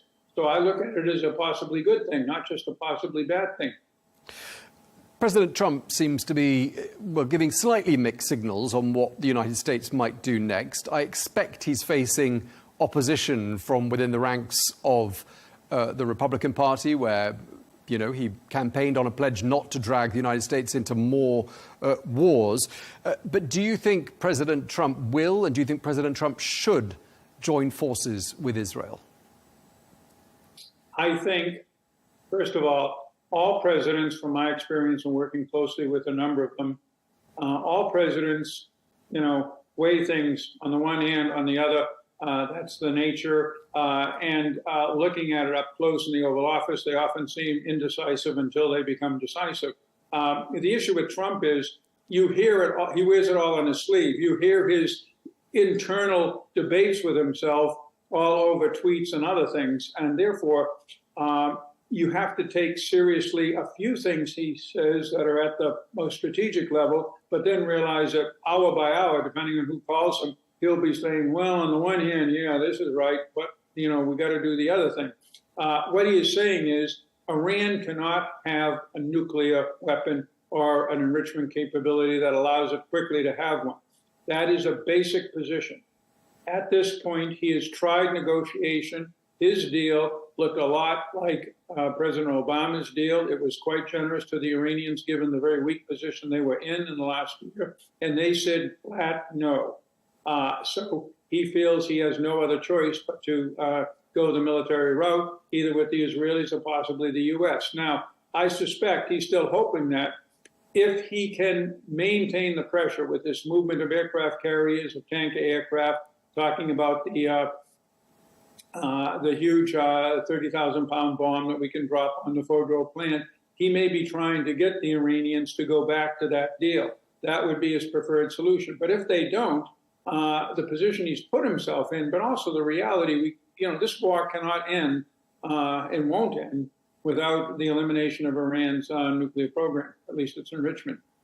And do you see Iran's leadership surviving this? I mean, clearly several key figures have already been killed. President Trump put out a message today saying for now there's no plans to target the supreme leader. But do you think President Trump is going to be able to stop Israel in terms of stopping what it started? It's got the upper hand, it would appear, militarily at the moment. Do you think it's likely that Israel will push ahead? The United States certainly can influence Israel not to strike the supreme leader, and there's much reporting that it has already done so.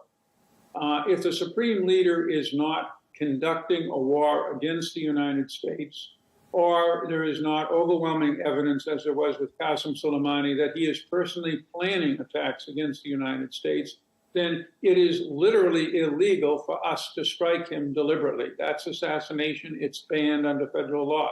I know the regulations. We took them very seriously in our campaign against terrorists. They had to be people that were targeted not on what they had done before, but what we thought they were about to do. So Trump is limited in that sense. The Israelis are not, but they're not going to act on that particular issue. It's too big without us giving them a green light. I mean, do you think there's a level of ambiguity from the Trump administration is, to a certain extent intentional to sort of remain in the background, as you suggested, perhaps, deploying the equipment to the region, but not stating exactly what it's going to do? Do you think that's part of the strategy here, to sort of, in a way, keep Iran and keep the rest of the world guessing to a certain extent? Sure, because as I said, there's no doubt that his preferred solution is for Iran not to go back to the table and negotiate. Trump sees through this, and that's to his credit. Most presidents basically embrace ceasefires, embrace negotiations as ends. Trump wants to see them as a means, and the means he wants is for Iran to sign on the dotted line of the agreement he gave them. And if they're willing to do that, because they believe otherwise they're going to be without anything, and they're going to be possibly in a war with the United States, then his bet will have paid off. If the Iranians do not, then Trump has some flexibility, because he hasn't said, look, if by next Tuesday we don't get a positive answer that we like, we're going to take out Fordow. Then he is committed in a way that he is not committed right now. He can always allow the Israelis to try to take out Fordow or the other sites. We keep arguing that the Israelis don't have a way to do that on their own. But boy, look what the Israelis have done in the last year and a half. Nobody would have thought, 80% of that was possible. So just in terms of your predictions as to where you see things heading to from here, and we've spoken to other guests on the program, I put a similar question to some of them. I mean, is Iran likely to go in a similar sort of direction to Syria here, do you think? No, I don't think so. I was very deeply involved in the whole Syrian affair for the last 6 years, and I know the circumstances that led to the overthrow. Syria was propped up by an outside power. Like them or not, Iranians are their own propping up of their country. There's much of the population that believes in their ideology, believes in their regime. I don't think they're going to collapse. What I do think is, a month from now, Iran's enrichment program will no longer be in the state it is now, either through negotiations or through military action. Okay. Well, we're going to leave it there. We're out of time. But thank you very much indeed for speaking to us. James Jeffrey, really appreciate it. Thank you for your time, sir. Thank you. with global attention focused on the situation between Israel and Iran. Deadly violence continues in Gaza, where local health authorities say that at least 140 people have been killed during the last 24 hours alone.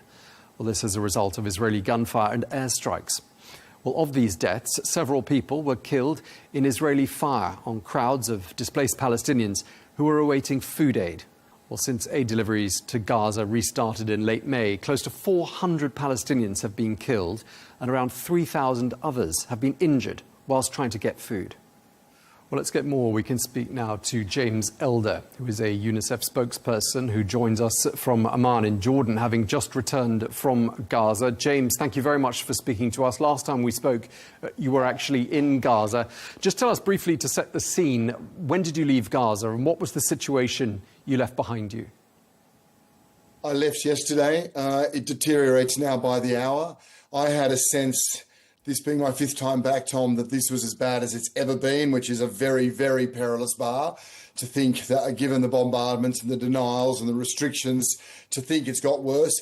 And I spoke to many, many other humanitarians just to check, to qualify. And yes, it gets worse now by the hour. And that's for a couple of reasons. Primarily, that's now water. Fuel is water. Fuel is what pumps the desal plants. Fuel gets trucks across the Gaza Strip. Whatever word you would use for that, it's like a famine of water. So we've gone the bombardments, the nutritional crisis.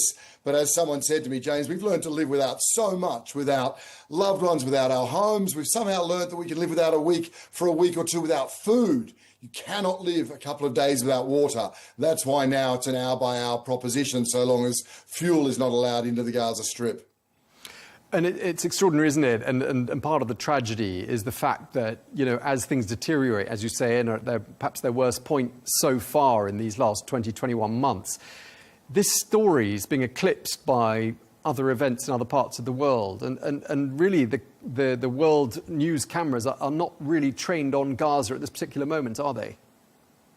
No, they're not. Probably less so than at any time. And this is not a quiet moment. As we say, it's exactly that level of criticality because people are on their knees. People's coping capacities have been smashed. We've said that for a while. Yes, there is something remarkable about Gazans, no doubt, given all they've endured for decades. There is something we saw in the ceasefire, the way they can respond.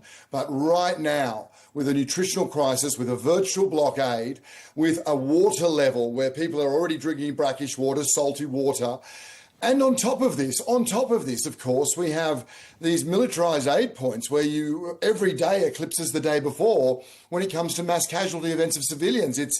They're abhorrent sights. Everything we spoke of, Tom, 5 weeks before the United Nations en masse, that, you know, humanitarianism at its best is needs-based. You find out the needs and you go to where people are, and that's what's happened since World War II. But we don't need to go back 10 years from Ethiopia or Somalia. We go back 2 months to the ceasefire.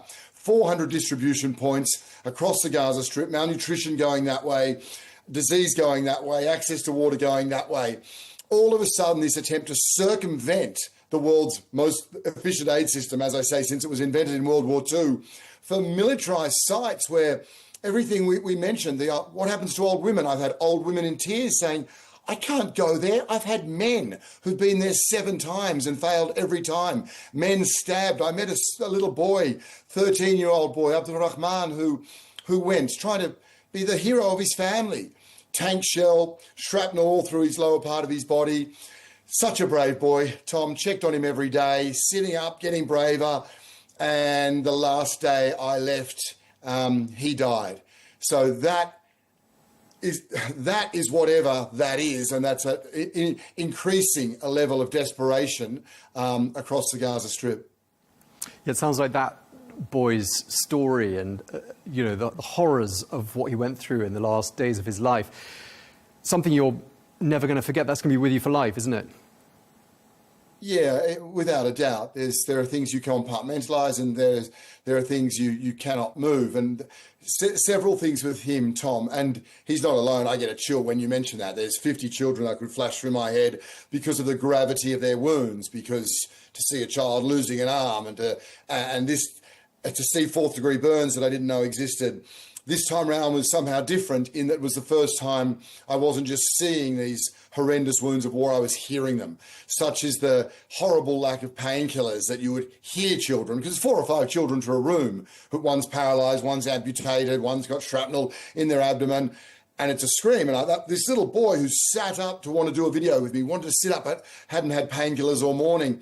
I will remember him. I'll remember that bravery. I will remember his mum, that anguish of, she's done everything. She's done the medical form. She's done the medical evacuation. It's another part of a system failing her son. So yes, that brave little boy, I remember that anguish of her mum. I remember walking out of that room and meeting another mother who took 9 years, Tom, 9 years to conceive, and her telling me her only child and husband had just been killed. That's what I mean. You turn around and everyone has a story that will rightly break your heart. Unfortunately, so long as this is allowed to go on by those nations with leverage, as they continue to turn away, more of those harrowing stories are being formed. Yeah, I mean, truly horrific stories that you're telling us there. I mean, and clearly the one of the little boy of the Rahman stands out amongst them all. Just tell us a bit more about the mother you were just mentioning there, a lady who'd taken many years to conceive a child, and then she died and she lost the child. Is that correct? No, sorry. So I just met her in a corridor because people come to you because they want help. They want, how do I get on a medical evacuation list? Medical evacuation list was a very single problem. Children who survive a bombardment in hospitals where medical care is denied. Previously, it was always they denied exit. Now, increasingly, they're allowed to leave, and countries around the world have closed their doors and therefore, in my books, closed their hearts. So it's one very clear call to all those people. I know there are tens of millions around the world who are outraged by what's happening. A very clear call to their governments to open their doors to allow these children who survive these injuries. So you've always got mothers and parents coming up saying, I'm on this list, but nothing is happening as my child, gets closer to death. And this was just a woman who came to say that her little son and husband had just been killed and she had taken 9 years to conceive. And that's a look I'll never forget. Her look, this proud woman, just of utter despair. I mean, it's a horrific situation. What's your message to world leaders, and who would you like to see doing what? I think it's now 2 parts. Okay, we called for a ceasefire forever. Let's focus in on water.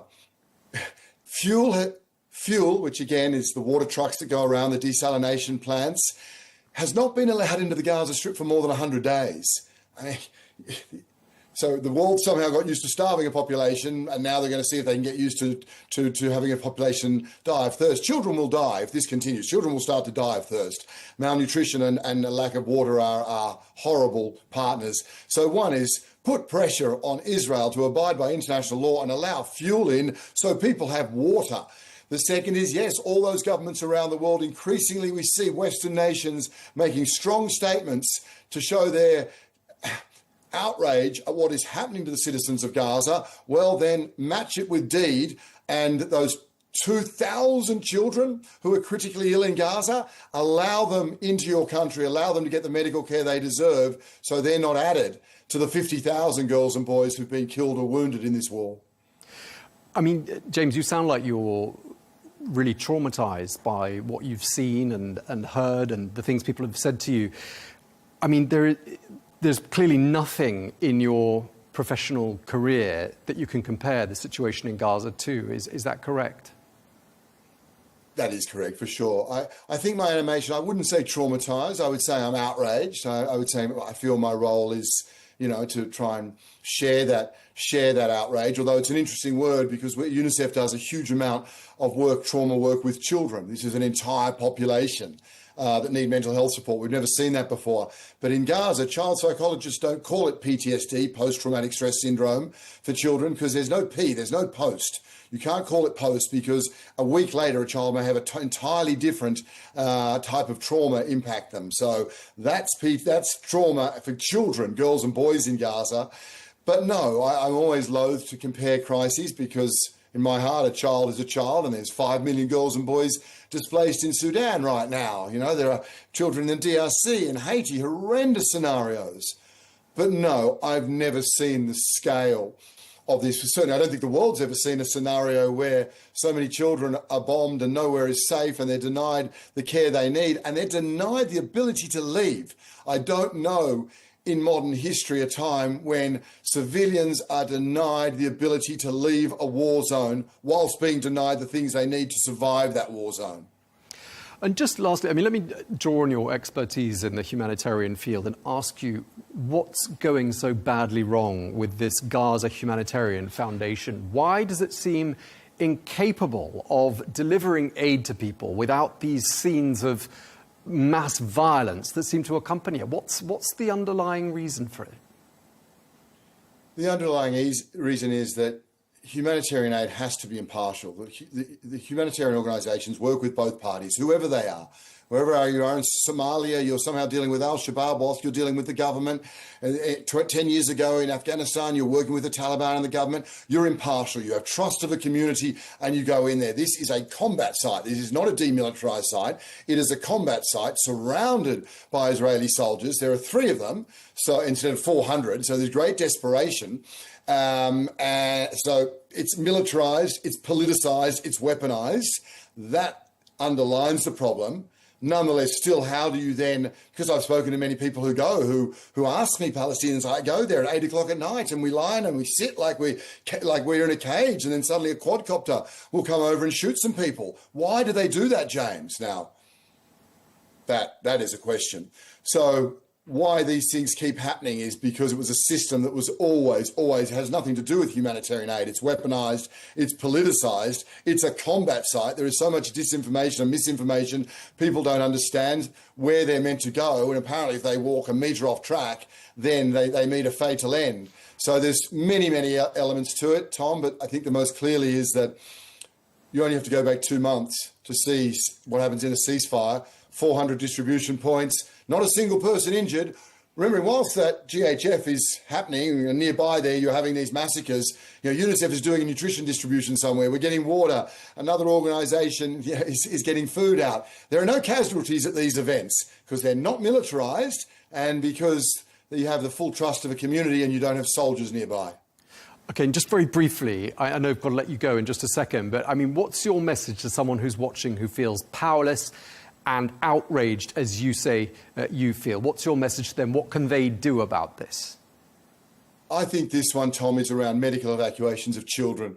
Now that it's become clear to us that increasingly the problem of getting a child with horrendous wounds of war to safety is about the country receiving them. European countries, Asian countries, wherever they are, countries in the Middle East, there is a great lack of countries willing to take these children in. So wherever you are, your member of parliament, whoever has a voice, whoever has leverage, those children who somehow survived an airstrike, lay in hospital with an arm amputated, potentially going to lose another arm in 3 weeks. That's what happens if they don't get medical evacuation. And they are sitting there slowly dying or being pulled apart because governments around the world are not opening their doors and facilitating that. That is a game changer to, as I say, thousands of critically injured children. And that's something tangible right now beyond the political nature of a ceasefire. Okay, well, thank you very much indeed. Really appreciate you talking to us. James Elder, thank you for your time. Thanks.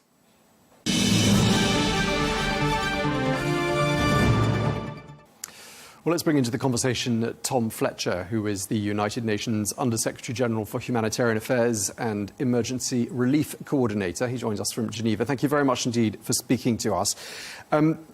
Just in terms of what we've been discussing in the programme up until now, we've been focused on events in Iran, and there's a real danger, isn't there, that people in Gaza are going to be forgotten or at least eclipsed for the time being. Do you see that as being a real risk?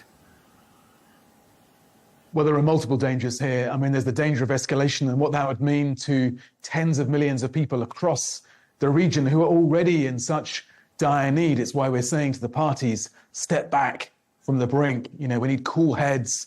We need diplomacy to prevail there. But you're right, there is also this danger that we lose the attention that we need on the levels of starvation, in particular in Gaza itself, and this massive effort that we need to have underway to help us deliver at scale and save lives in the numbers that we need to save lives.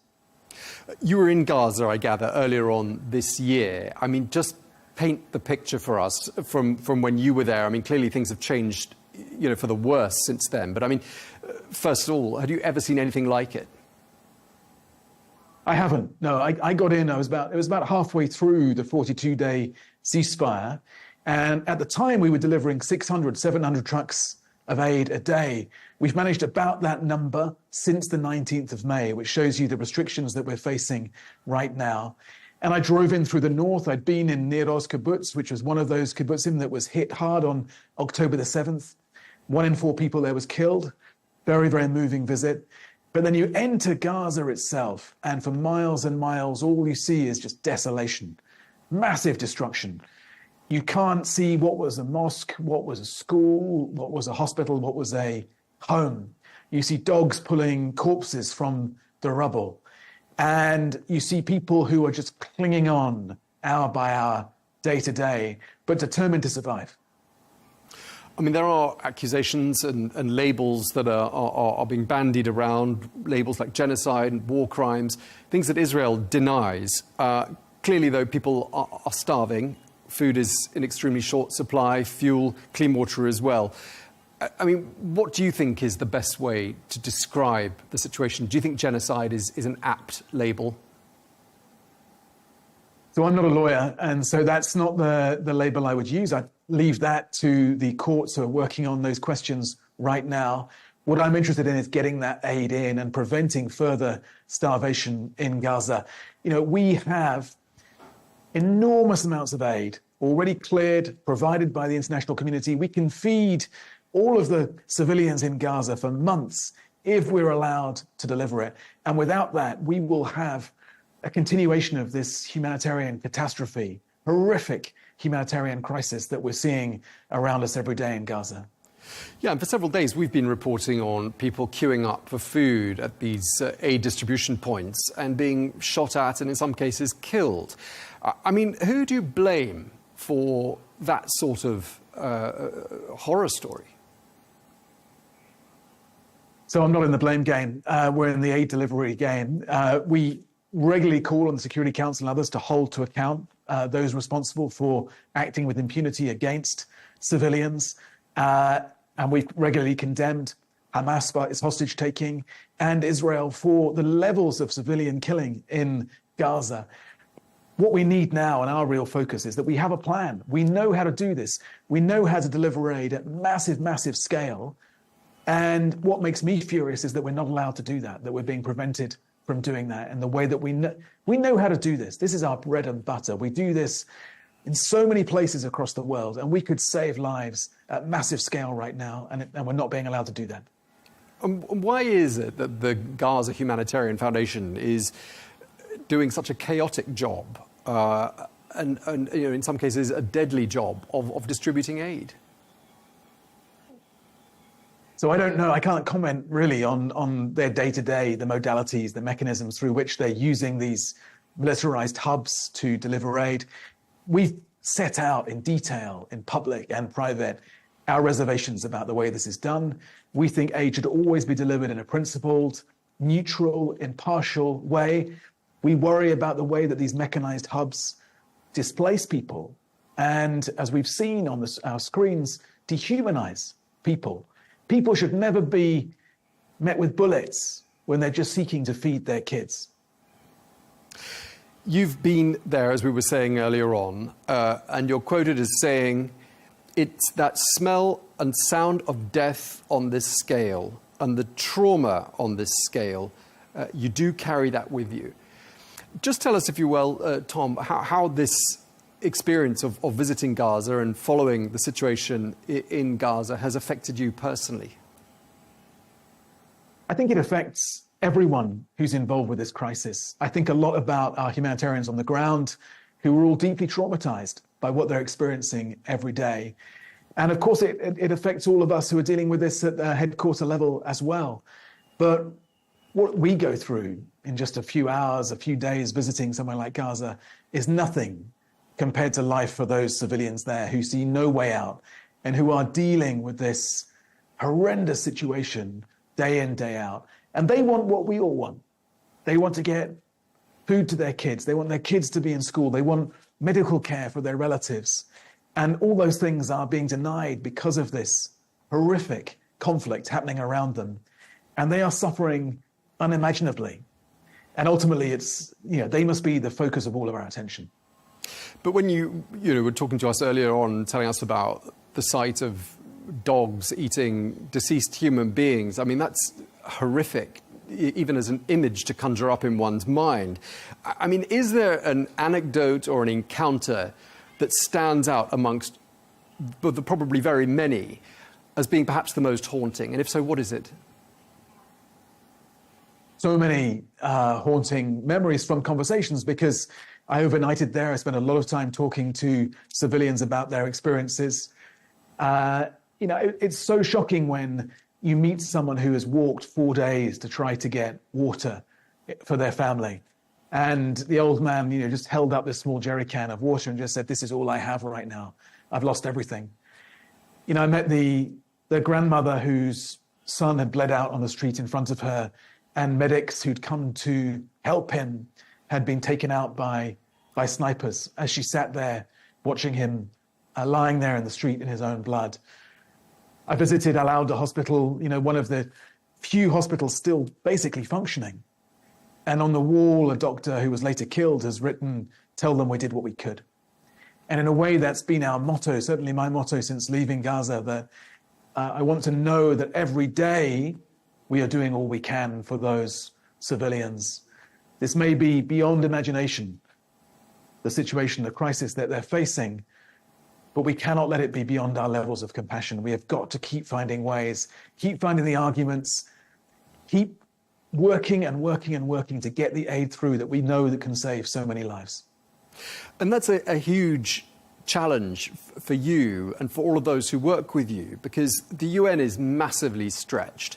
You're supporting upwards of 110, possibly more, million people around the world. There isn't enough money, is there? Well, there's plenty of money out there. All I'm asking for is 1% of what the world spends on defense every year to save over 100 million lives. I can't believe that there isn't that money for that. I can't believe that the world has lost that level of kindness and generosity for those in direst need. Over 300 million people need help right now. And we've gone through this brutal life and death set of choices, horrific choices we've had to make to prioritize just over 114 million of those for urgent life-saving support. So there is money out there, but the governments of the world, the nations of this world, are choosing to spend it on arms rather than saving lives. Yeah, you're quoted as saying, the mathematics is cruel, the consequences are heartbreaking. So I'm assuming you've had to make some extremely agonizing choices as to where you're going to spend money and where you're going to have to cut back. In terms of the hole in the budget and the shortfall, what are we talking? Well, we appealed for $47 billion to reach 307 million people globally. Now, we don't know what we'll get for sure, but last year our appeals were under half funded. And I imagine that this year, particularly with the US cuts, but with cuts elsewhere, that we'll get even less. We will save as many lives as we can with the money that we're given, and we will bring in the efficiencies, the prioritizations to do that. But ultimately, you're right. We are having to sit here and decide which lives to save and which lives not to save. And the frustration is that we know how to save lives at much, much greater scale. We've got the plans, we've got the people, we've got the coalitions, we've got the networks among local communities who can do this. But the world is not giving us the resources to respond. And as you say, millions of people, hundreds of millions of people around the world dependent on that aid in some 70 countries, I gather. Perhaps it's more than that. Where would you say this shortfall of funding and the corresponding cutback in aid is going to be felt most acutely? Everywhere. Everywhere. It will be felt by parents who see their kids die in front of them. It will be felt, as I saw in Afghanistan a few weeks ago, by mothers who lose their children because they have to cycle 3 hours to the nearest hospital because the local clinic has shut down. It will be felt by victims of sexual violence who won't get the support they need in places like Sudan, where sexual violence has been weaponized to such an extent. It will be felt massively in the Democratic Republic of Congo, which I'm visiting next week, where our appeals are only 11% funded. So the human impact is massive. And ultimately, that leaves a mark on all of us because, I'll make the ethical case, the moral case for helping people around the world. But there's also a self-interested case that we should be making to populations and governments who should be funding this work, that the result of leaving so many people in such dire need will be more pandemics, more insecurity, more inequality, more migration. You can't build a wall or put a tariff on these global challenges. You've got to get out there and meet them at source. And we are storing up problems for ourselves because of our lack of kindness. You're clearly swimming against the tide because the hunger situation is worsening in some 13 different hotspots around the world. Some of them receive very little attention in the world media. I'll just list a couple of them. Maybe there are many more that you can think of off the top of your head. But Afghanistan, Sudan, South Sudan, Haiti, Mali, Yemen, the Democratic Republic of Congo, which you mentioned. I mean, the list seems to be growing. I mean, almost by the week, doesn't it? Yeah, and these are overwhelming numbers, but we can't afford to be overwhelmed. And we have humanitarians, incredibly brave, principled people going out there every day, running masses of risks and massive risks in a context where, as you say, we are overstretched, we're underfunded, and we're literally under attack. Last year was the deadliest year on record to be a humanitarian worker. But even if I asked them to stop, they wouldn't stop. They are going to drive those trucks. They're going to bust through those checkpoints. They're going to pick up those grains of those sacks of wheat, and they're going to do everything to get them to the people who desperately need them. They're the real heroes of this effort on the front line of that humanitarian mission. And then, of course, we do it for the communities we serve, where for all these examples I've described of inhumanity, real inhumanity, in every single one of those places, there are amazing examples of humanity as well. And the real front line are these local communities who are bearing the brunt of the scale of these humanitarian crises, but are also going out every day and supporting their neighbors and their family members and their communities. And their courage is what inspires us to keep going. Okay, I mean, clearly a few individuals around the world have the authority and the decision-making ability to put a stop to all of this. This is my last question to you. What is your message to those individuals? You don't have to name them. I'm sure most people know who they are. What's your message to them, given the situation that you face and that humanitarians like you face with dwindling funds? I think my message to the most powerful individuals, the wealthiest individuals on the planet, is that we can do this. I mean, what a legacy this is. Put down everything else you're doing and think about saving 100 million lives in the coming year. And we have the plans, we have the networks, we know how to do it. We just need the funding. And all we're asking for is 1% of what you'll spend on defense. I suspect you'll spend more than that on defense this year, let's be honest.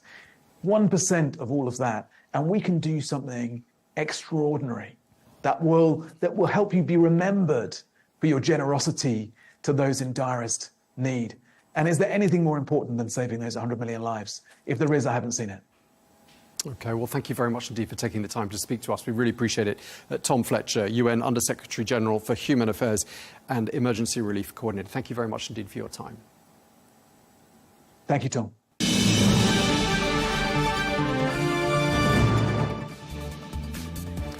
Well, that is all we have time for on Global News today. Thank you very much indeed for watching. Be sure to join us again tomorrow for more exclusive interviews. Until then, bye-bye.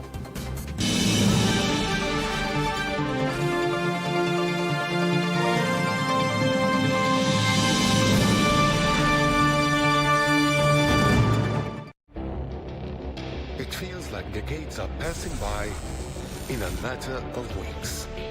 Seismic shifts in the world order. Never, ever will be part of America. With so much happening and so much noise. Whether it's political upheaval, Canada has been ripping us off for years. Economic shifts or social movements. And no one wins from tariffs. I think America can be more friendly to the rest of the world. for in-depth analysis and all the latest developments across the globe. To have an inclusive policy together. The meetings with Hamas gave me some hope. We're in another nuclear arms race. The most important development straight to your screen. Welcome to the dressing room. I'm on my own. I need backup. And an insightful look at the issues shaping our world today. It was not going to happen, that war, and it happened. Join us on Arabiya News, where the world talks.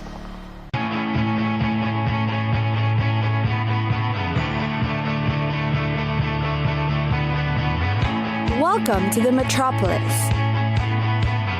the big city. This is where tech, trends, and culture meet. Meet the people. See the sights. Walk the city streets. And experience the lifestyle.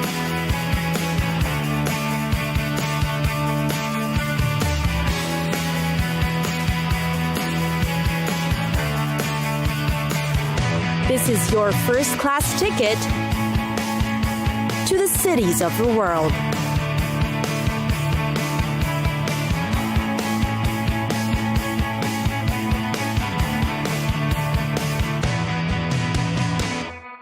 Jerusalem, an ancient city going back to more than 3,000 years.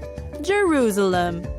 It is one of the rare places that is layered with hundreds of years of history, while also being a bustling modern city. A visit to Jerusalem offers you world-class cuisine, plenty of religious and historical landmarks, and yes, archaeological relics. Also known as the Western Wall or Kotel, the Wailing Wall is the holiest place in Judaism. Millions of tourists arrive here each year to pray. The ancient wall is believed to be the last remnant of the second temple built by Solomon. Another religious site is the Golden Dome at the center of the Temple Mount, which can be seen from around the city. It is the third holiest site in Sunni Islam. The Church of the Holy Sepulchre is considered the most important pilgrimage site for Christians for centuries. But it will also be appreciated by art lovers and history buffs. Its interiors are designed with amazing mosaics. Israel Museum is the country's largest cultural institution. The place is most famous for housing the original Dead Sea Scrolls. Jerusalem's Yad Vashem is the world's largest Holocaust museum. It was built in honor of the millions of Jews who perished during World War II. The expansive 45-acre complex is Israel's second most visited site after the Western Wall. The Eucalyptus restaurant is great for a culinary escape. It combines Middle Eastern food in a fusion of nationalities and wonderful local ingredients. The Jaffa Road is ideal for a place to relax, hang out, and enjoy a good time.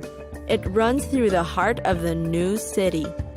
Both picturesque and arty, it is great to stroll down and cut off into the shopping and dining areas hidden behind it. In the streets around Zion Square are a buzz of bars and local hangouts, where you can sip on local Gold Star beer and people watch for hours. The Shuk, or Jerusalem's large open-air market, is a great place to find produce, meat products, and the like at great deals. A great deal of cafes and boutiques can be found here, making it a great place to wander.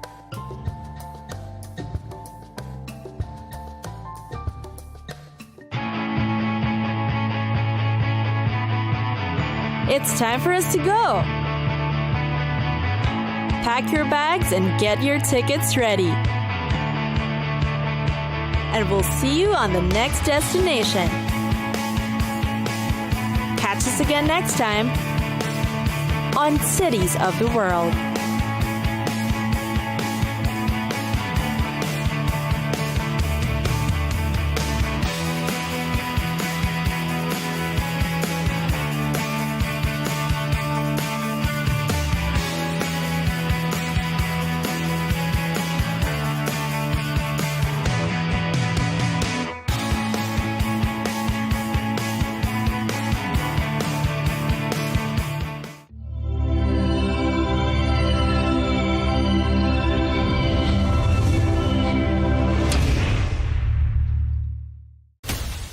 the White House to Gaza, Kiev to Beijing, elections, economics and the environment compete with conflicts and other complex issues for our attention.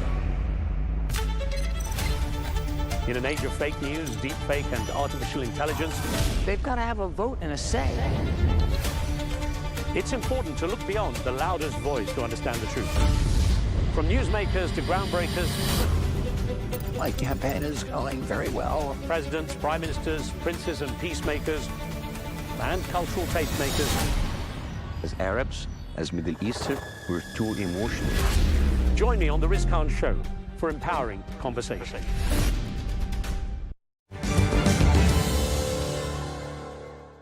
The question that diplomats have to ask themselves is, what is diplomacy 202?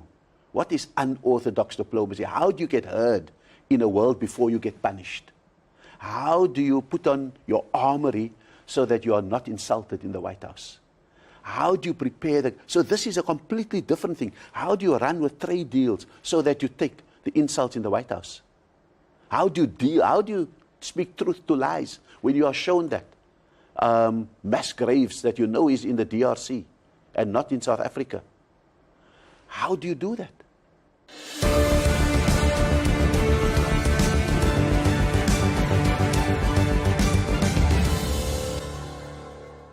Hello and welcome. Welcome to part 2 of our interesting conversation with the former South African ambassador to the US, Ibrahim Rasool, who talked very candidly about his experience as a diplomat in Washington, D.C., some of the issues he faced. He talked about Cyril Ramaphosa's visit to the White House as president of South Africa. And now, in part 2, he reveals why some of these issues are so important to him. Now, I was going to ask you a bit about domestic politics because the ANC has always been known as the leading party, pretty much unchallenged until more recently. And now, of course, there's the GNU, the Government of National Unity. Considering what's been going on in the fractions occurring within South African politics, is it time for a rethink for the ANC? If the ANC hasn't started rethinking 5 years ago, then the ANC will deserve what the voters continue doing to it. It will be a tragedy for South Africa if the ANC were ever to become irrelevant in the politics of South Africa, because the glue that held not just the nation together, but that kept at bay black rage and kind of white complacency was the ANC. And so the point of the matter is, if we lose that, we lose the fabric of our society. But the ANC will be able to blame no one else. It produced a Jacob Zuma. It was patient through a decade almost of state capture. It was very slow in renewing the ANC once it got rid of Jacob Zuma.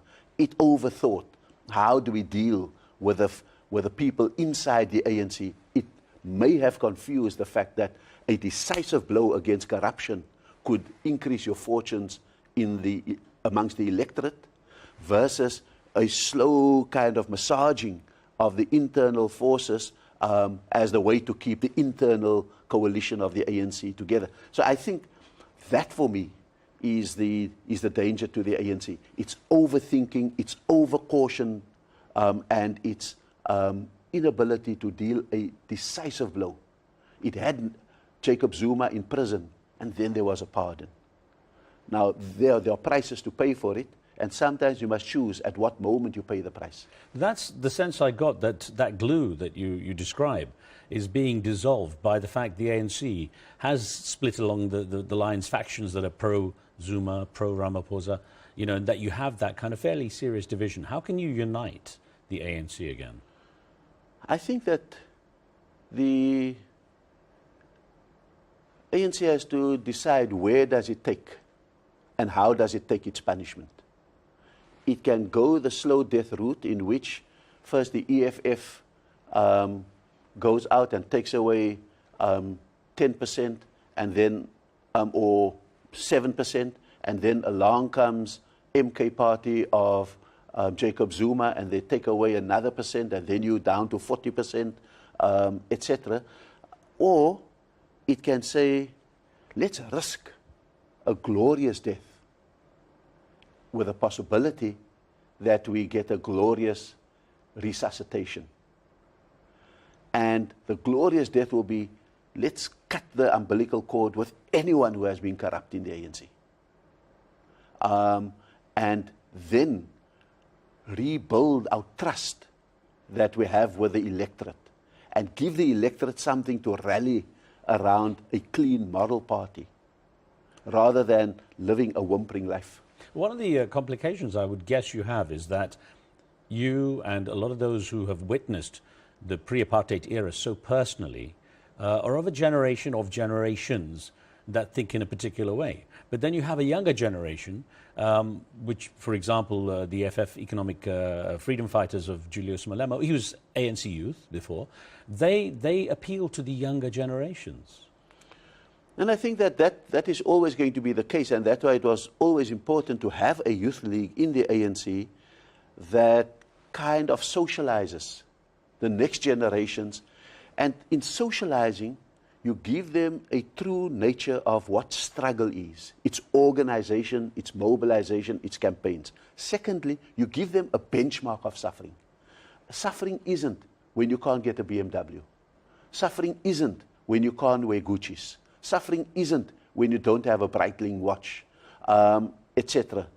And therefore, the calibration of suffering is that we now have taps in every house, whereas before we had one child designated to fetch water from the river rather than go to school. That we now don't have candles in the house, you flip a switch and you've got a light in the house. You see, that's the fundamental changes. That if you're 60 and over, you get a pension every month, whereas before you didn't because you were black. That you can now learn math and science. Before it was prohibited in your curriculum. So you see, once you make post-apartheid things too normal, you don't have a reverence for a history of your parents where none of that was available. And so we need to socialize people into this history of apartheid. And so we're so busy teaching technical things, which we must, that we have forgotten to refresh their memory. Presumably, though, you have to be careful. You don't lecture to the degree where the young close their ears and say, la, la, la, la, la, we don't want to know. We see the rest of the world moving a particular way. No, absolutely. And I think that that's why history, being a history teacher myself, doesn't have to be boring. It has to be experiential. You've got to invest in the hard drive of the country. You cannot say, for example, we are putting all our money into bread and butter, but you don't build the sites of memorialization. You don't have a proper memory that captures the massacres and the education museum about what was the curriculum before. And then ultimately you have to present South Africa, sort all this out, so you can present South Africa as a unified country so that it can attract foreign investors, it can show its position in the world in a stronger way, surely. I don't think that those are mutually exclusive objectives. How you refresh the memory of our young people, how you put bread and butter on the table, and how you compete in the world. And I think that South Africa does have the infrastructure, for example, for education. It has the kind of electronic infrastructure where our young people transact on their cell phones and become entrepreneurs. I just think that that has been an advantage for us over many years, that our banking knowledge, our banks are the best, our justice system is the best, etc., etc. I just think that we are not clicking it together into one unified strategy as our presentation to the world. I'm going to move on to your career as a diplomat and some of the smart things people have said. You have said a couple of quotes based on diplomacy.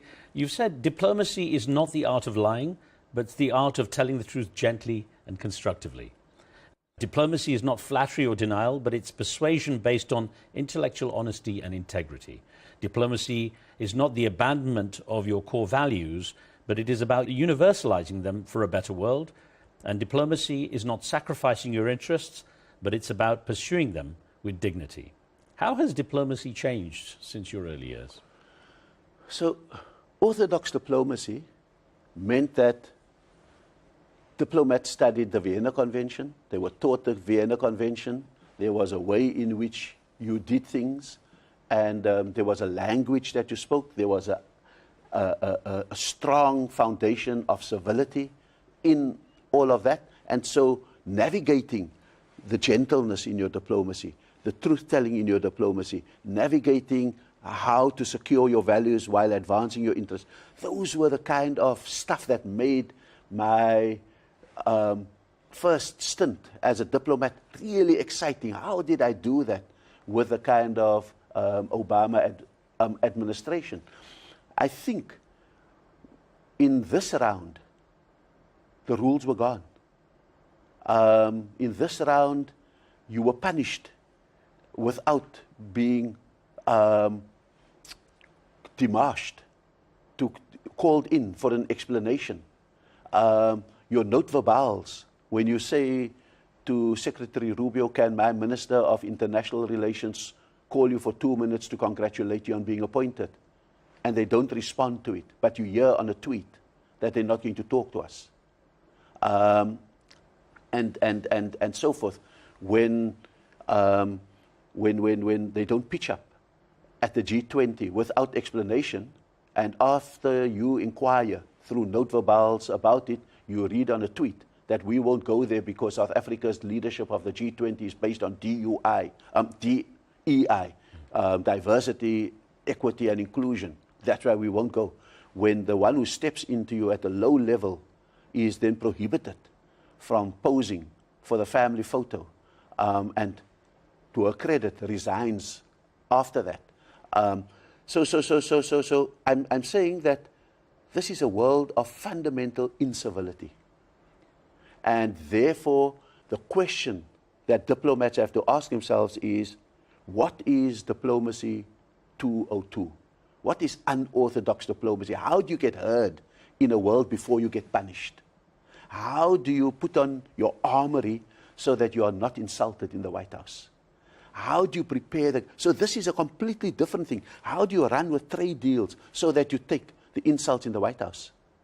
How do you speak truth to lies when you are shown that mass graves that you know is in the DRC and not in South Africa?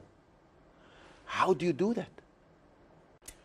Has Trump invented a new form of diplomacy in this way, or has brinkmanship essentially been at the core of it, even if it was more subtle? I don't think that anything that Donald Trump does is diplomatic. I think it's all brinkmanship.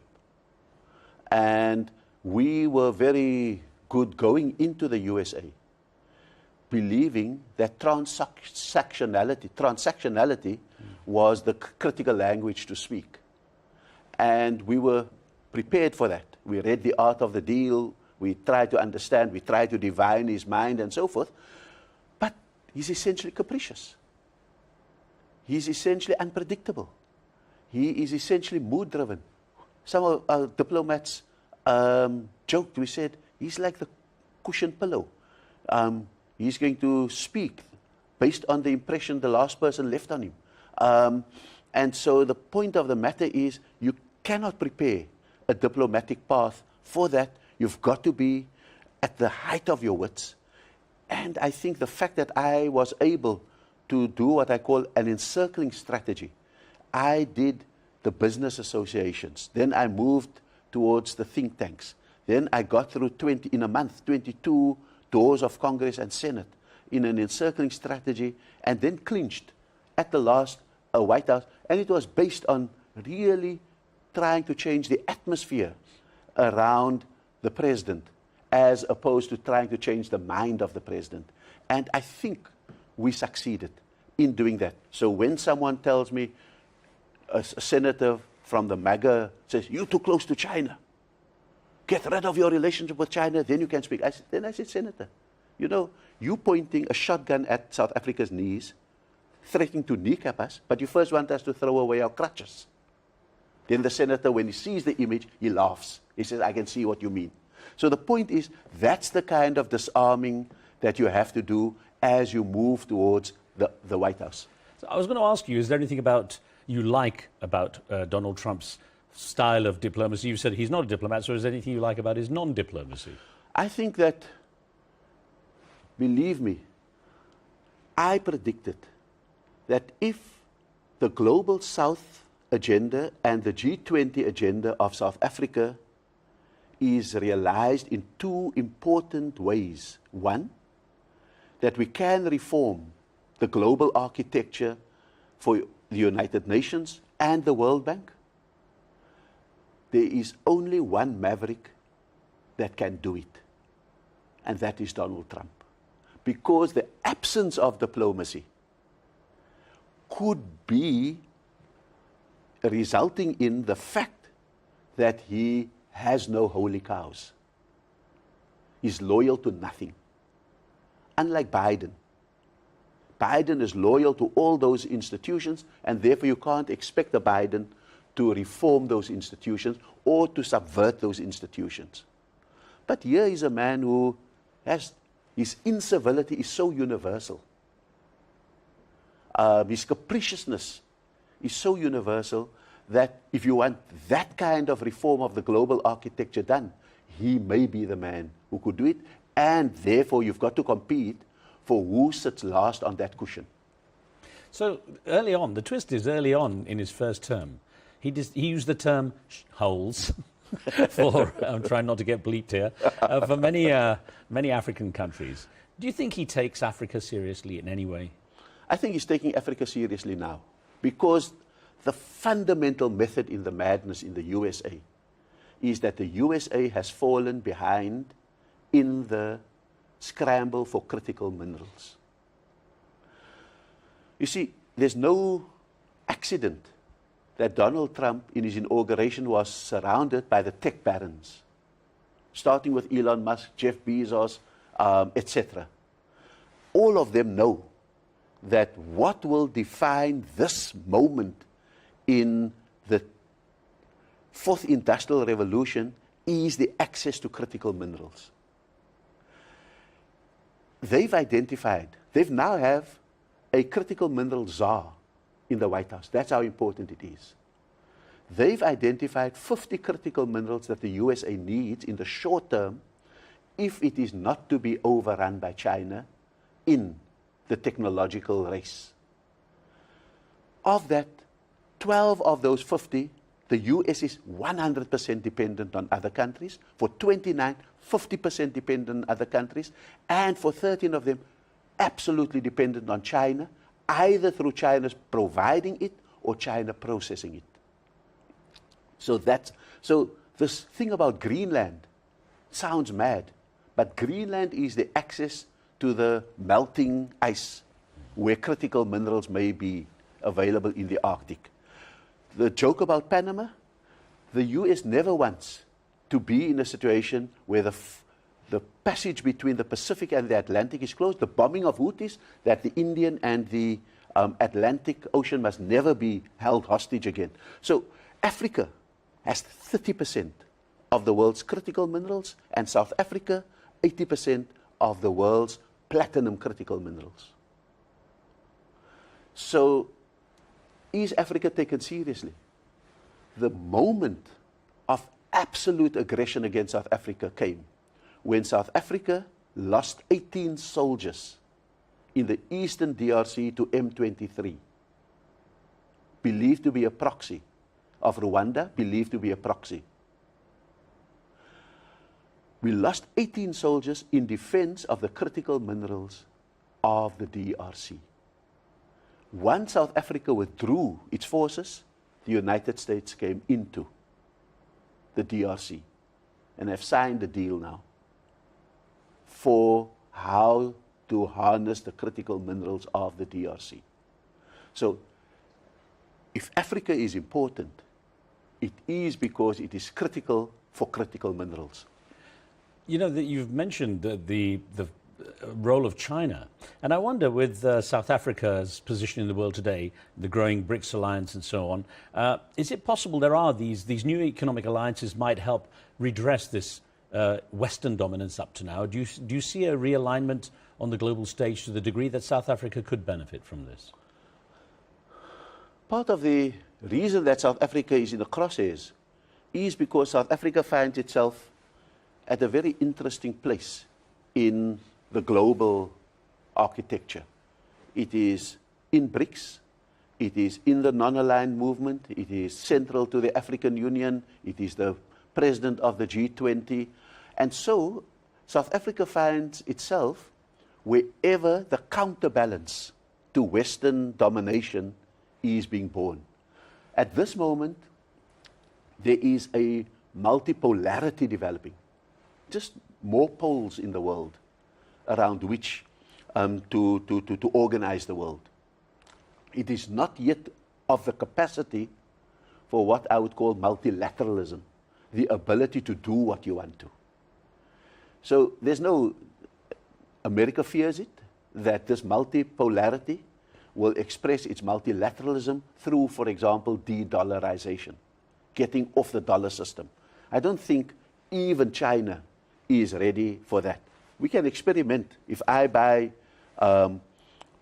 oil from Saudi Arabia, I pay them in rand. When they buy meat from South Africa, they pay us in rial. We can do those kind of things. But the fact of the matter is, the world isn't ready for de-dollarization. But that would be a warning bell in the US that if this multipolarity develops further, it could lead to that. It could lead to intra-global South deals. South Africa sends all its platinum for processing to China, and the US has to buy it so that they can manufacture cars in the US. So it could deal with those kind of things. So what I'm saying in short is that there is a multipolarity developing. It is not yet of the capacity for multilateralism, but the US is anticipating those kind of possibilities and therefore needs to resolve a few issues before then.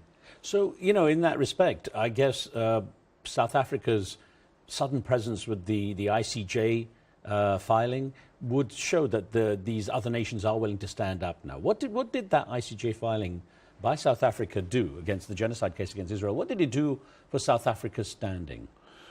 I think South Africa emerged at that moment not as an economic or military superpower, but certainly as a moral superpower in the world. That it was able to take a step, taking Israel to the ICJ, which potentially could be, as it may be proving now, to be against its interests.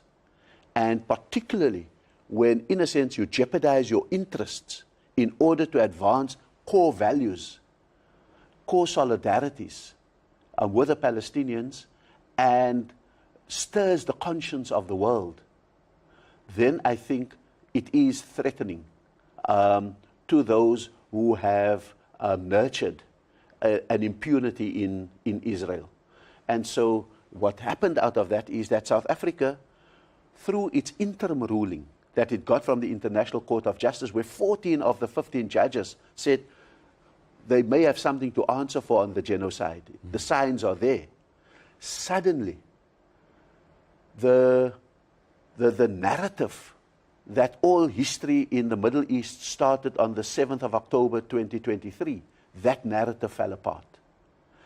That people saw the beginning of the movie, they saw that moment in the movie, and they could also now predict how the movie was going to end through the depopulation of the Palestinians, the increasing of settlements, the demilitarized zones that will squeeze the Palestinians and Gaza into one corner, the disabling of Hezbollah in Lebanon, the taking of land. That's how the movie is going to end. It may not end with a two-state solution even. So, but the fact is South Africa intervening at this critical moment in the plot showed the whole movie. And the fact is that that stirred the conscience, not just of the campuses in the US and the streets in the US and all over the world, but even young Jewish people who may not any longer have a grandmother or a grandfather who was physically in Auschwitz. And they could now think with their conscience and say, I'm Jewish, I enjoy being Jewish, I want to be Jewish, I may even love Israel, but I will not give a blank check to Netanyahu to achieve the end game that he has in mind. So I think South Africa stirred the conscience of the world, and when Ireland and Spain join South Africa, then you know that you are breaking the consensus the guilt consensus that has carefully built up in the Western world. So I'm going to quote you here where you said, withdrawing from the International Court of Justice is not an option until Palestine is free and Israel is accountable. And though you've seen that support, as you said, how much pressure is South Africa facing with this issue ongoing? I think that we've already paid with all our aid. I think we're already slapped with 30% tariffs. And we can say it's part of the generality of the world, but there was something visceral about how South Africa was narrativized in all of it. Terrible things are happening there. They're doing a genocide. We were pilloried in the world like no other country. Mexico was just slapped with tariffs. Canada was just slapped with tariffs. In our case, the narrative had to be particularly horrible. And that was particularly to break down South Africa's moral authority. You don't have the moral authority to take our ally Israel to the International Court of Justice. That is why the language against South Africa was so visceral. Do you see progress in people's perspective? You said there are younger generation Jewish people who may love Israel but say, look, I won't give a blank check to Netanyahu. But, you know, there are those analysts who say that, and Jewish and Israeli actually, who say that the term anti-Semitism is becoming weaponized in order to be the standard argument against what they see as Zionism. Do you see progress in the way the world is thinking? You know, starting at a different point, we had to warn in South Africa the weaponization of the term racist. When populists use racist labels or labels of racism and racists to justify why they didn't get a job, why they didn't win this, why they didn't win that, then we know that they are weaponizing something sacred in what went down in the history of South Africa, and that we should never be able to allow that term to be weaponized in that way. So we acted against that by education and by prohibiting hate speech in our Constitution. I think if Jewish consensus does not salvage the notion of anti-Semitism, prevent it from being weaponized, and stop it from becoming the fig leaf for Israeli atrocity, then they are in danger of sullying the memory of the 6 million who died in the Holocaust, because they are taking a sacred memory and putting it at the service of a government in Israel to protect atrocities by that government and to cover up for a genocide in the name of the 6 million people. And therefore, every community must not be preached from without to stop the weaponization of the notion anti-Semitism. It has to be an intra-Jewish debate in honor of the memory of those who have truly died at the hands of anti-Semitic tyrants in the world. As a Muslim, I want to get your perspective on the way Islamophobia started to grow in many places, especially post 9/11. Where do you think things stand now for the Muslim world in general? I think that Islamophobia is a phenomenon that is now admitted. You can now Google the spelling of Islamophobia and find the word. Find the word, whereas up till 5 years ago, it was not to be found in Google or Chrome or whatever the case may be. So it is now a word. It's been a hard fought for word to enter. And I come from a Muslim community that had the height of Islamophobia. Muslims were enslaved in colonial South Africa, and Islam as a religion was banned in colonial South Africa, And under apartheid, it was declared a false faith. So that is Islamophobia. So I often say this to people so that they don't confuse the slight, every slight against a Muslim, as an act of Islamophobia, because we must bear in mind the fundamental notion of a discrimination, which is a bigotry, which is a power relationship.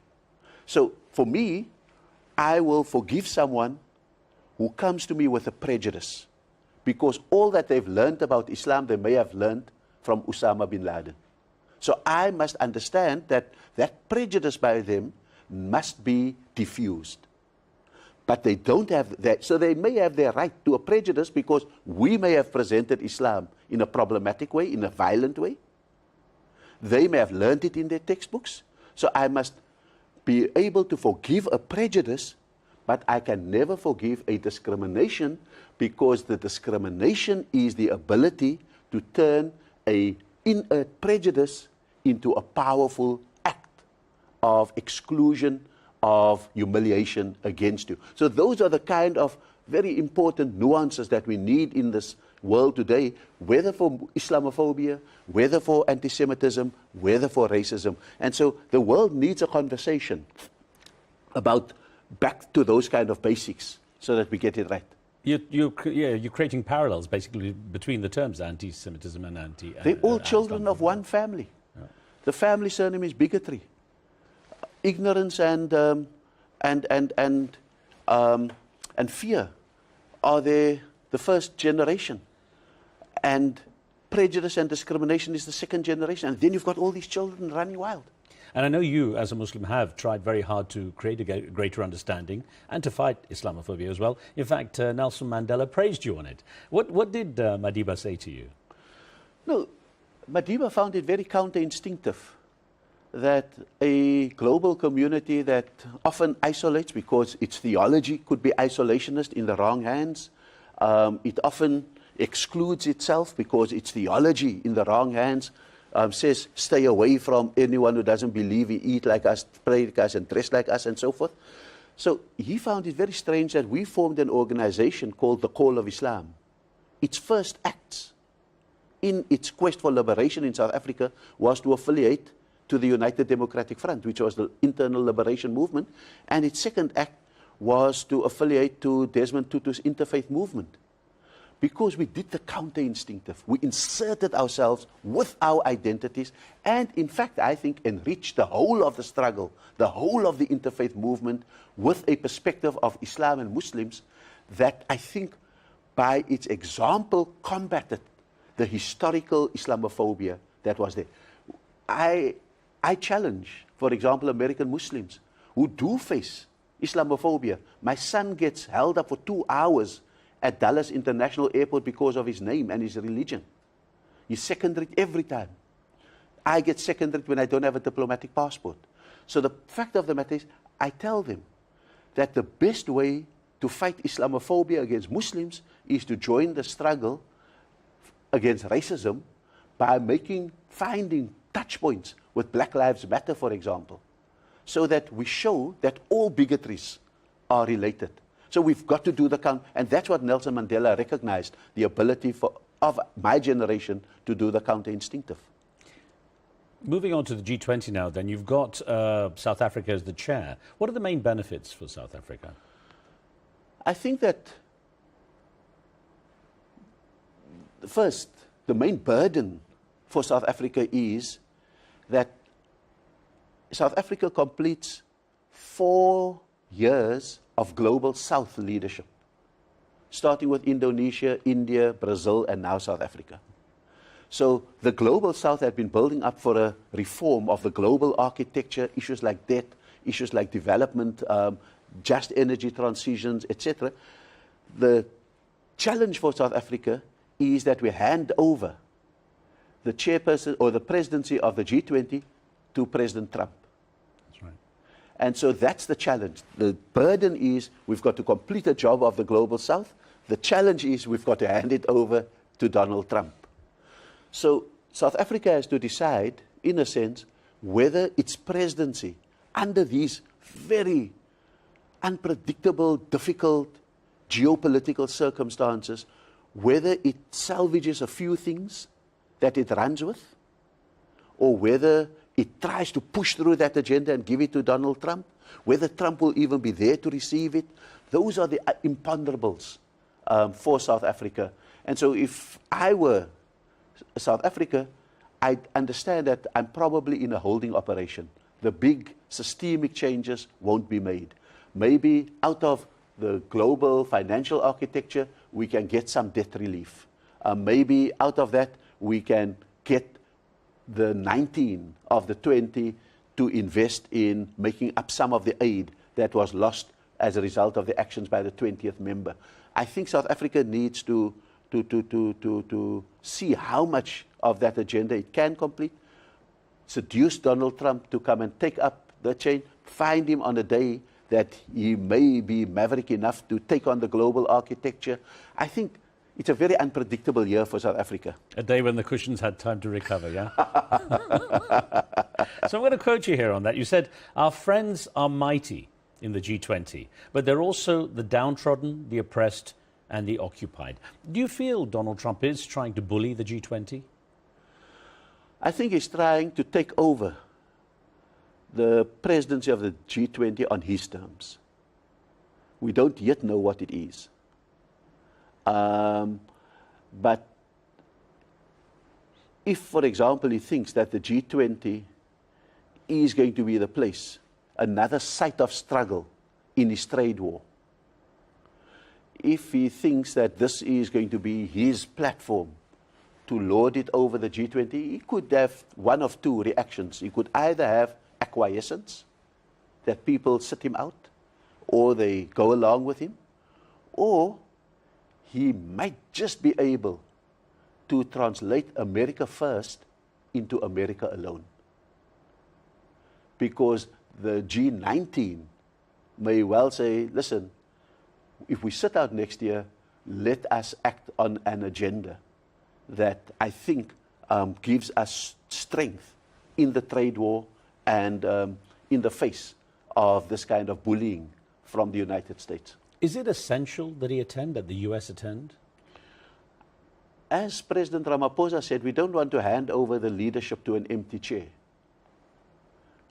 Because that's what it is. It could either mean that he sends someone else to receive it, or it means that it could be the end of the G20. If it's like disqualification in a relay race. If the baton is dropped, or if the runner refuses to run, you have disqualification.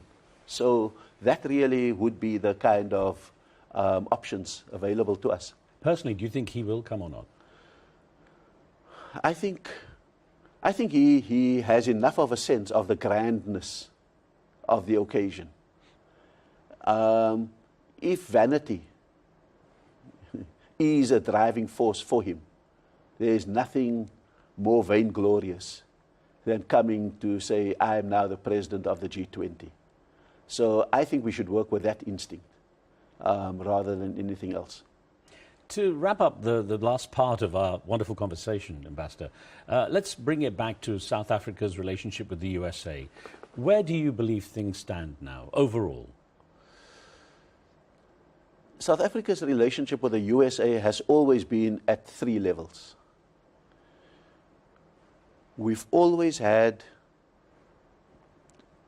troubled relations with its executive, its White House, who basically see South Africa's allies, whether it's Fidel Castro and whether it's Yasser Arafat, and then thought that they could lecture to Nelson Mandela about who his friend should be, and Nelson Mandela told them where to get off. So we've always had that one.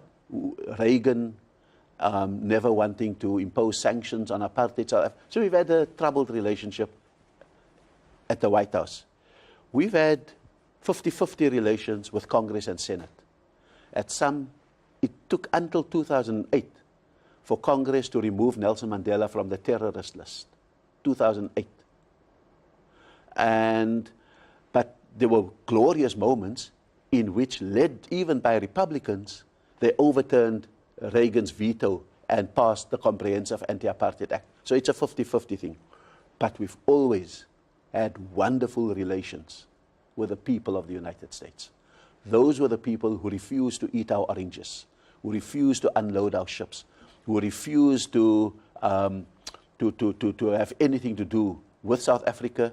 And whether it was Danny Glover, the actor, whether it was even disputed as it is, Bill Cosby, having on his fridge boycott apartheid for his shows, the musicians, etc. So, and you see, that's what frightens a Donald Trump. That South Africa is actually the one country with a constituency in the United States. That when South Africa does something, like, for example, the case against Israel, it does find echo because South Africa has been a moral beacon for ordinary Americans. So, all in all, it is Congress that decides a goer. It is the executive and the administration that decides on trade. And so we can create a pressure from the bottom, but we've got to do smart negotiating in the middle. And the negotiations has to be based not on, oh, we're so poor, please help us. It has to be based on the fact that says, this is our leverage. We have 600 US companies, they're making enormous profits, and if you impose these tariff and trade restrictions on us, they suffer. That we have 80% of the world's platinum. Every car needs platinum for its catalytic converters. And if you want our platinum, then we negotiate this deal. So I think and then, believe it or not, to say we have 20 South African companies in the USA. They employ thousands of Americans. And if you do this, it will have an adverse effect on how Sasol is able to bring in its feedstock. And if you put tariffs on that, then 10,000 Americans lose their livelihoods in Louisiana. So I think we've got to become hard-nosed. That's the language of transactionality. We'll not win the language of values. Let that narrative go. The world knows who's the adult and who's not, who's the liar and who's not. But the fact is, if we don't go in there knowing what our leverages are, we'll be eaten for breakfast. Just to throw in a personal anecdote involving Nelson Mandela because of what you just said. Back in '97 when I interviewed him, he had just met with Muammar Gaddafi, who was president of Libya at the time, and he had a big backlash in the media because of that. And when I asked him how he reacted to the fact he had such negative press in the West about meeting Muammar Gaddafi, his words, the line stuck in my head. I've got it recorded somewhere. I will not have anyone tell me who my friends are. Absolutely. So that's exactly what you said, he said. Absolutely. I wonder, who represents South Africa in DC now, considering what happened to you? I think that we have what is called the chargé. It is the one who would have been my deputy. He is the chargé d'affaires. The president has, I think wisely, withheld the naming of a successor, but has in the interim put in place a special envoy who I think is facing challenges of his own because no one who has ever tasted white supremacy in South Africa can withhold themselves from telling the truth about who they're seeing. So he's facing those challenges. And so, in a sense, the way in which presidents come in and out of Washington by themselves, it appears as if those moments in the White House are very important for Trump and kind of eliminates. So ambassadors do the footwork, but the big scene is in very kind of direct relations with that. So I think that South Africa doesn't need to tempt a kind of rejection at this moment by the USA. South Africa must certainly not allow the USA to choose our ambassador for us. And already you're coming with those kind of... We don't choose their ambassador even if we were to find him or her very odious. But the US must not choose our ambassador. What are you doing now as such then? What is your day-to-day job? So I basically have returned to my foundation, which is called the World for All Foundation. And I think I do a lot of my work through there. I'm considering what my next step would be. There are quite a few offers about how I can do my work. But I think, for example, the World for All Foundation has been invited to make a contribution to Syria's rebuilding through the idea of what models of statecraft are available if you don't want to be Islamist.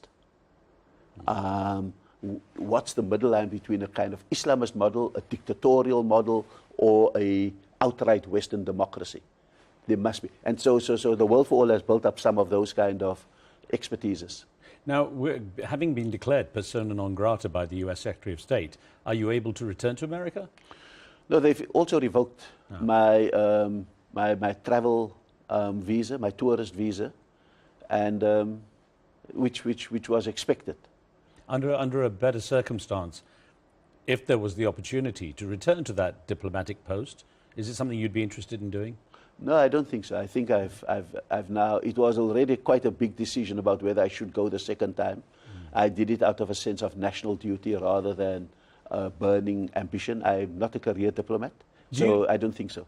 Do you wear that persona non grata badge with honor, or is it disgrace? No, absolutely. It's an honor wherever I'm going. I think that it says there was one ambassador who stood up and didn't take the BS. It says that there's one who had the courage to stand by the values, and so I think that for me it's absolutely a badge of honor. So, Ambassador, no regrets? No regrets, absolutely. Thank you for being so kind with your time. I know you're unemployed technically, but still. Good to give us the time. Thank you very much. Thank you, sir. All the best. Nice seeing you again. Thank you, sir. Fascinating insights there from the former South African ambassador to the USA, Ibrahim Rasool. I'm Riz Khan. From me and the team, thanks for watching. Do give us your comments and feedback and subscribe to the show, and I'll see you soon.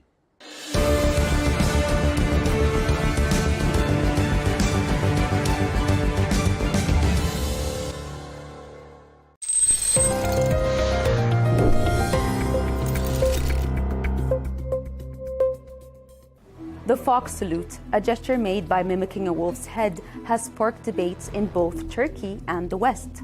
In Turkey, it is a national symbol tied to the grey wolves, representing strength and pride. The salute is also associated with the she-wolf, a mythical figure in Turkic folklore that symbolizes bravery and freedom. But in the West, it is viewed in a darker light, seen as a far-right salute tied to extremism and racism, particularly against the Armenians, Greeks, Kurds, and Jews. The German-Israeli Society, for example, has called for a ban on the grey wolves, warning that their ideology poses a threat to public safety. In 2024, this controversy, or cultural clash, reached the soccer field during Turkey's 2-1 victory over Austria at Euro 2024, when Turkish centre-back Merih Demiral celebrated his second goal by making the wolf salute with his fingers. The gesture was immediately condemned by German officials as racist, which led to a response from Turkey, arguing that the gesture was not intended to be racist, but rather a patriotic symbol. Demiral explained that he had planned the gesture in advance as a way to express his pride in being Turkish. He said he also saw people in the audience making the same gesture. Turkish citizens have claimed that the negative reaction to the fox salute is a misunderstanding of its cultural context. Some have called the criticism unfair, comparing it to the Albanian eagle hand symbol, commonly used to express national pride.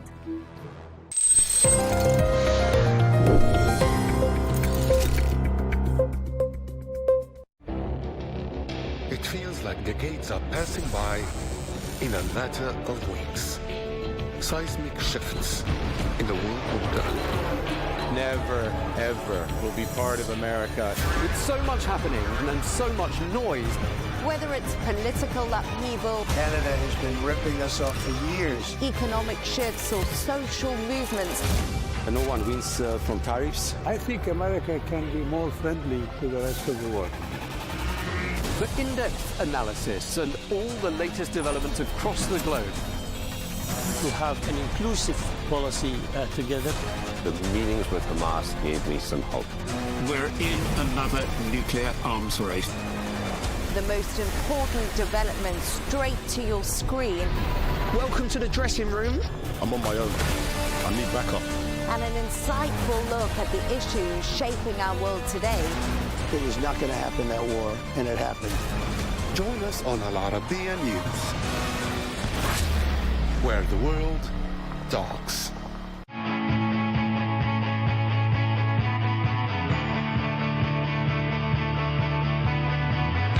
Welcome to the metropolis, the big city. This is where tech, trends, and culture meet. Meet the people. See the sights. Walk the city streets. And experience the lifestyle.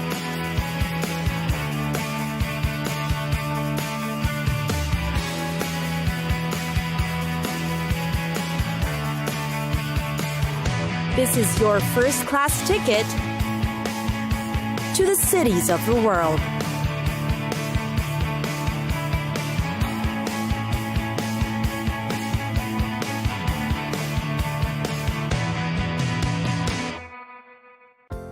Guatemala. Adventure awaits at Guatemala. You can dare to explore the jungles or go on a canopy tour. The rainforests at Guatemala are perfect for thrill seekers to engage in many action-packed adventures. Guatemala is in fact known for its great outdoors. Its subtropical rainforests are protected, so people can enjoy nature-friendly activities such as hiking, biking, and horse riding. You can also hike up the Mayan pyramids. Tikal is a famous archaeological site hidden deep within the rainforest, where 70-meter or 230 feet high pyramids are seen through the canopies. It is a known UNESCO World Heritage Site that has more than 3,000 structures. And if a pyramid isn't enough for you, then you can also try hiking up an active volcano. Guatemala's volcan Pacaya remains one of the most hiked volcanoes in the country. Molten lava slowly pours through its summit, creating huge dust and lava fields that admittedly create an impressive landscape. Also popular in Guatemala is the breathtaking Caribbean coast. You can reach it by boating along the Rio Dulce. It is a highly recommended trip as you'll get to experience a unique, isolated island feel. There, you'll arrive to hammocks and a rustic-themed beachside. Of course, you should go meet the locals. Explore the unique highlands region of western Guatemala, which is also known in Spanish as El Altiplano. Many of the modern-day indigenous Mayan groups reside there, and it's fantastic to listen to them speak in their native tongue. The locals retain the sacred rituals of their ancestors too, and you'll definitely enjoy the view of the great mountains and untouched beauty of the region's surroundings. Take a trip to the city proper. Although most tourists would rather skip the traffic-induced capital, you should still pay a visit. The place still has enticing gems yet to be discovered.